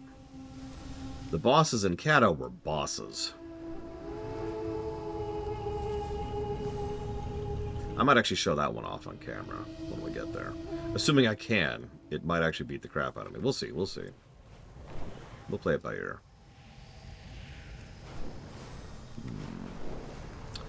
I think, rather than try to do much, let's go ahead and finish up Nagrand. Let's hope we can finish the rest of Nagrand really quick here.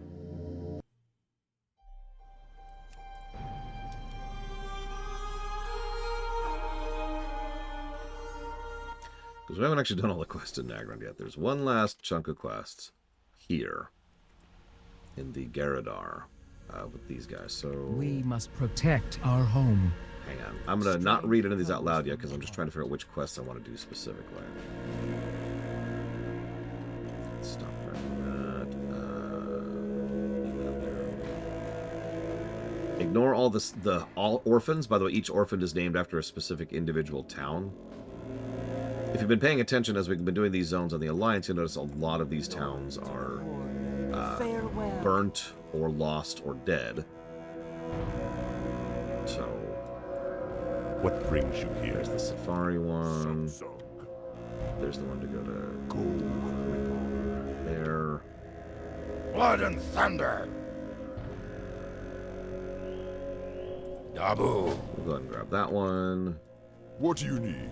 That's unnecessary. Those are unnecessary.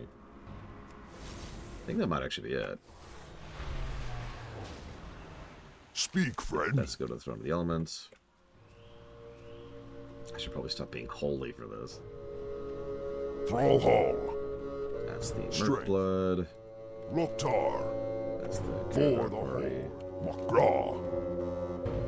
And that's the Merk Blood again. Okay, so yep, that's it. Alright, so, sorry. Yeah, no kidding, Crazy Norse. You'll notice that I didn't even focus the camera on him. We'll get to him in a second. We will. Don't worry, don't worry. Ooh, we're a bit behind on talents. Okay, so we already got Cthulhu, which is the thing that enables us to really lean into Mind Spike. But I kind of want to... Do I want to do AoE... I'll let you guys decide. Do I want to do AoE dots, which is Nazoth, or do I want to do single target dots, which is Yogg Saron? Both of them sound fine, but both of them are, again, pretty differently, as we've already talked about when we talked this class out. Let's see.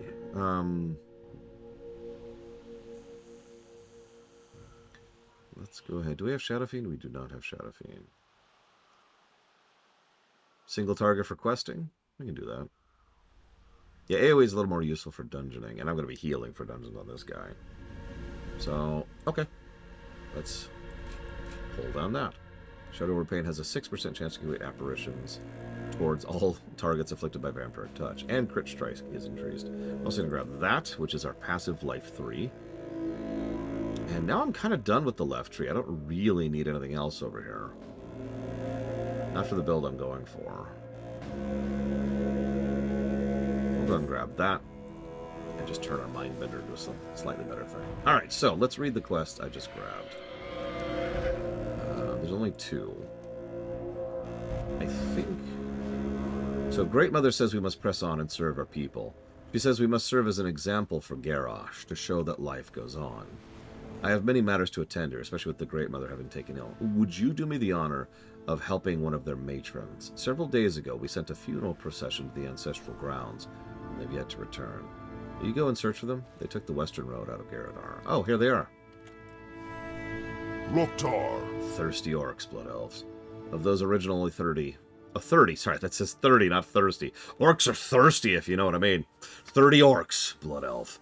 Of those 30, only Ungras and I remain. We found a young orc, Sourfang, nearly dead near Sunspring. Apparently he was here for another reason. For the Horde. So he wants us to do quests we've already done. He wants us to do quests we've already done. But this is Sourfang the Younger. Blood and thunder. They died, all of them.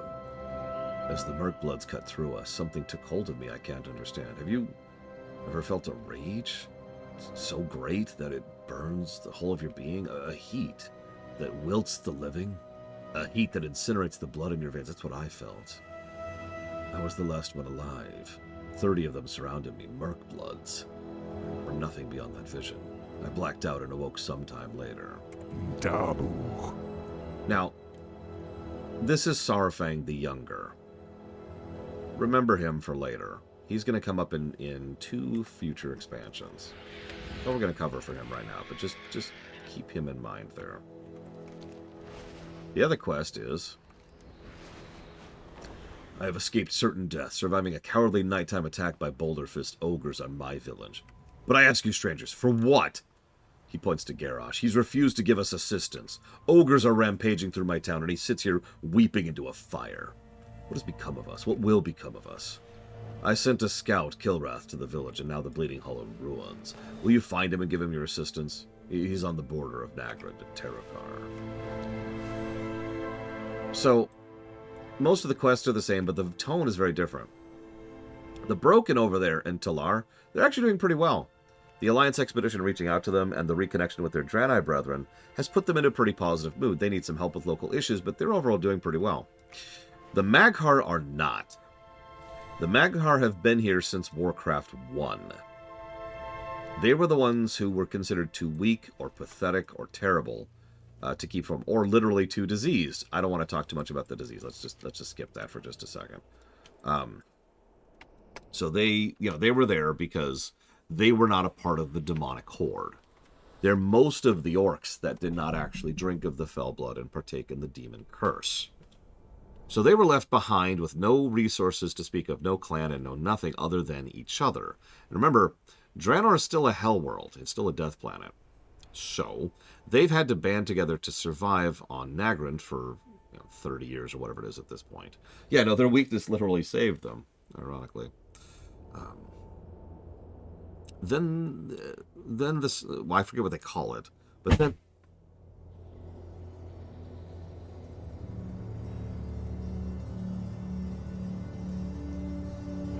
But then, the shattering of Outland happened, right? And when that happened, things got even worse for them because the whole planet started falling apart.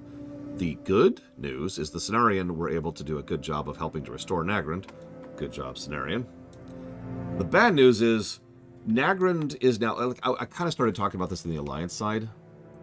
Nagrand is still the breadbasket of Outland, right? Literally as well as figuratively. This is the only truly prosperous land in the entire continent. It has game, it has arable land, it has clean water. It's basics, but it's so... Yeah, exactly, Crazy Norse. So remember, Nagrand was already a hellscape before because it was so prosperous. Now it's even worse. So if you've been paying attention to the quests we did, there's the Burning Blade orcs. There was the Kill Sorrow orcs. There was the Eastern Merk Bloods. I forget which one. There's the Western Merk Bloods over here. There's the Hala stuff. There was the Ogres of the Warmaul up here, and there's the Gron that are pushing them. And then there's the Maghar and the Talar. Oh, also the Consortium here, and I feel like I missed a couple. I should probably mention a faction of the Shadow Council is also here. So that's a lot of different factions, most of whom are fighting each other. All of them are fighting over Nagrand. And so Garrosh there, who is the leader of the Garadar, leader of the Maghar at Garadar, he's just in a malaise. And so they need strong leadership, and they don't have it. So we show up, and we start running around. It's helping to fix their problems for them. So while the Talar are like, oh, thank God you're here, help us with this, the Maghar are like the tone is completely different, right? To give an example of that, this is one of the outer outposts. It's actually technically in Terrakar. This outpost here was one of their huts, and the Boulder Fist have completely stepped in and just kind of taken the town for themselves. Why is he the leader? Because, let's see, he came out of the correct vagina, Crazy Norse. Speak, friend. These ogres are extremely peculiar. They're also extremely stupid. Look how the fat one makes the lesser ones dance. It's mesmerizing. Strength. I've been watching these beasts for days. The fat one says he was waiting for something. What he's waiting for, however, is a mystery. I have a plan that's going to involve some violence on your part. You'll need to kill several of his subordinates and then beat him to within an inch of his life. Do this, and I'm certain he'll tell us everything we need to know. Be safe.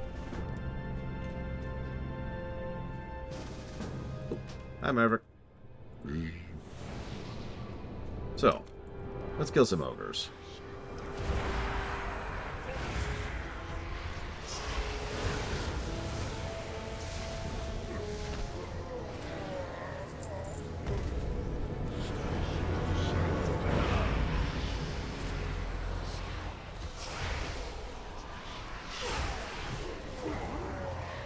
Yes, go, my void tendrils. I can't actually talk to him yet. I need to kill 6 more guys. Quick, before he resets. Quick. But no, it is pure nepotism. The reason he's in charge is because his father used to be in charge. Well, actually, it's not quite like that. It's more like his father used to be a well-venerated orc for reasons that are best left to the imagination. Reminder, the orcs, historically speaking, have not been particularly good people. It's only relatively recently that the orcs have been allowed to be something other than savage and brutish. Again, we actually talked about that earlier. Azeroth is so much more livable that they actually have the ability to have something like a civilization other than a tribe. Let me live, I'll tell you what you want to know. For many years, Boulderfist ruled all ogres in Outland. The ogres were united under Kroll and content with the land they were given. However, the past few months we lost many ogres to a new clan known as Warmaul. Warmaul has taken our land and killed our people. We have no choice but to take this town.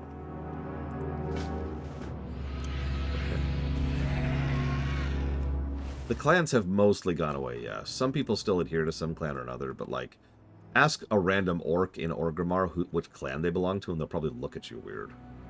Nagrand. Slow down, Holywake. I'm a lowly rogue. I don't know what to do with such information. May your blade... Take what you learned back to Garadar. I assure you he won't be happy to know our village was destroyed and many of our people killed because the ogres needed more space. Be safe.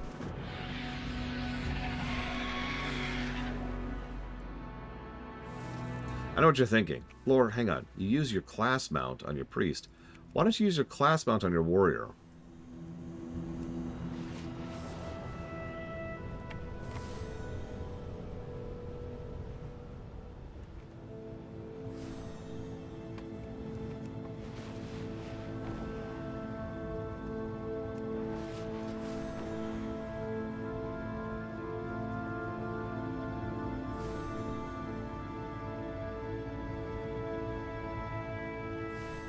I guess we'll do that. Get some fade talents. Makra. So they say they're within their rights to displace and slaughter orcs on a whim, huh? I'm sure it's had nothing to do with their leader being an impotent whelp. Only gotten a fraction of the passion his father had. Strength. So then he wants it to go do the Lantresser stuff. Oh, absolutely, Crazinors. Quite a few, even. One moment, please.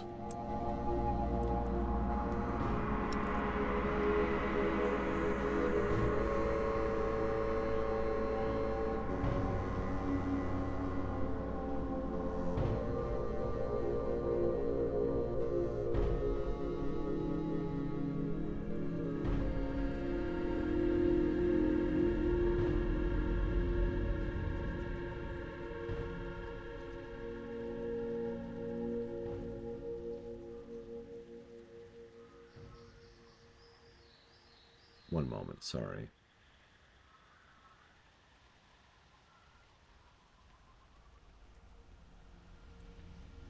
Okay.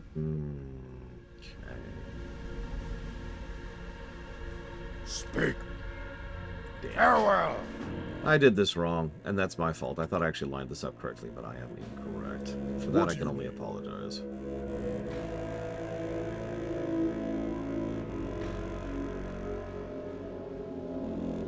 Strength. The good news is Wowhead exists. No, it's for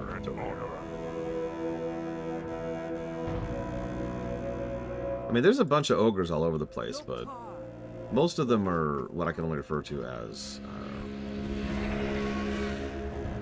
I don't want to say refugees, that's the wrong word. Displaced? The Gorian Empire in the real timeline, the prime timeline, has long since fallen. The ogres have stopped being a polity, like a single political power, decades ago.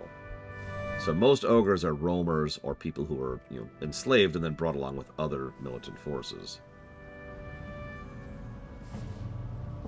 Where is it?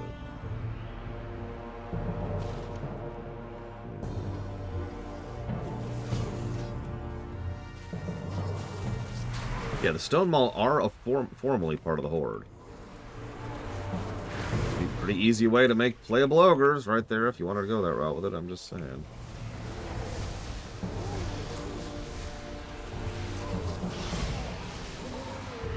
There's a chance he'll drop an item. He didn't. Damn. That would have really helped out. Hey, Dream Whisperer. We do not match her. However, it's worth noting that the rest of the continents aren't there anymore. So there's a non-zero chance that what was left of the Gorian Empire is just gone. For the Horde. But unfortunately, so if you look at the Warlords map, and they've talked about this a couple of times. Oh, that's not our Warlords, this is the Warlords. You see that little continent in the lower left down there? That's where the Gorian Empire is actually from. High Mall up here is actually an outpost. That is where the Gorians are actually, their homelands. Rome, if you prefer.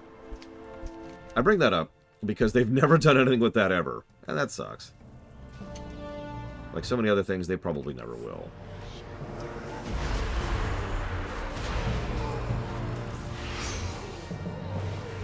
Like, they have abandoned so much of Outland.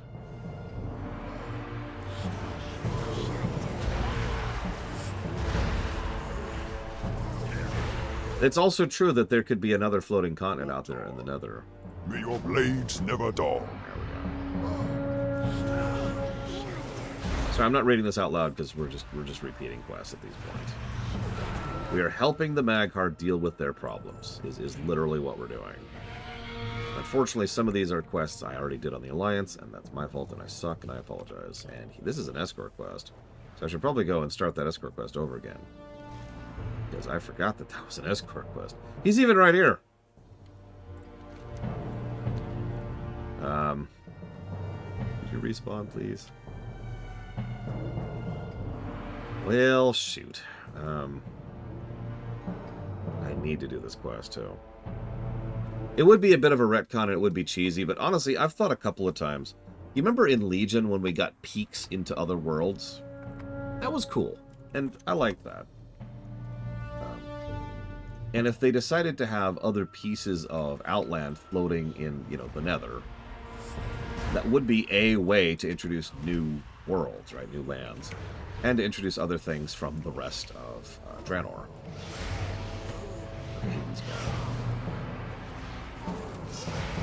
And yeah, actually, that's not a bad idea too, Crazy North. It's not like they can't do that in setting, although it takes, you know, time and effort and work. And it's terraforming. Like all terraforming, that takes a minute.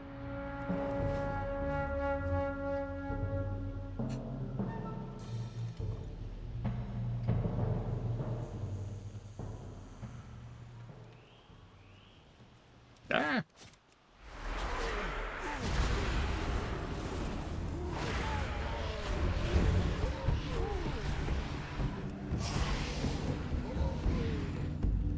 I shouldn't need to abandon it, but sure, we'll go ahead and abandon it. Yeah, he's just waiting on his respawn timer. That's what I thought. This is BC. Okay, while we wait, I'm gonna go start the altruist chain really quick.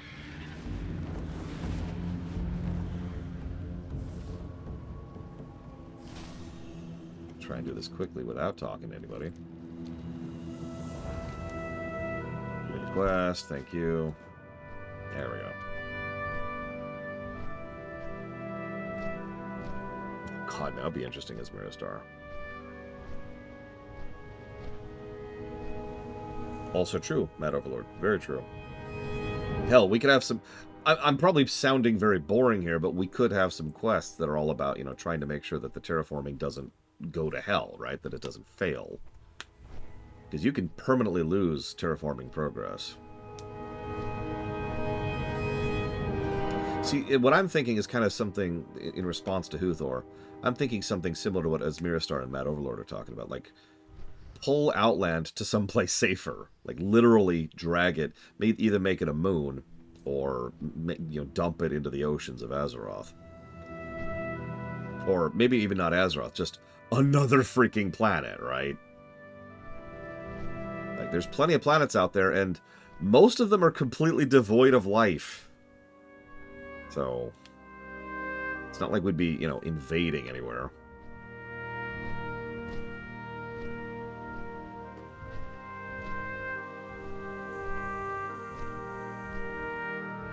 Yeah, I know, there's other planets which have plenty of life on them. Too much, one might say, life on them. We won't really show that off until Legion. That's the first time they actually showed us what that looks like. Either way, I think there's options there. I think that's something to consider. I don't know if they'll ever do it. It's just something to consider. Then again, I've said it before and I've said it again. We probably need to bail on Azeroth, not Outland. Especially given what's going on under Azeroth's surface.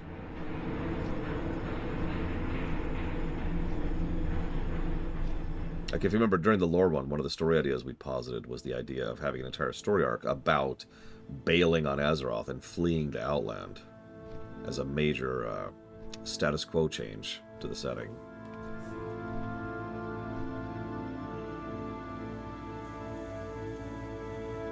That is true, Maverick. It is entirely possible the situation is still salvageable. We don't know.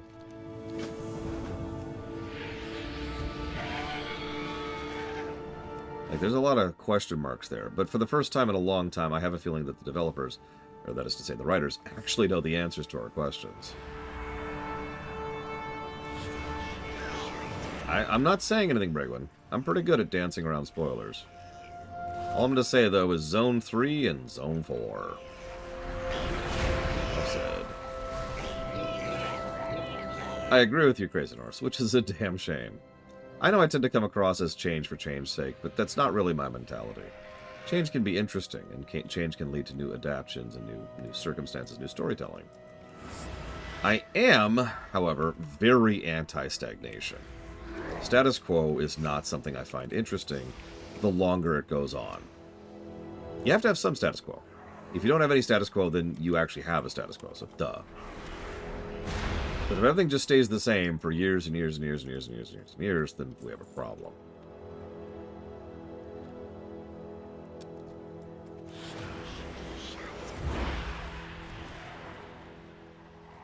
Alright, Legionnaires. I didn't see one over there. Listen, zombies are cool. It's fine. It's fine.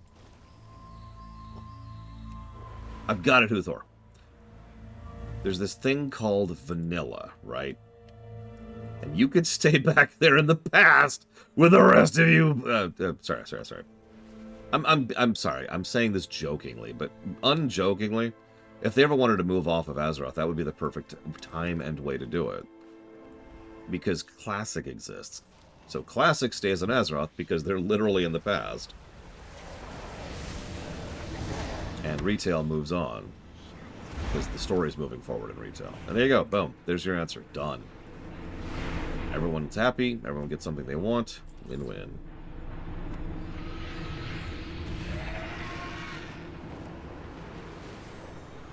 They kept talking that up in Outland. Do you remember that? When BC came out? They kept talking about, oh man, we've got all these portals to all these other worlds and we can't wait to do cool things with these other portals. They never did. They never did anything with any of that crap. The closest we got to that was the events that would happen in Legion's final zone.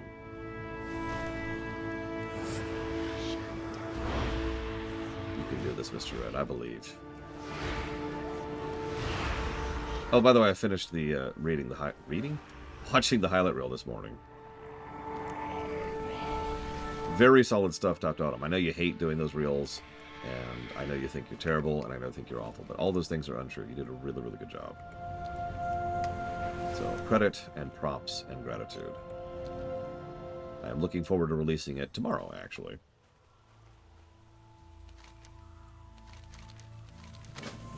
Okay, so now, has this guy respawned?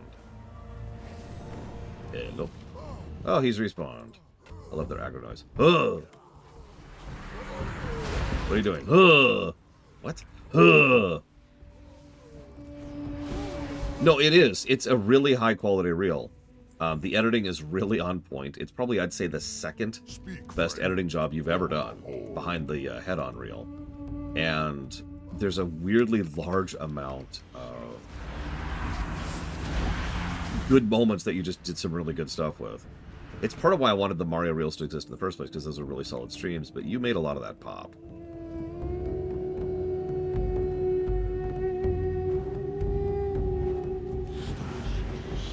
Listen, all I'm saying, Huthor, is we need to get rid of the nobility. Death. Death to the aristocracy. Honestly, using the lines from Team Fortress 2 was inspired. Legit. No, BC was actually a really big success story. In fact, what's really funny is BC is one of only 2 expansions in WoW's history that actually had a noticeable upswing in subs during the expansion. If you don't understand why that's significant, I know I've already talked about this, so forgive me for the repetition. If you ever look at Steam achievements for a game, you'll see what I like to call progression achievements. Beat Chapter 1, beat Chapter 2, beat Chapter 3, and so forth. What you will see is a near-universal trend of how you'll beat Chapter 1, and like 80% of players have that, and then beat Chapter 2. 60% of players beat Chapter 3. 20% of players, right? It's a drop-off. And that exists for all the reasons in the world. Like, this is the kind of thing that's so easy to understand, I feel silly even talking about it. Most players will start a game, and then bit by bit, they'll have more and more and more reasons to not finish the game. So, that's the same thing with expansions for every game, not just World of Warcraft. So, you have a big spike when an expansion launches, then it slowly bleeds out. Thus, there are 2 expansions where we actually had an increase in subs during the expansion. That's rare. And what's funny is in both cases it happened for the same reason. Word of mouth. Now, I'm not trying to bash vanilla, but a non-insubstantial number of players bailed on vanilla because it was vanilla, and it just wasn't what they were looking for. And a non-insubstantial number of players received word of mouth from people who'd stuck around saying, hey, no, BC is so much better, come back. And so word of mouth spread, and a lot of players came back for BC and joined for BC, and thus player base goes up. Make sense? There's only one other expansion that's happened in, and that is Dragonflight. And funnily enough, it's the exact same thing that happened. The Shadowlands dip was a noticeable downswing. And, I mean, there wasn't any Lord Hermod. They just quit. They go play Lotro. Killed, or frickin' EverQuest, too. By the way, don't play EverQuest, too. Anyways, so the Shadowlands dip happened, and a lot of players, evacuated and exodused off to whatever else they could. And then Dragonflight came out. And Dragonflight is not exactly the best expansion ever. But what it is a fairly large return to form, and a lot of people, myself included, felt that Dragonflight was finally a WoW expansion again, after the disaster that was Shadowlands. So word of mouth spread. And lo and behold, people came back. I can actually present this in real time for the, 3 of you who have actually been watching me consistently over the last several years. Because if you remember, for those of you who were there, every now and again in some completely unrelated stream, WoW would come into the topic. And several people would be like, what do you think about WoW? And I'd say, it's really good. Dragonflight's really been impressing me. It's weird. And a lot of people's response to that was, no, there's no way. It can't have gotten good. Oh, it's weirded me out. Like, the MSQ still has some serious issues, and there's a couple of flaws here and there, but it's solid. Let me tell you about Dragonfly. It's so cool. What's Dragonfly? Pretty sure these share. We'll find out. It's like, yep, they share. Yay!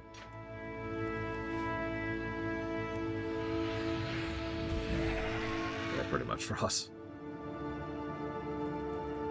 Now we're going to talk about Star Trek. Let's see. Merk is a better captain.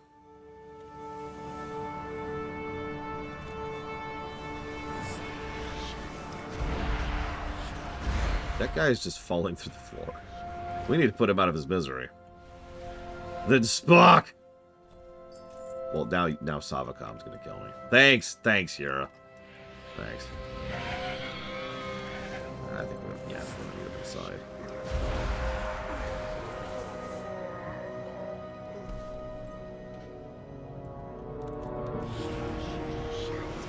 That's funny, Bragan.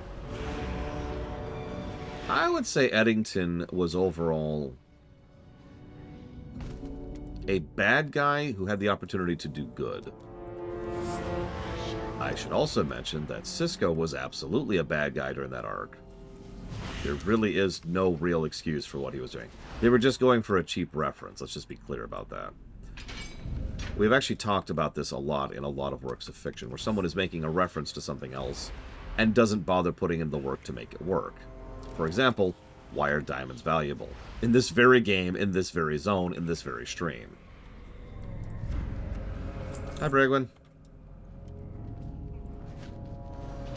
I think we're done with those. Yep, we've killed all, and we've rescued all. Let's get out of here. I can't think. It's Les Miserables. They were going for a Les Miserables reference in that episode of DS9. And so Cisco is like, I must be this horrible, terrible person. And it's like... And I know it's in-universe, but, like, he's still willing to do stuff that is questionable in, like, a real-life setting. And real life sucks. And he was still willing to do some very questionable things. You cannot tell me a Starfleet captain would be like, yeah, I'm cool with that. Thrall Hall. Be safe. Nagrand. Go forth to victory. I don't Strength. think I need to do that quest. So I'm going to hold off on that because I don't think I need to do that quest. Alright, so there's our second of our super abilities. That's the one that's going to be benefiting us from keeping dots up. And so we did Altruist. Yeah, okay, we got to do the Ogres. Yeah, no, exactly. You cannot imagine Picard doing that because that's unfeasible. No, exactly, Fyke. That's a really good point. When we were going through Shadowbringers, which was circa BFA, I want to say, BFA or Shadowlands, it was like, is there ever a purpose in going back to WoW? And while this may seem like a silly thing to say, I was facing the very real possibility that I was never going to go back to WoW. Like, WoW itself was doing as good as anything else could be doing at that time. And it wasn't doing well. This was in the era of when Blizzard was doing really terribly. Like, a whole lot of things were coming to light. They were being sued by actual governmental bodies. There was, and they just kept shoving their foot into their mouth about issue after issue after issue. And it was just like, what are you people doing?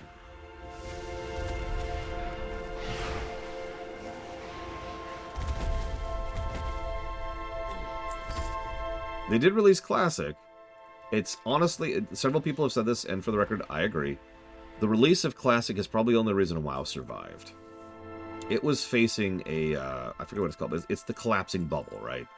They were facing a point at which they were just going to start hemorrhaging when momentum starts pushing players up. Because here's the thing with an MMO, any MMO.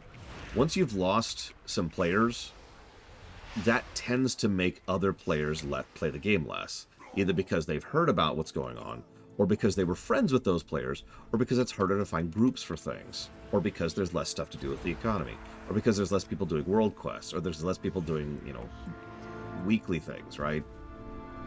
The fewer players that exist in an MMO, the less reason there is for other players to play. I know that sounds strange, but it's true. WoW during the Shadowlands dip was facing a very noticeable dip. That's why we call it that. And it's very possible that would have momentumed all the way down into Oblivion if Classic didn't exist. And yeah, exactly, Primarch. Any primarily online game has the exact same problem. You look at, I can't remember which one it was. It's one of the Call of Duties that came out within the last few years. That inside of about 6 months, its lobbies were dead. And that was the end of that game. Because if you popped into that game right now and you're like, I want to do a random match, and you can't, how likely are you to keep playing that game, even if you like that game? Because you can't play that game. There's no lobbies. There's no players. And yeah, being really blunt, this is why even the executives were like, all right, let's pull the medicine button.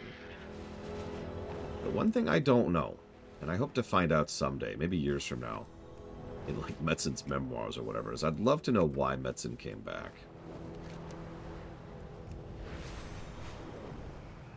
Because we don't actually know that, even to this day. I think you're right, I think it was Vanguard.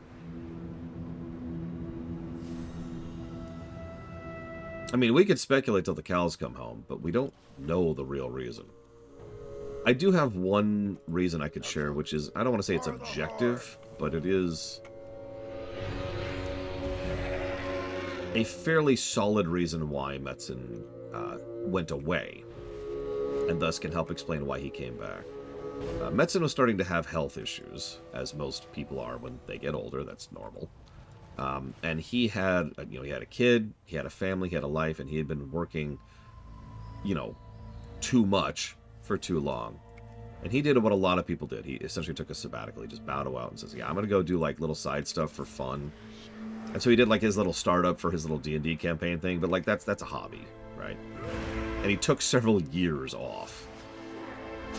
Now, something that tends to happen when people take years off of something is that their disdain for it slowly goes away, and they start to rediscover why they liked doing it in the first place. This is especially true with writers. A lot of writers will burn themselves out, and then over time, take time off from it, if they can afford to, and then realize, okay, yeah, I do actually like writing, I was just getting burnt out. Because burnout is a thing. Burnout is a very real problem.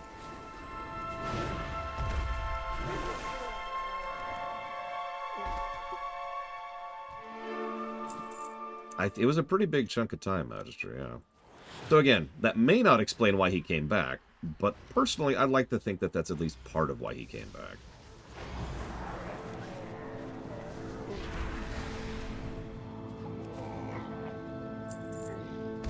Yeah, a lot of people forget Metzin quite literally had a hospital visit during the Titan problem. Or not Titan, no, it was Titan, I'm right, Project Titan. That'll do something to you. Trust me, I should know. I've had 2 visits like that in my life.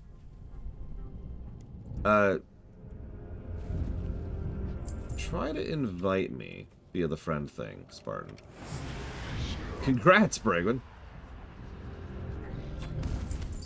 Okay, so that's strange. So what you should be able to do is you should pull up your friends list here and hit that button right there. And it should request an invite. And I'm trying to figure out why it's not working. It might be because you're Alliance. But it should be working. Like, I don't know why it's not working. We can group Alliance and Horde here. Ah, that's a valid question. And you know what? Blade Javel is probably wondering the same thing. Who the hell's Metzen? So, Metzen's done a lot of roles over the year. He started off as an artist, of all things. And, yeah, we're on the Horde. And he, he was kind of like an amateur writer. I don't really mean that as an insult. He actually has a decent talent for certain types of writing. But, I mean, he would just kind of do voice writing off on the side in the background. And he had this whole story idea about the Confederacy in space. Like a pseudo-Western idea. And if this sounds familiar, it's congratulations, you've played StarCraft. StarCraft was Metzen's baby. Not Warcraft. Not initially. So Metzen was the genesis of StarCraft and kind of allowed that to exist. One of the reasons, we showed this when we were reviewing StarCraft just last year. If you notice, the overwhelming majority of the good story is for the Terrans. Well, that's why. It's because they had tons of story already written and designed and built around them, and they were the focus. So, ignore this thing from beyond. It's cool. It's cool. Everything's fine. It's with me, guys. It's cool. So he kind of became... There we go. See, that's what should have happened earlier, Spartan. I guess it just doesn't do it across faction. That's good to know. Metzen kind of became the writer. And became one of the main story leads and story directors for everything they were doing, to some extent or another. StarCraft, StarCraft 2, and Warcraft 3 being the really big ones. I know I'd said that out of order. It's like StarCraft, Warcraft 3, StarCraft 2. Or, I guess, you know what I mean. So that was his primary focus, story stuff. He also does voice acting. But there's one other thing that Metzen provides to Blizzard, which is kind of invaluable. Imagine Todd Howard, but not a lying sack of crap. Metzen has tremendous charisma on stage. Probably because he has a lot of genuineness to him. He's a geek. He is a total freaking geek. But he also has that overall atmosphere and perspective of being a bro, right? The college archetypes. So... there's this college archetype, I forget what it's called, but it's that one guy in college that gets along with everybody. Me, in other words. That's Metzen. He knew how to get along with everybody, and he went out of his way to get along with everybody. Farewell. Almost there. And yeah, he took to the stage, and he became the face. He became the face of Blizzard. And yeah, he was one of the biggest faces of Blizzard. He wasn't the only one. You know, we had Kaplan, and we had Brack, and we had, I don't think of the other guy now. Actually, yes, Yura. And not just because you referenced me. I can't remember his freaking name. I can picture his face, but I can't remember his name. Whatever, it doesn't matter. Oh, and of course, Ion. Everybody knows Ion. And Morhaime, he was the president. Okay, so I've killed your ogres. I'm ready to do these quests again. I love doing quests again. Here we go. Give me the quest. Let's do it. Okay, quest time. This is what WoW is like for most players, where they don't read any things, and then they're like, okay, where do I go? What do I do? They pull up the map, and they see that, and they just go. Now, to be clear, that drives me batty, to be very honest with myself for a second. However, I do like the fact that this game supports that. As always, being able to skip cutscenes is a good thing.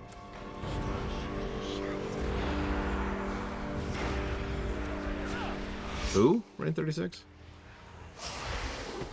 Up. Oh, jeez, I need to pay attention. Up. Just gonna heal for a second. Healing. Don't mind me. Okay.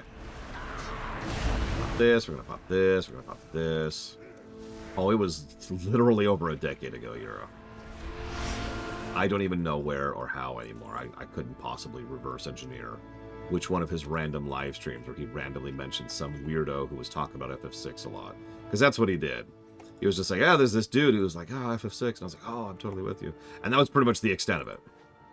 Actually, we're doing Blade's Edge next. Spartan. Anyways, I do hope that answers your question about Metzen.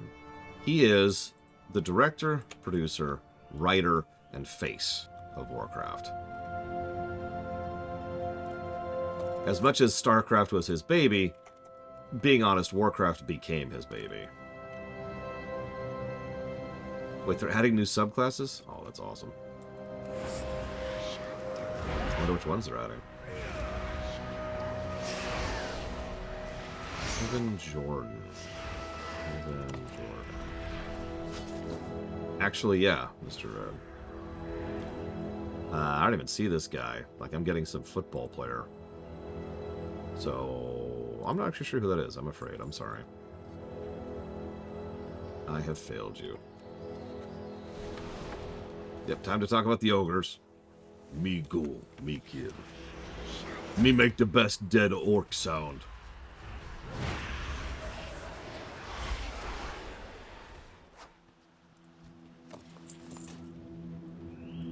Now we wait. There we go. That's why that's a negative, by the way, right there.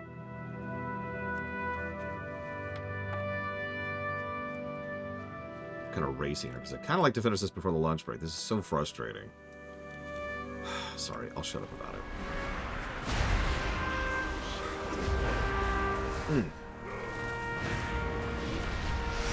You know what? I've got a good comparison. Do you know who JMS is? Lord Haremont and or Blade Taval?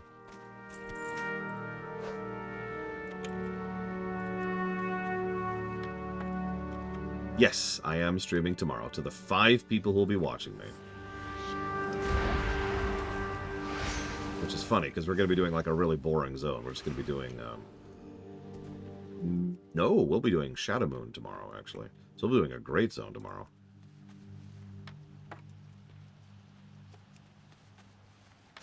So, you asked who Metzen was, and I realized I could come a very, very...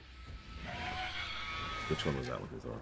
I could do a very, very quick and easy explanation of who Metzen is to Warcraft. He's JMS to Warcraft.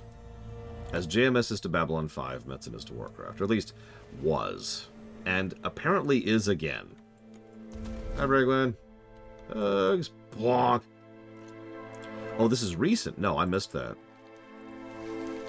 Do you mind, like, sharing any information about that? Because I wouldn't mind hearing it. I even watched that Ion interview. I hate Ion. Ugh. That's right, I must kill the Alliance scum. For I am the Horde, and I am pure evil. Because of Warcraft 1, a game that came out years before this came out. What is Ion? Ion Hazastokas? Oh, jeez, don't ask me to pronounce it. He's Greek. It's Greek. If I'm staring at it, I can pronounce it. Hazaklikashiki? Hazaragadarbagoo. Hazakostas. There we go. Hazakostas. God, I can say it if I'm staring. I can say it if I'm staring at it. Okay.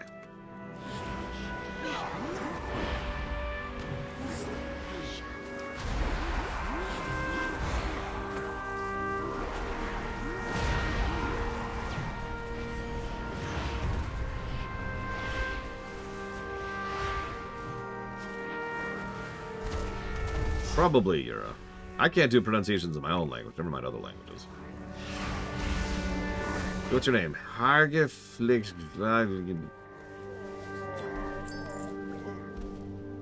Yes, I feel inspired. I should kill more Alliance. Oh, it's a person, Crazenor, sorry. Ion... Oh, God, he's actually had several roles at Warcraft over the years. He's still there as part of something. The Huthor can help me out with whatever his current role is. But he was, for at least a couple years there, the mainliner for World of Warcraft. And he was a raid designer for a while, too. He designed some damn good raids. Yep. Yeah, game director. Dude also has negative charisma. No offense to him.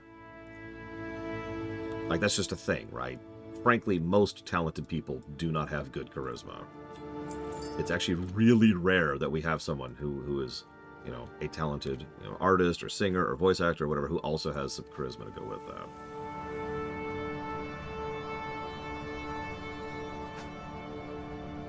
Actually, yeah, he's like John Carmack in a way. Because John Carmack is an extraordinarily talented person who should never, ever be on camera.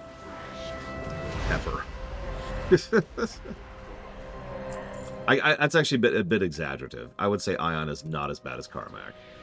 Similar concept, but not that bad. Not that bad. Like, Carmack's a dick.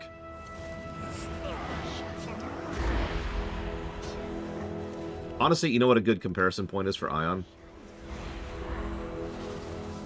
George Lucas. I know that's funny.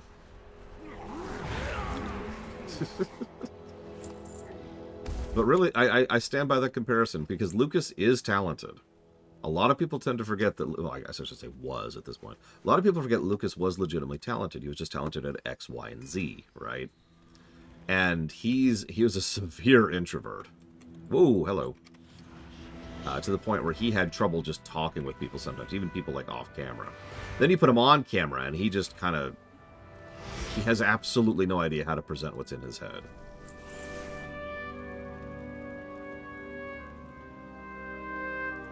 Shut up, stupid. Why you yell? Me wanted to make it believe. Me wanted to make it real. They take it for sure to Shadow Council now.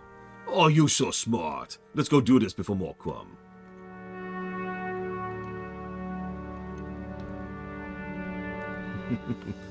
You make that sound pretty good. Sound like the orc died.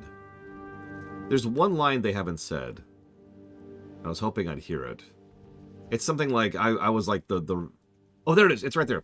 Last month, me won the Dead Orc Sound Championship. Me won the Dead Orc Sound Contest. Which implies that they have a Dead Orc Sound Championship amongst the ogres. And is funny. I like it. He didn't say it at all last time. He said it 3 times this time. Jesus. Boop, boop, boop, boop. Okay, hang on. Let me do my best orc, dead orc.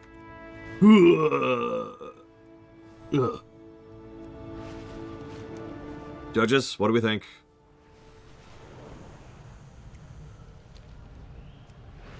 I'm waiting for them to scribble their answers and hold up their signs. Mr. Ed holds up a 6. Maverick holds up a 7. 5 holds up a 5. What? 5 is dead.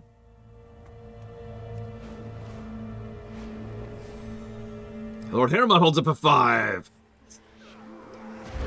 I'll show you a dead orc sound.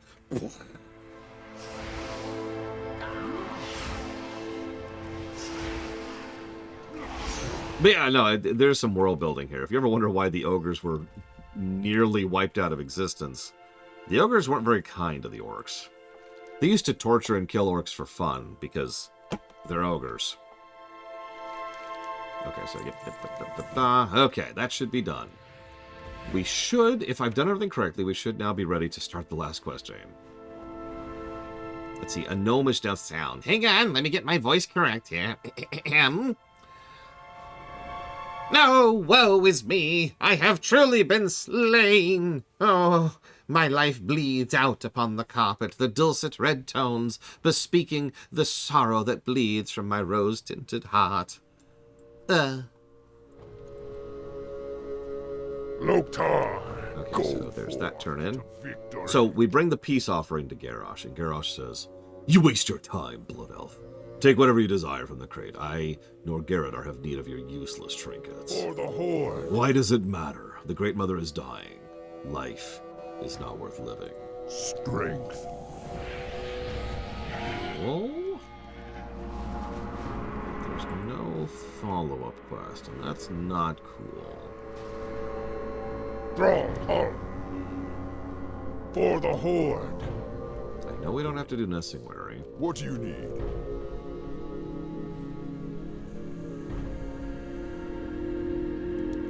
May your blades never dull.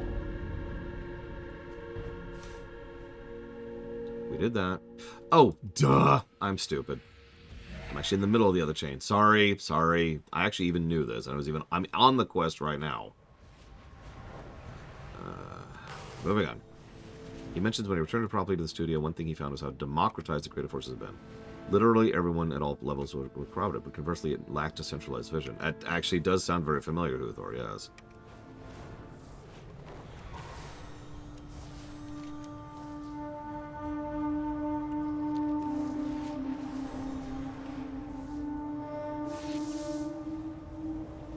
I love it, Lord Haramont. I can picture it now. Time to go murder people for money again. Where's my money? Where's my money? Huh? Where's my money? As I'm shoving spine daggers of void into his brain. Where's my money? Where's my money? Come on, give me my money. Huh? You gonna pay up? Huh? Give me my money.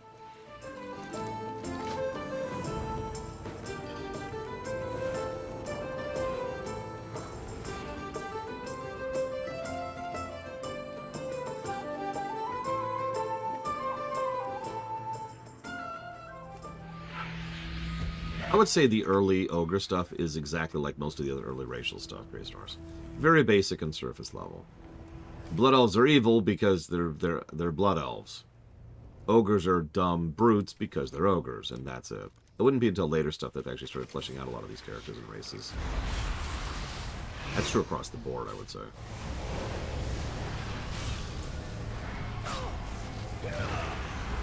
I mean, Shatruth is a refugee. A refugee. Wow. Shatruth is a refugee. Shatruth is a refuge. And of course people are going to try and go there, regardless of what they're running from. It's actually worth noting, yes, they were Lord Haramont, that there are actually quite a few demons, as we found out over the years, that do not want to be a part of and have actively fled from the Burning Legion. Now, it doesn't make them good, but you can see how that builds in an automatic interest for us to be able to interact with them, because we can have mutual concepts and works with. That's like Sal Saladin, the guy we're working with right now. So this isn't a new concept. This also shows up in Pandaria as well. Hi, OS Rocks Gaming. What's up? Whoa! I hope you like the YouTube side of things for what it's worth. You're always more than welcome to pop into the live stream, but I do at least hope to see you on the VODs, if nothing else. Hey, I need your money. I'm dead! Then give me your money. But I'm dead! You're not listening to me, are you? I think he's not listening. He's not listening. Ooh, let's pop some cooldowns. Pop some cooldowns. Pop that. Pop this. Pop this. Pop this. Oh my god, I'm not going to make this. There, got him. I killed him before I died. That's the important part. Okay, now I've got to run. Oh god. The Occult. Oh my god, it's way over there! I'm on the opposite end of the zone! Oh, Jesus. The Burning Legion... Ooh. Okay, let me come back to that. Ugh. That does also sound familiar, Uthor, yes. Okay. Imagine a planet-sized supercomputer that has decided to enslave and coordinate a massive roaming army of demons for the explicit purpose of destroying all life in the universe in a very systemic, calculated, coordinated, organized, orderly function. That's the Burning Legion. Individual demons are actually relatively weak.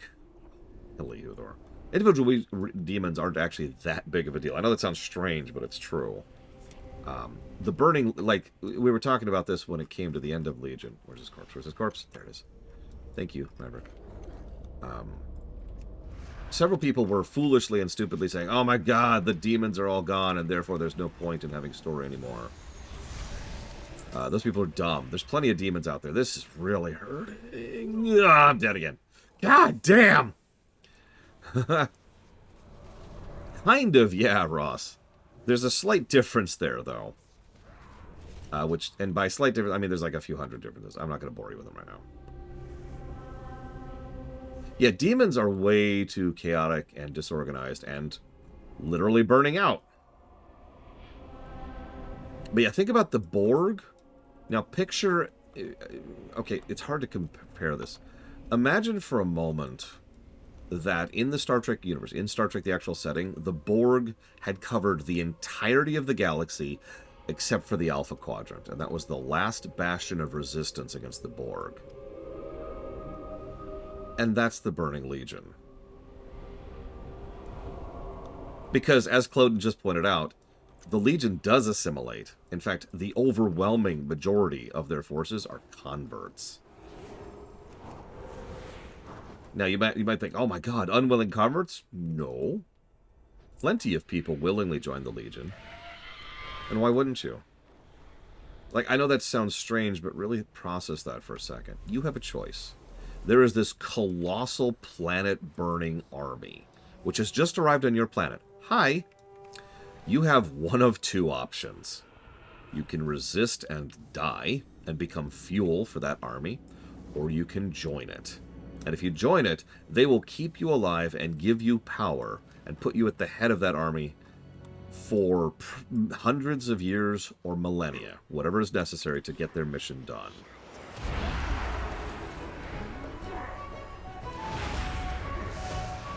Now, eventually, you too will burn. Eventually, you will die. But you get to forestall that by quite a while.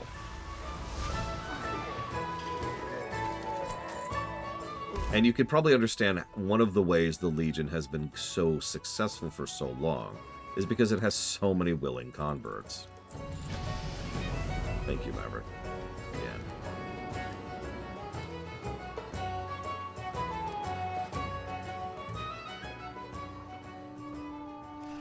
ESO is pretty legit. I do hope you're enjoying it. I pushed through one of the vanilla campaigns and still enjoyed it enough to go back to it. We just haven't gone back to it yet.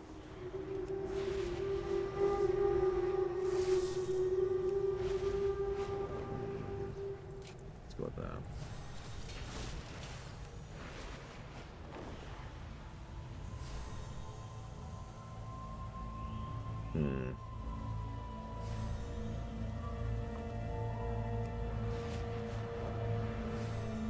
I'm not even sure I agree with that one, Huther. I mean, obviously I'm not sure I agree with him on that one. Might be a better way to phrase that.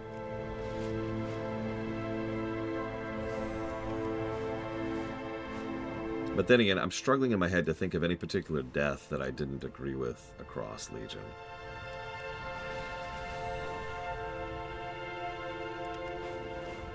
Although that does sound like George Lucas again, doesn't it?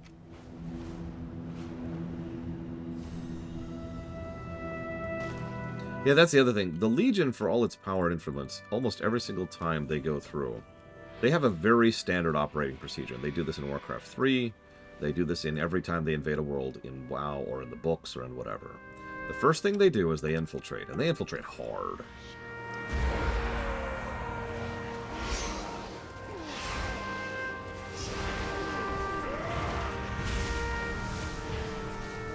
The Legion almost never actually deploys its forces unless they have minimized resistance to the point where they can just run over everything.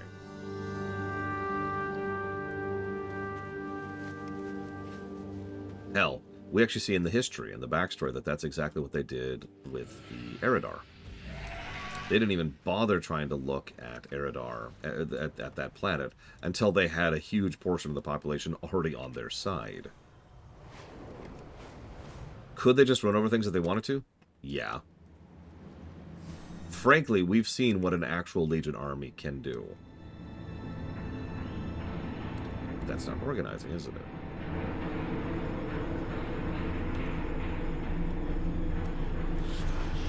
Do you mind reminding me to put it? Because I don't remember what you're talking about. Ooh, no. Not quite 5 minutes.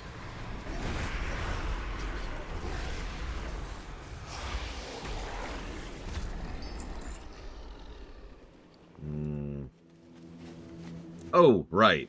There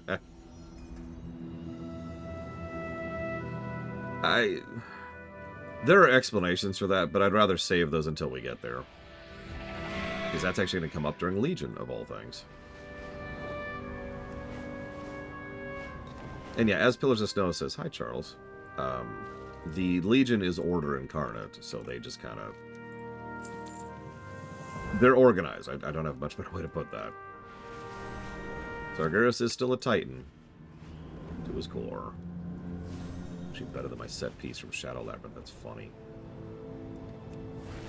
They mentioned during Pandaria that there's entire divisions of demons whose only job it is to use their natural powers as magic hounds, to just sniff out users of magic in the universe. There we go. What do you need? With the Great Mother has asked that I seek you out and deliver a message. She wishes to speak with you at once. My will has been sapped, but make no mistake, if you anger the Great Mother, I will come down you with all the force I can muster. Listen to what she says to say, and do as she tells you. Dabu. Sure thing, Garrosh.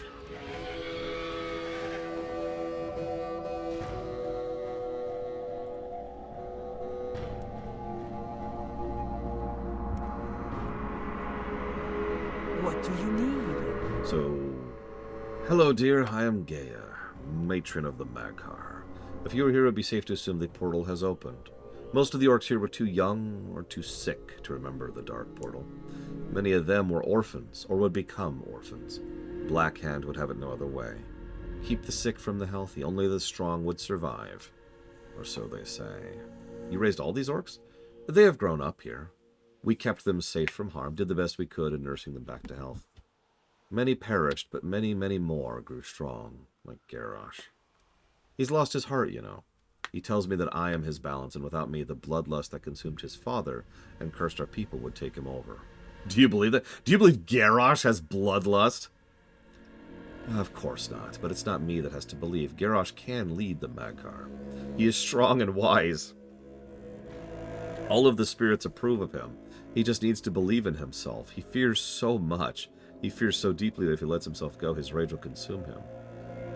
What can I do? I've already done all the quest chains here, and he's just being a dick. I wish I knew. He will not listen to me or you. In truth, it is why I'm still here, why I have not left to visit with Mother Kashur. He must find his heart.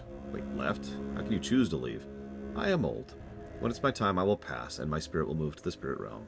And there I will stand with my ancestors, and we will watch over our people.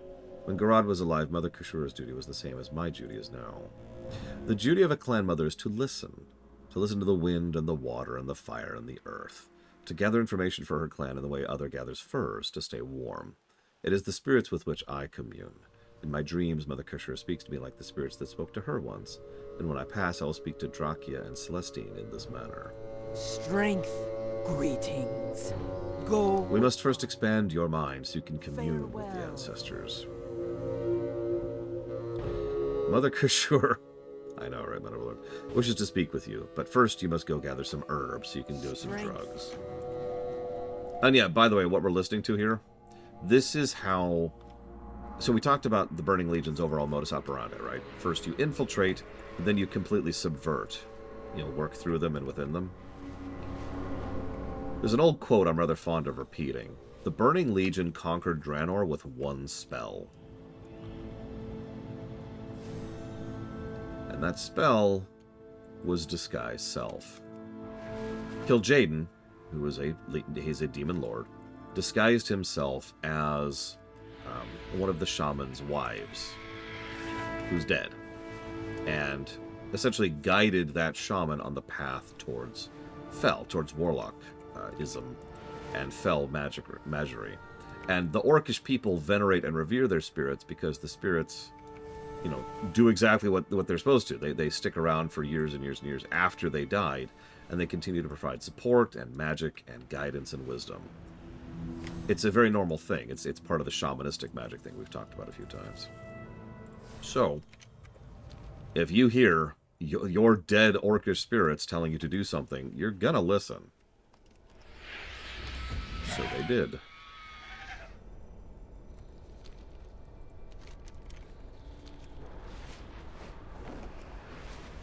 Yeah, deceit, ironically, wasn't much of a thing amongst the Orcish clans. It's not like they didn't do it. But it wasn't nearly as prevalent as, random example, real life. Like, deceit would probably get you kicked out of a clan, especially if you're caught. And remember, getting kicked out of a clan means exile, which means death.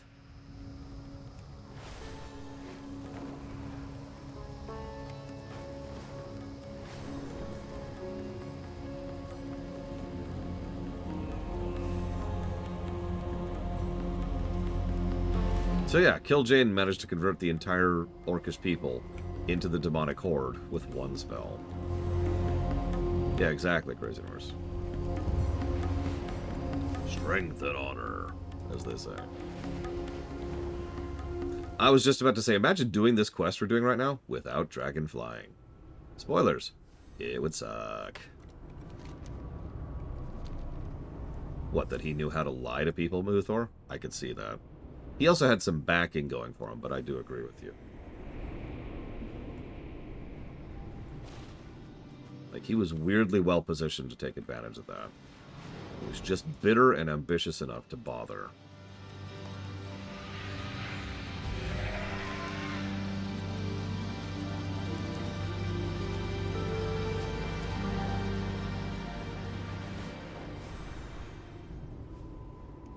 Here's the zone we'll be doing after the lunch break. If I ever get to it. Frickin' Nagrand. You were doing well, Nagrand. And then you had a quest to go to 3 other zones. What the hell were you thinking?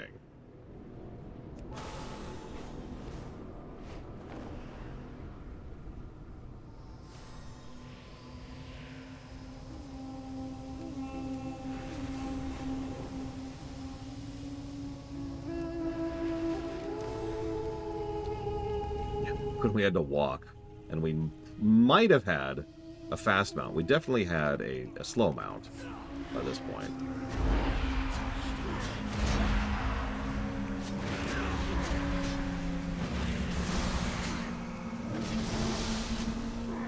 You know, if there's one thing I like about modern WoW, Thor, it's that quests don't require us to travel anymore. Thank God!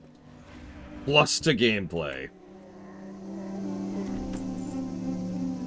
I'm lying, of course. This is still a negative to gameplay quest. It's just not as bad of a one. This would be an easy triple negative individual quest if we didn't have dragon flying. No question.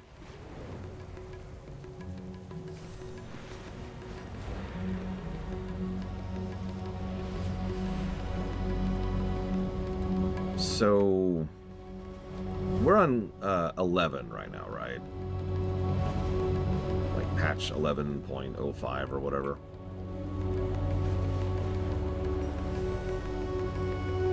Okay, that's what I thought. Which one was Verrigan's Fist? That sounds familiar.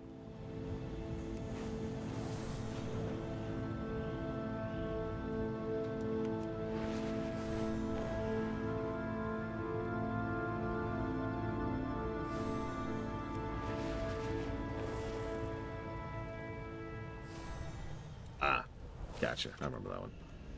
Yeah, quest sucked. All right. What can I do? Hello, dear. You're back quickly. Forth to victory. Don't be alarmed. Once the effect has taken hold, there will be spirits everywhere. Farewell. Go talk to the spirits. Okay. All right.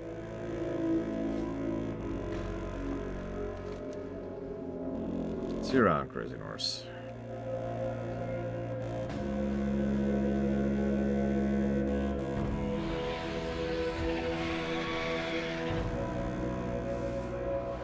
You would probably like FF14, Uthor.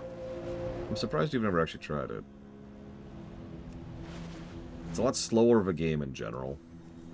There's no dragon flying. The fastest you have is the equivalent of, like, old, slow flying mounts. There's a whole lot of going back to older content. There's a whole lot of that kind of a thing. But also, lots of continuity. But no. There's the relic chains, and I think you'd actually unironically like doing the relic chains. Greetings. Each relic chain, well, varies, but a lot of them are, go do all the content from this expansion. Go forth to victory. Go with honor. Okay, I can do that. Time to kill some agitated orc spirits. Why are they so agitated? Excuse me, why are you agitated? Let me beam some spikes of void into your skull. That was weird. Oh, there's so many optional grinds. You'd love it, Uthor. I'm telling you, the Shadowlands dip. No, don't tell Huthor there's anything convenient in FF14, or he might actually not like it.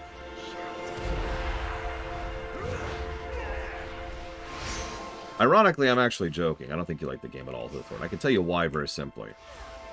If you think WoW Retail is a game instead of an MMO, FF14 is that, but more. FF14 is more of a single-player game than it is an MMO.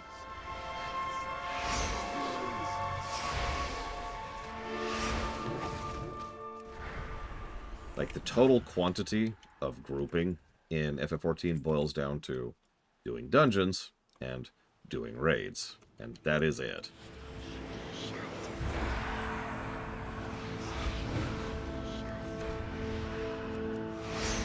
Yeah, exactly, Frozen Snow.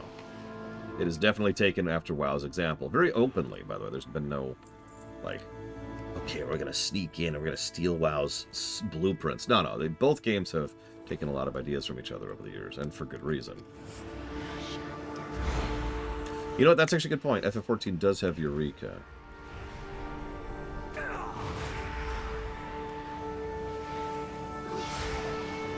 Although that's actually an interesting point. I just realized the MMO... Okay, so I want to stress for a moment that I don't mean this in any way as like a dig or a slight, okay, Uthor? But an MMO you might unironically like is Final Fantasy XI. Final Fantasy XI is an MMO through and through. It has, obviously, a strong story focus, and it's got, like, the companion system, I think it's called Trusts, which allow you to skip that, but no, you might actually enjoy FF11.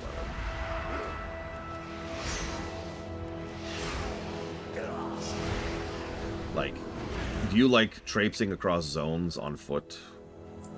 Do you like dying because you pulled two additional mobs? Do you enjoy losing experience when you die? And getting back to that point is actually a whole thing. Do you enjoy built-in mechanics in the game which encourage you to use combo abilities with other players in the party? I forget what that system's called. Blade 12, what's that called?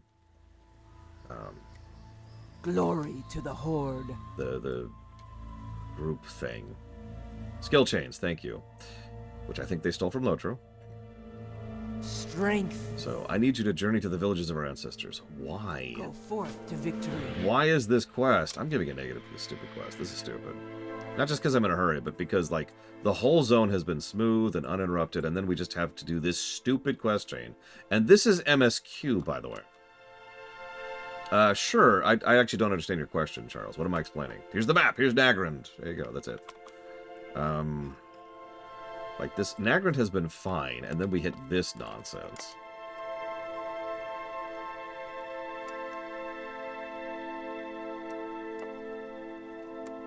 Oh yeah, that's another thing. FF11 has a job system. Let me explain that briefly. So in FF14, you're a Dark Knight, the end, right? You have chosen a level Dark Knight, you're a Dark Knight. There's no customization whatsoever, right? In FF11, you choose to be a specific job, and then you can pick a secondary job. And you gain additional abilities from the secondary job, so you can mix and match a little bit.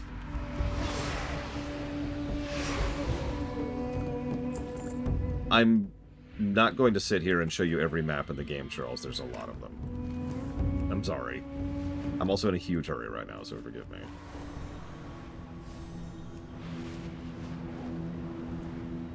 So I keep doing this flip trick, because I'm just... Let's go. So yeah, skill chains are cool. Class customization is cool. The classes are frankly more interesting in terms of design. Like, it's not like FF14 red mages are bad.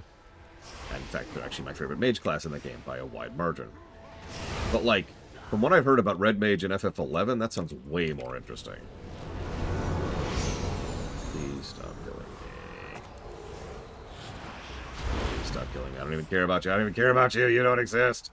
You don't exist. What's Corsair do, Blade Duval?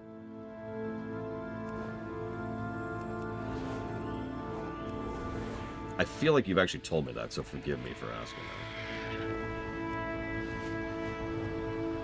that. Well, I was looking into upgrading some of my hardware recently, Charles, and obviously I have a slightly high-end computer, but upgrading 3 pieces of my gear would cost me about $1,500.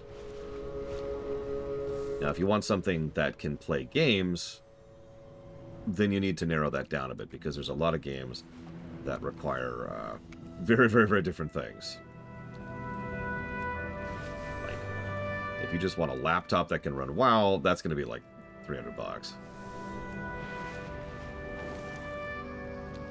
If you want to play, you know, Farmville, then first of all, don't. But second of all, that's also pretty easy to do. Yeah, WoW is very, very, very low intensity. It is extremely well optimized and low requirement. Now, I don't know what Sims is in context. But again, like $300. Wait for a sale, like, say, the ones that are going on right now. By the way, just to describe that, so my quest was to go here, and then here, and then here, and then here. Literally just circling the entire zone. And Nagrand is not a small zone. That was the quest. Circle the zone. Jesus Christ. Kill me, Huthor. Kill me.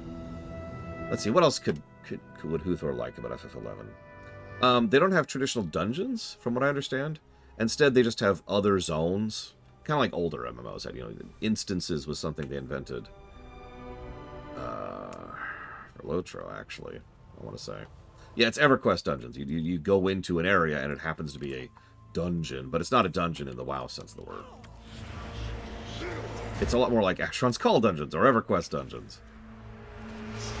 You go into a dungeon and the mob stores at the beginning are level 5, and then later on they're level 10, and later on they're level 50, and later on they're level 80. Whatever, it varies, right? Loktar, So this is very troubling. None of my ancestors were at their villages. They were all moving south. farewell. Oshagun, hey, was once sacred to my people. It was there that the clans would gather every year to celebrate the springtime festival, and the shamans would commune with their ancestors. It was the center of our culture until the shadows took us. When the clans became a horde, the spirits of Oshagun fell silent. All right. Strength. Let's go see what's going on here. No, I had no particular reason to play Pirates of the Caribbean online. I think Huthor left. He's just like, I'm tired of trying to be convinced to play FF11. It sounds too good. Sounds like crack. I hope you enjoyed your time living in the past, but we need you back in the present. 70. Not 71. 70. That is something I've been wondering. It looks like we're still there, though. It looks like we're actually still synced in Chromie time right now. I can double check very easily. I can still queue for BC dungeons. So we're still good. So it is actually 70 on the dot. We could probably push that to 71. But I think in the interest of safety, I don't want to risk that. So yeah, we're going to go ahead and freeze experience as soon as we finish this stupid quest. Although this quest might actually level us. That's actually a good point. Let's push it. For the sake of reviewing, let's push it. We'll lock ourselves at 71. If it continues to 71.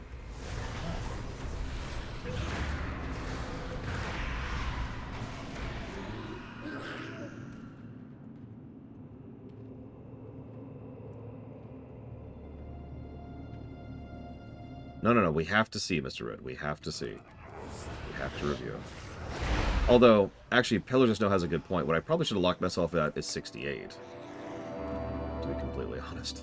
That's right. And I even thought about that. And the only reason I didn't is specifically because I wanted to test it.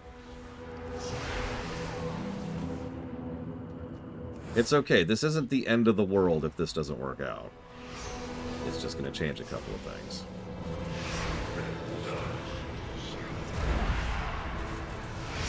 And this will help inform our future characters, too. So,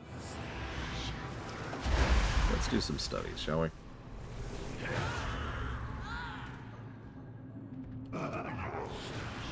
It'll be fine, Mr. Red. It'll be fine. I've got backups. I've got options. I put a lot of thought into this run. I know. Weird. Me putting a lot of thought into a run.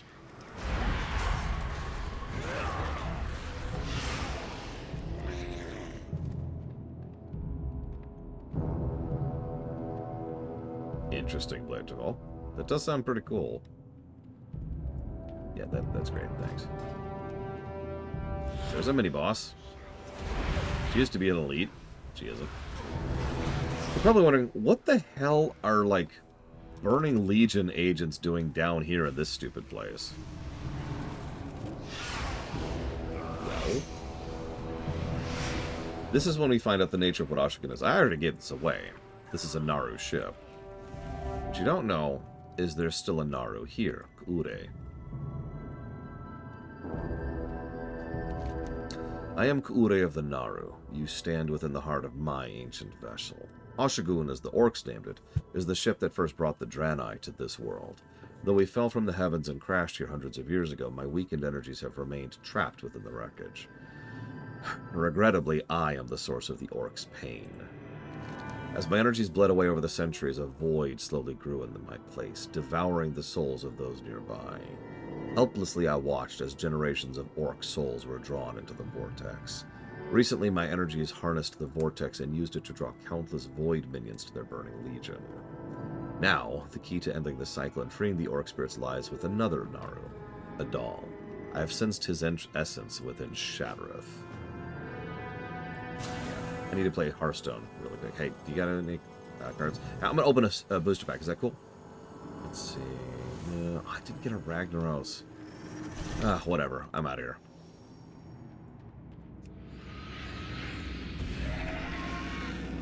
Probably not, Euro. The ringing sound would get to me. Kure was wise to send you here. While we cannot assist you with the suffering of the orc ancestors, there's one who can. You see, I need you to go to a dungeon.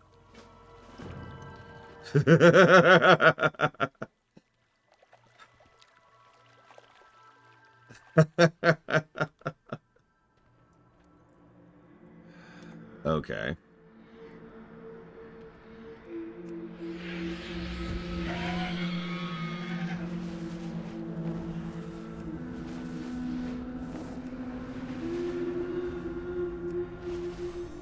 I'm just not getting a lunch break today. That's what this is. Yeah, do you mind, Maverick? Well, you can't. Well, no, you could. Even though we're time walking, once you go into the dungeon, we should be fine. I think. This is a good time to test this. Because I am still time walking as of right now. I can verify that. Yep, I am still time walking. So I'm gonna go over here. And yeah, let's just burn this place to the ground. Here. Well, let me know when to invite. Let me know when to invite. I will invite.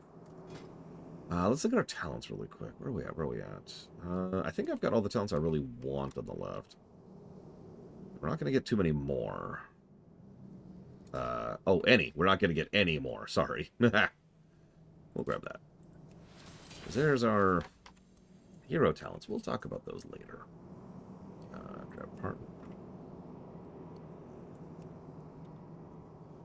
It's not great, Mr. Red, but no, you're right. I haven't talked about it yet. Let me jot that down.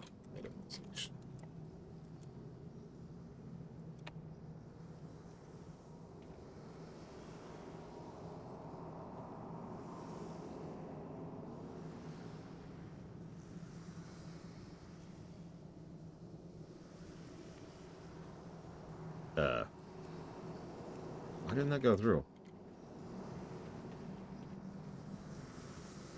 There we go. Okay, so I'm going to go and poke my head in. Hypothetically, if you poke your head in, you should see me. We're going to wait just a moment. Listen to some Diablo 2 music. Sorry, Diablo 2 remix.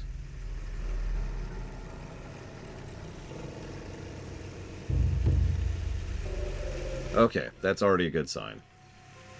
So that does confirm something I've been wondering. But what I really want to see is if Maverick can come in here. So I'm going to wait very patiently.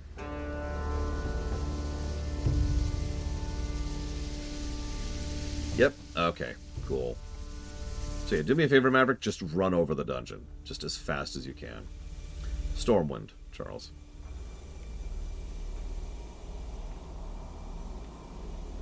Yeah, I used to have a rule, Yura. And this is why I used to have a rule. So doing dungeons used to kind of be a pain to coordinate for a prefab. Especially in vanilla, but also in BC. So the rule I had was very, very simple. I will absolutely help you do a dungeon. I'll tank for you, and I've got a friend who will heal for you, and we got your back. If you already have all the quests for that dungeon. And that was the requirement.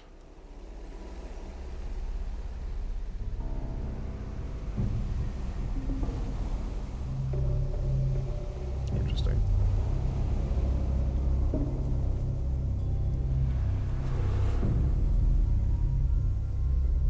So in other words, if you asked to do Akanai Crypt and you haven't done the quest we're currently on up to the point of needing it, I would say no, go to the quest chain.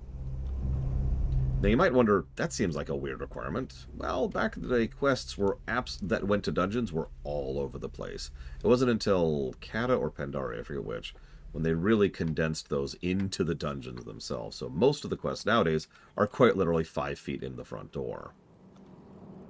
To use my personal favorite example of that, Uldaman had like 7 quests for it. One of which was in the Badlands, one of which was in somewhere in Ironford or Dumarog. One of which was in the Thousand Needles. Like, quests for Uldaman were everywhere. So I'm not running Uldaman unless you got all of them.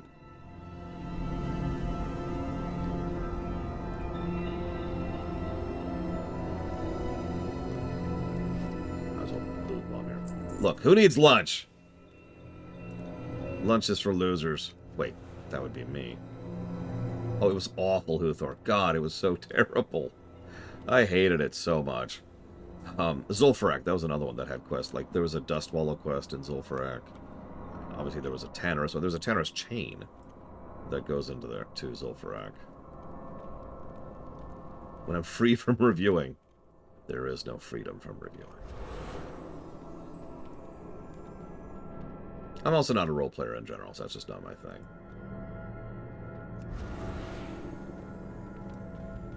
Go faster. Go faster. Go faster.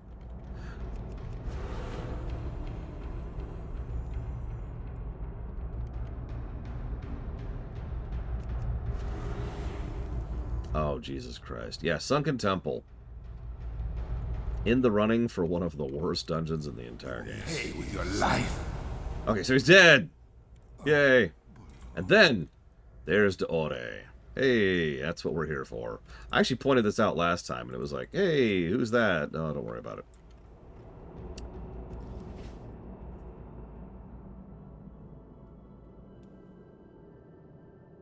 Take your time. There we go. Hey, so the memory is vivid. My energies were wholly drained from the crash. I was only a dim speck of void when the prophet Velen and his Draenei lifted my remains and brought me here. After much ceremony, my diminished form was laid to rest within the sarcophagus. I have been regenerating for nearly 1,000 years, and the cycle is almost complete. For several centuries, the spirits of Akandun coalesced into my darkened essence. Many of the catastrophes that befell this crypt were a direct result of my weakened state. Regrettably, there's nothing that can be done to stop this cycle. It's a facet of the Naru condition. Without the void, the light cannot exist. Debatable. The only recourse is to destroy the ancient spirits of Nagrand before they transform into the creatures of the void. Okey-dokey. Grab this.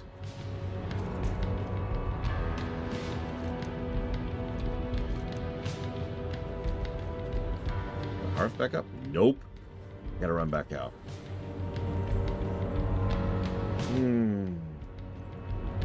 I have no idea, Spartan. Sync quest is a little buggy. A little, you know, it's just hatch fixy, a little band-aidy.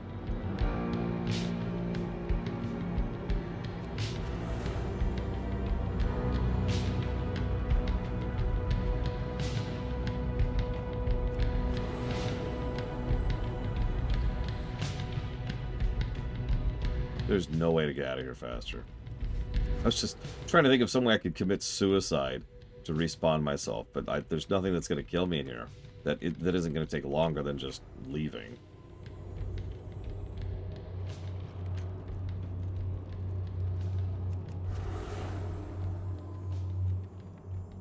You know what's funny is I swear Nagrand gave us this exact same problem last time, too. That's my fault.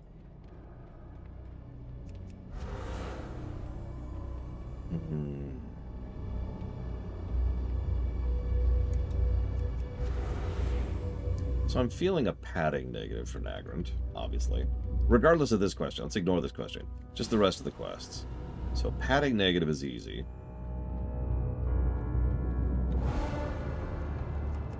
Brickwork positive is easy. And I think I could feel music too. So brickwork and music positive. Jokes aside, the Corki quests aren't actually all that bad. It's just that's the running gag, right? Oh, Corki just keeps getting kidnapped over and over and over. It actually only happens 3 times that we know of.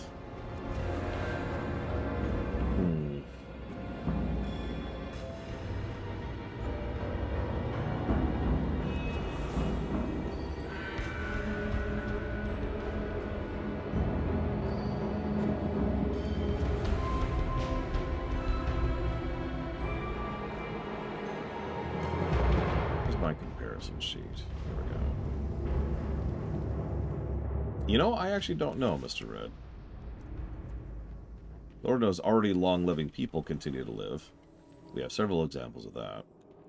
But past that, I am not sure.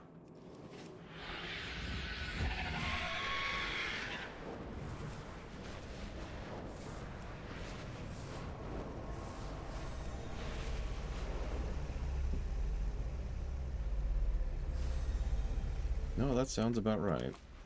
So, Nagrand. Blade's Edge. Right shot. Shot another one here. And Motorstall.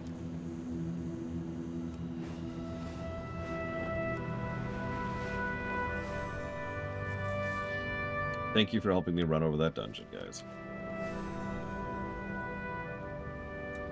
So that's...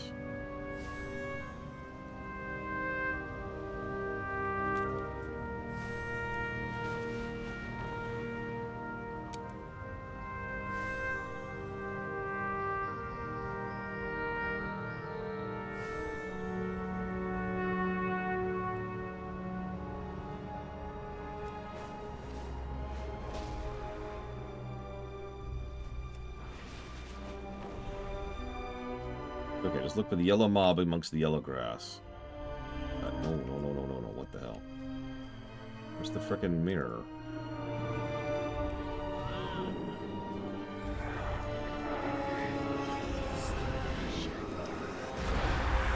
I cannot wait to be done with BC before. No offense, no judgment, no nothing. I am so sick to death of BC. I am already at the point I was at during ARR when I was like, oh my god, I can't wait to get on to Heavensward. Holy crap. That's okay, then I'll get to Wrath, and, well, Wrath isn't that great either. This is just my life. There is no hope. There is no future. There's only endless, dreary doldrums. Oh my god, stop aggroing me! Wrath will probably not do all that much better on the gameplay axis, zone-wise. I don't remember its dungeons well enough to really comment on those. Story-wise, Wrath is going to do a lot better. Guaranteed. Wrath does not have Moogle quests. Or does it?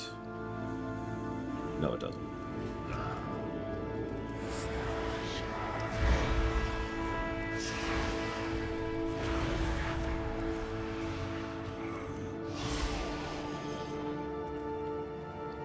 That's really blessed.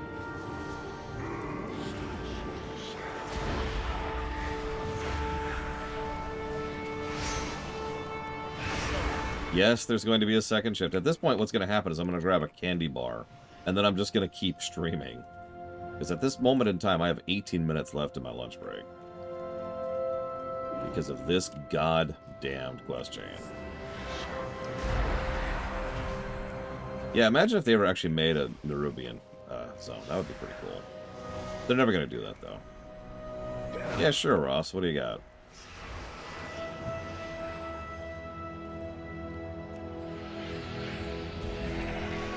Wouldn't be the first time, Magister.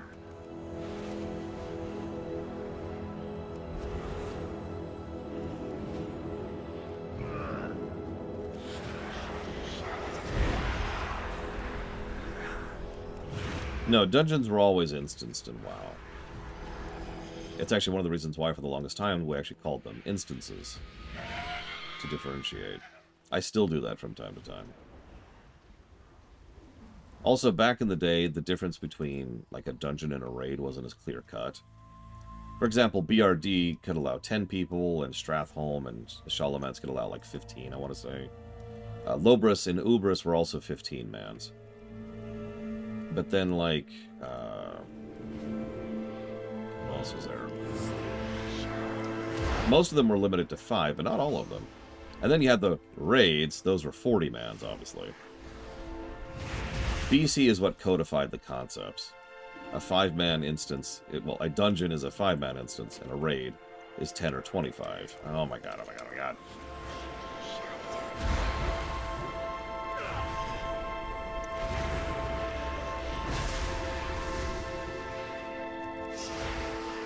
Look, I'm just stretching my back out, Master. Don't mind me. One of these days, I'll finish this stupid goddamn zone. Oh yeah, then Wrath came up with 10 and 25, and then Pandaria came up with 20. And it's been true ever since. So now there's 5s, 10s, or 10s to 25s. No, god damn it. 10s to 25s. And then 20s. Those are the raids. Or instances, I should say.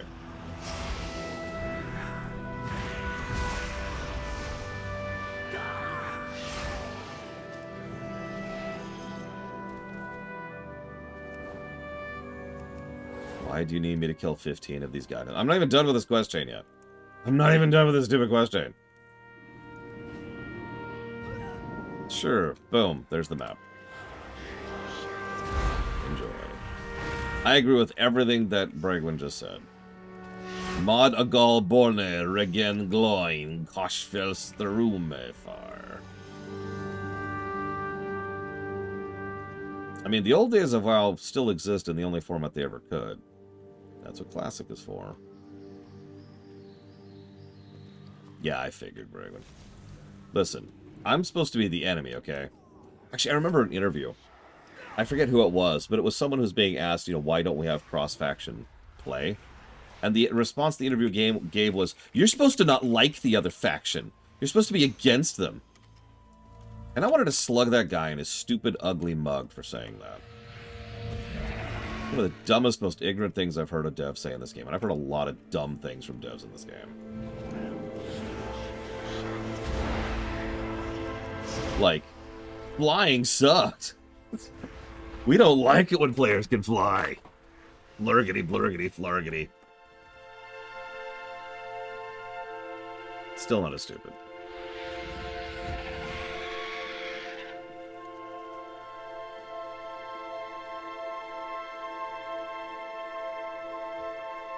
Yeah, then there's, do you guys even have phones? That's probably the actual worst. Yes, dragon flying was added with Dragonflight.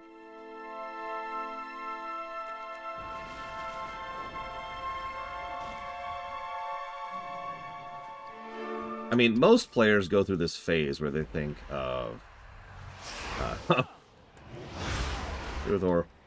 where they think that two things are terrible in WoW.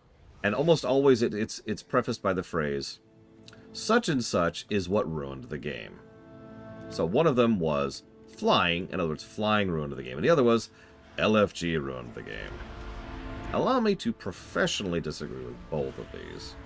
But my favorite tidbit about the LFG ruins the game mentality is that automatically presumes that another game which uses LFG exclusively is therefore a failed game state by having been ruined out of the gate. That would be FF14, by the way.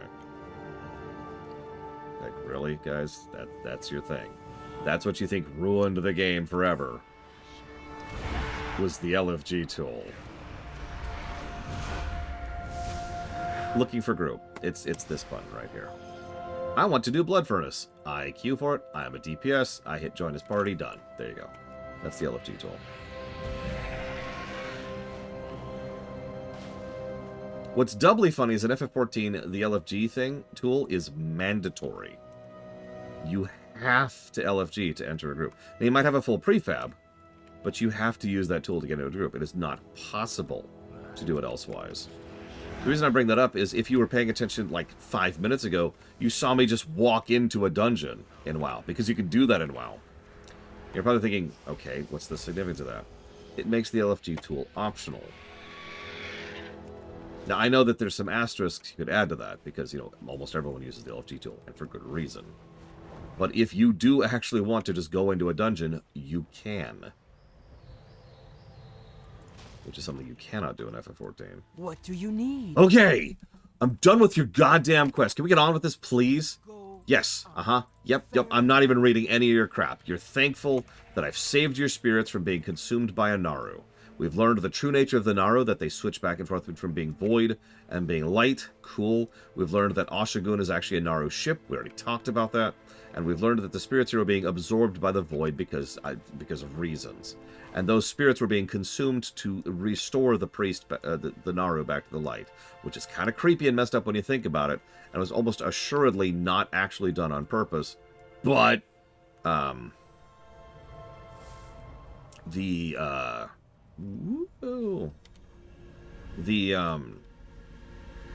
words. The early signs that the Naru are not the good guys are seated all the way here. All the way back in BC. That's all I want to say on that. Get out of my inventory, get out of my inventory, get out of my inventory, get out of my inventory. Okay, who's ready to watch a lackluster version of a cutscene from Warcraft 3? And give it a negative for being a bad cutscene. Greetings. Go with... Okay, let's go talk to Garrosh. We've done it. We've saved the ogres. We've saved the elements. We've saved the orcs. We've stopped... We've made peace with Lantresor. We've united the tribes together, and we've literally saved the souls of your dead. How do you feel about that, Garrosh? Blood and thunder. Everyone is proud. Proud that our people will live to see another winter. But what beyond that, what is there? Maybe you should lead the clan. Maybe then I'll be allowed to die when the Great Mother passes. Allowed to finally erase the shame of my family name. I long for such peace. Strength. You are an honorable elf. You have done much for the Magkar. No one could deny your service to my people. Alas, the time of the Magkar is at an end. You have shown me more than anything I am unfit to lead these people. Yes! Yes, you are! My cursed blood runs too deep. No! No! I will not become the second Hellscream to damn the orcs. I'm sorry, let me read that sentence out there one more time. I cannot become the second Hellscream to damn the orcs. Please, return to the Great Mother. Tell her what I've told you. I am too ashamed to see her. With honor. Okay. Moving on. Glory to the Horde. I can no longer fight the spirits. My time has long since passed. I thank you for all that you've done. I thank you for your kind words. You remind me of my son. He was an immovable mountain, a pillar of strength and honor. He sacrificed himself so that we could survive, so that generations of orcs would be born into a world without the blood curse, without Gul'dan and his horde. Oh, Durotan. How I wish you would be here. I'm sorry, you're the mother of Durotan? Did you know my son? I never had the honor. He died before my time, but his heroics are known in my world. The orcs of Azeroth reside in a place called Durotar. And, your grandchild is the war chief. Durotan survived to have a child? The child Draka told me before they left it was their greatest fear to raise a child in this world. On the other side of the gate was their only hope. I dared not tell him, but secretly I begged the spirits to watch over them, to protect the child and give them strength. So. Strength. Loktar. Go forth to victory. There it is. So, you remember... Let's tie some plot threads together, shall we? You remember all the way back in Eversong, the Blood Elves were still trying to join the Horde because they really needed to have that political stability because they were dying as a people. And then during the Ghostlands, because they dealt with some things, they were able to join the Horde. But there were two specific things that allowed the Blood Elf people to join the Horde. One was the backing of Sylvanas, and the other was they told Thrall that the answer to his question was yes. Now, the Blood Elves had regular contact with their compatriots over in Outland. The Orcs are from Outland. Then we got to Hellfire Peninsula. There was a quest in Thrallmar where we talked to Drekthar, and he said, or not Drekthar, sorry, some other guy. And he said, hey, we need you to try and find any sign of the Mag'har. We did a whole quest chain where we found the Mag'har, connected with them, and started diplomatic ties with them. They then mentioned that they would send word back through the portal to Orgrimmar. So for the last however many weeks that have passed since Hellfire Peninsula in lore, Thrall has been getting his forces together and getting ready to come to Outland to visit his home and his ancestral lands, because Thrall is kind of like Worf over in Star Trek, right? It's relevant, I swear, because Thrall isn't really an orc in any sense of the word. Oh, sure, his species is orc, but he was raised by humans in a completely new world and completely detached from all of that culture. He never was born into a clan. He, in fact, had never even seen Draenor until now. And so he really wanted... Yeah, he idealizes the orc ideal, which, as we've already talked about, does not freaking exist. The orcs were brutal and brutish and violent because they had to be. They were a survivalist society on a death world. So Thrall, he's like, oh man, orcs are so cool, and orcs are so amazing, and I can't wait to see them, and I can't wait to go here and be a part of this, and all this wonderful, wonderful stuff. He is taking his sweet time, too. Could you hurry up, please, Thrall?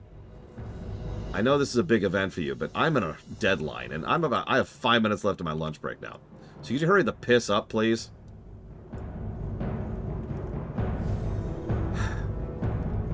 Did I actually miss him? Nope, there he is, there he is. So here's Thrall and Drekthar, actually. So here comes Thrall. Yeah, his two orcish mentors were Doomhammer and Hellscream. Think about that for a second. So yeah, we're going to walk very, very, very, very slowly. I want to pick him up and throw him. But this is the culmination of that plot thread. The orcish plot thread for Outland is this one right here. And this is where it ends. It actually terminates here. It doesn't continue past this point until we get to the next expansion. This is one of the very, very, very few connecting thread points that actually continues across expansions. That was rare back in the day.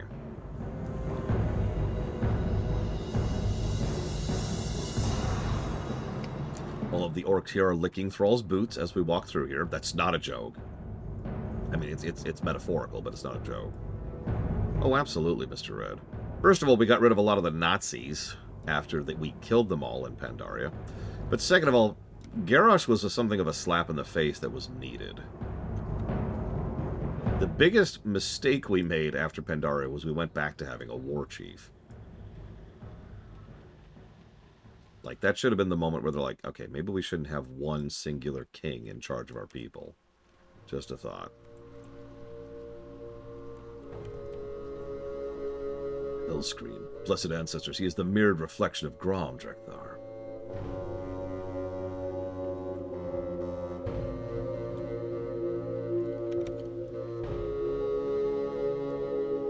I'm sorry I did not come sooner, young Hellscream. There's so much I want to tell you about your father, but first, you must tell me where I can find the Great Mother. We are honored by your presence, son of Durotan.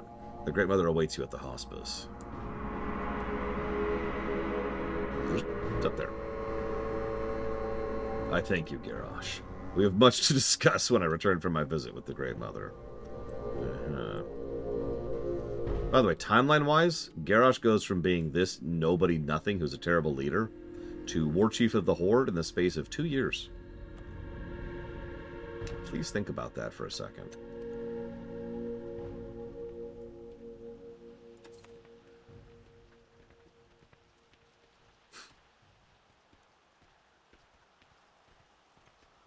Two years is honestly being generous. It's actually less than 2 years overall. Oh yeah, Garrosh is also older than Thrall.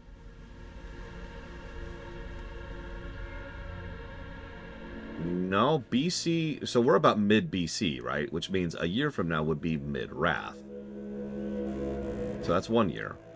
But then we have a year in between Wrath and Kata, during which, you know, Garrosh is appointed as War Chief. In fact, he's appointed War Chief right at the beginning of the Cataclysm events, which is pretty much at the end of Wrath. So it's really more like a year and a half overall. Is it explained how? Oh yeah! It's this idiot. This guy right here. He's a good guy. He's intelligent, he's sharp, he's wise, he's powerful, and he's a good person. He is also a terrible, terrible leader. I've been expecting you, young one. Come closer. My eyes are not as sharp as they used to be. Yes, you move like my son. You have his broad shoulders and your mother's eyes. There is no doubt you are the heir of Durotan, my grandson. Draka told me she was with child before she and her father left our world. I never dared dream they would survive. They did not. They were killed shortly after I was born. I never knew them. I was raised a slave. To this day I carry the name of Thrall. Thrall, you've only been a slave to the past, but no more. When I saw them, Durotan told me the name he would give his unborn son. He was so proud. Yeah, you notice I still call him Thrall, instead of Goel. You are Goel, son of Durotan, rightful chieftain of the Frostwolves, who don't exist. To this day, grandson, you are the great joy of my heart. I have dreamed of this moment for most of my life, Great Mother. Till now, all I've had were Orgrim's stories about my parents and their adventures on Draenor. He was my greatest teacher and dearest friend. He died a hero. They all died as heroes. For all of them, a song of honor remains. I see you hold the Doomhammer. Have all of our greatest heroes fallen? Yeah, Orgrim was a hero. Wink. They died honorably, Great Mother. What of Gromash? What of Hellscream? He died our greatest hero. It was Grom who freed us all. I was by his side when he struck down Menoroth and ended the curse forever. Yeah, Orgrim was a butcher. He was better than Blackhand, but that was not saying much. I said spirits for 20 years. All I knew was Grom was the first to drink from the chalice. It was the only truth Garrosh has ever known. Grandson, will you tell Garrosh what you told me about his father? Yeah, Thrall... This is part of Thrall's flaw, is he really did not have much of an upbringing. Great Mother, that boy's father died so all of us could live free of the blood curse. I will tell him nothing. I will show him. Show him, and that would any doubt would be resolved. Please excuse me. Yeah, I've talked about this before, and I'll talk about it again. Thrall was raised to be intelligent, you know? And cunning and careful and kind, but he lacked info. He literally didn't know the reality of the people he hero worshipped. He only knew them the way he found them. So... Garrosh, son of Hellscream, your father died and lived as our greatest hero. Honor me by allowing me to show you what your father sacrificed so we could live free of Demon's grasp.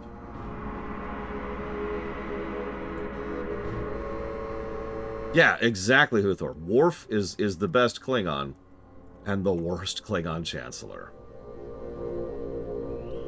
So yes, by the way, someone asked, this is all what I've called in-gameplay cutscene. We talked about the difference between pre-rendered, in-engine, and in-gameplay. All of this is in-gameplay. Before any of this even began, as soon as I turned to the quest, I could have just left. I could leave at any time. Nothing is keeping me here other than wanting to see the cutscene. So, ahem.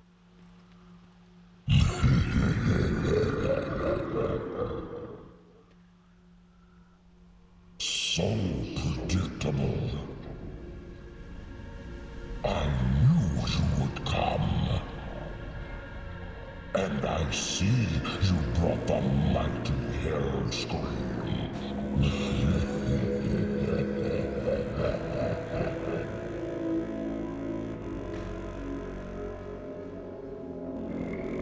His blood is mine. As is your whole misbegotten race.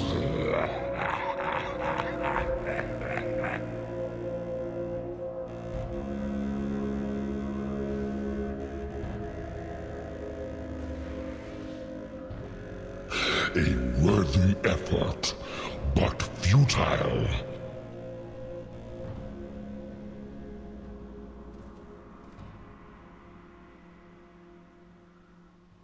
The boy believed you could be saved, but he didn't know what burns within your soul.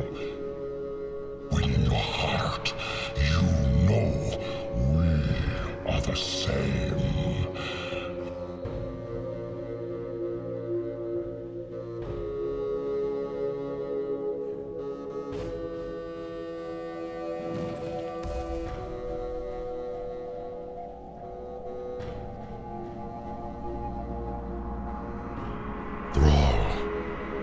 The blood haze has lifted.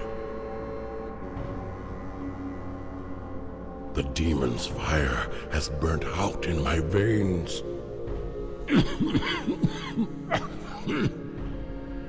I have freed myself. No, old friend. You've freed us all.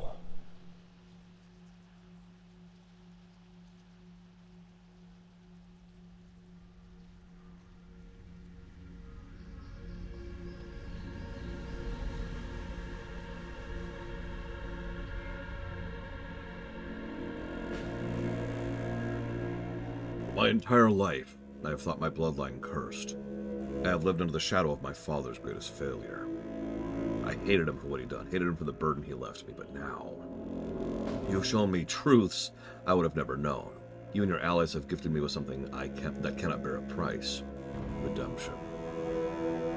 Thrall, Redeemer of the Magcar, you honor me as none ever have.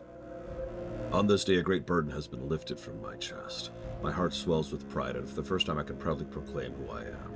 I am Garrosh, Hellscream, son of Grom, chieftain of Magcar. Let the battle call of Hellscream give you strength and courage. You need not thank me, Garrosh. Your father was a brother to me. I would do anything for you and the Magcar.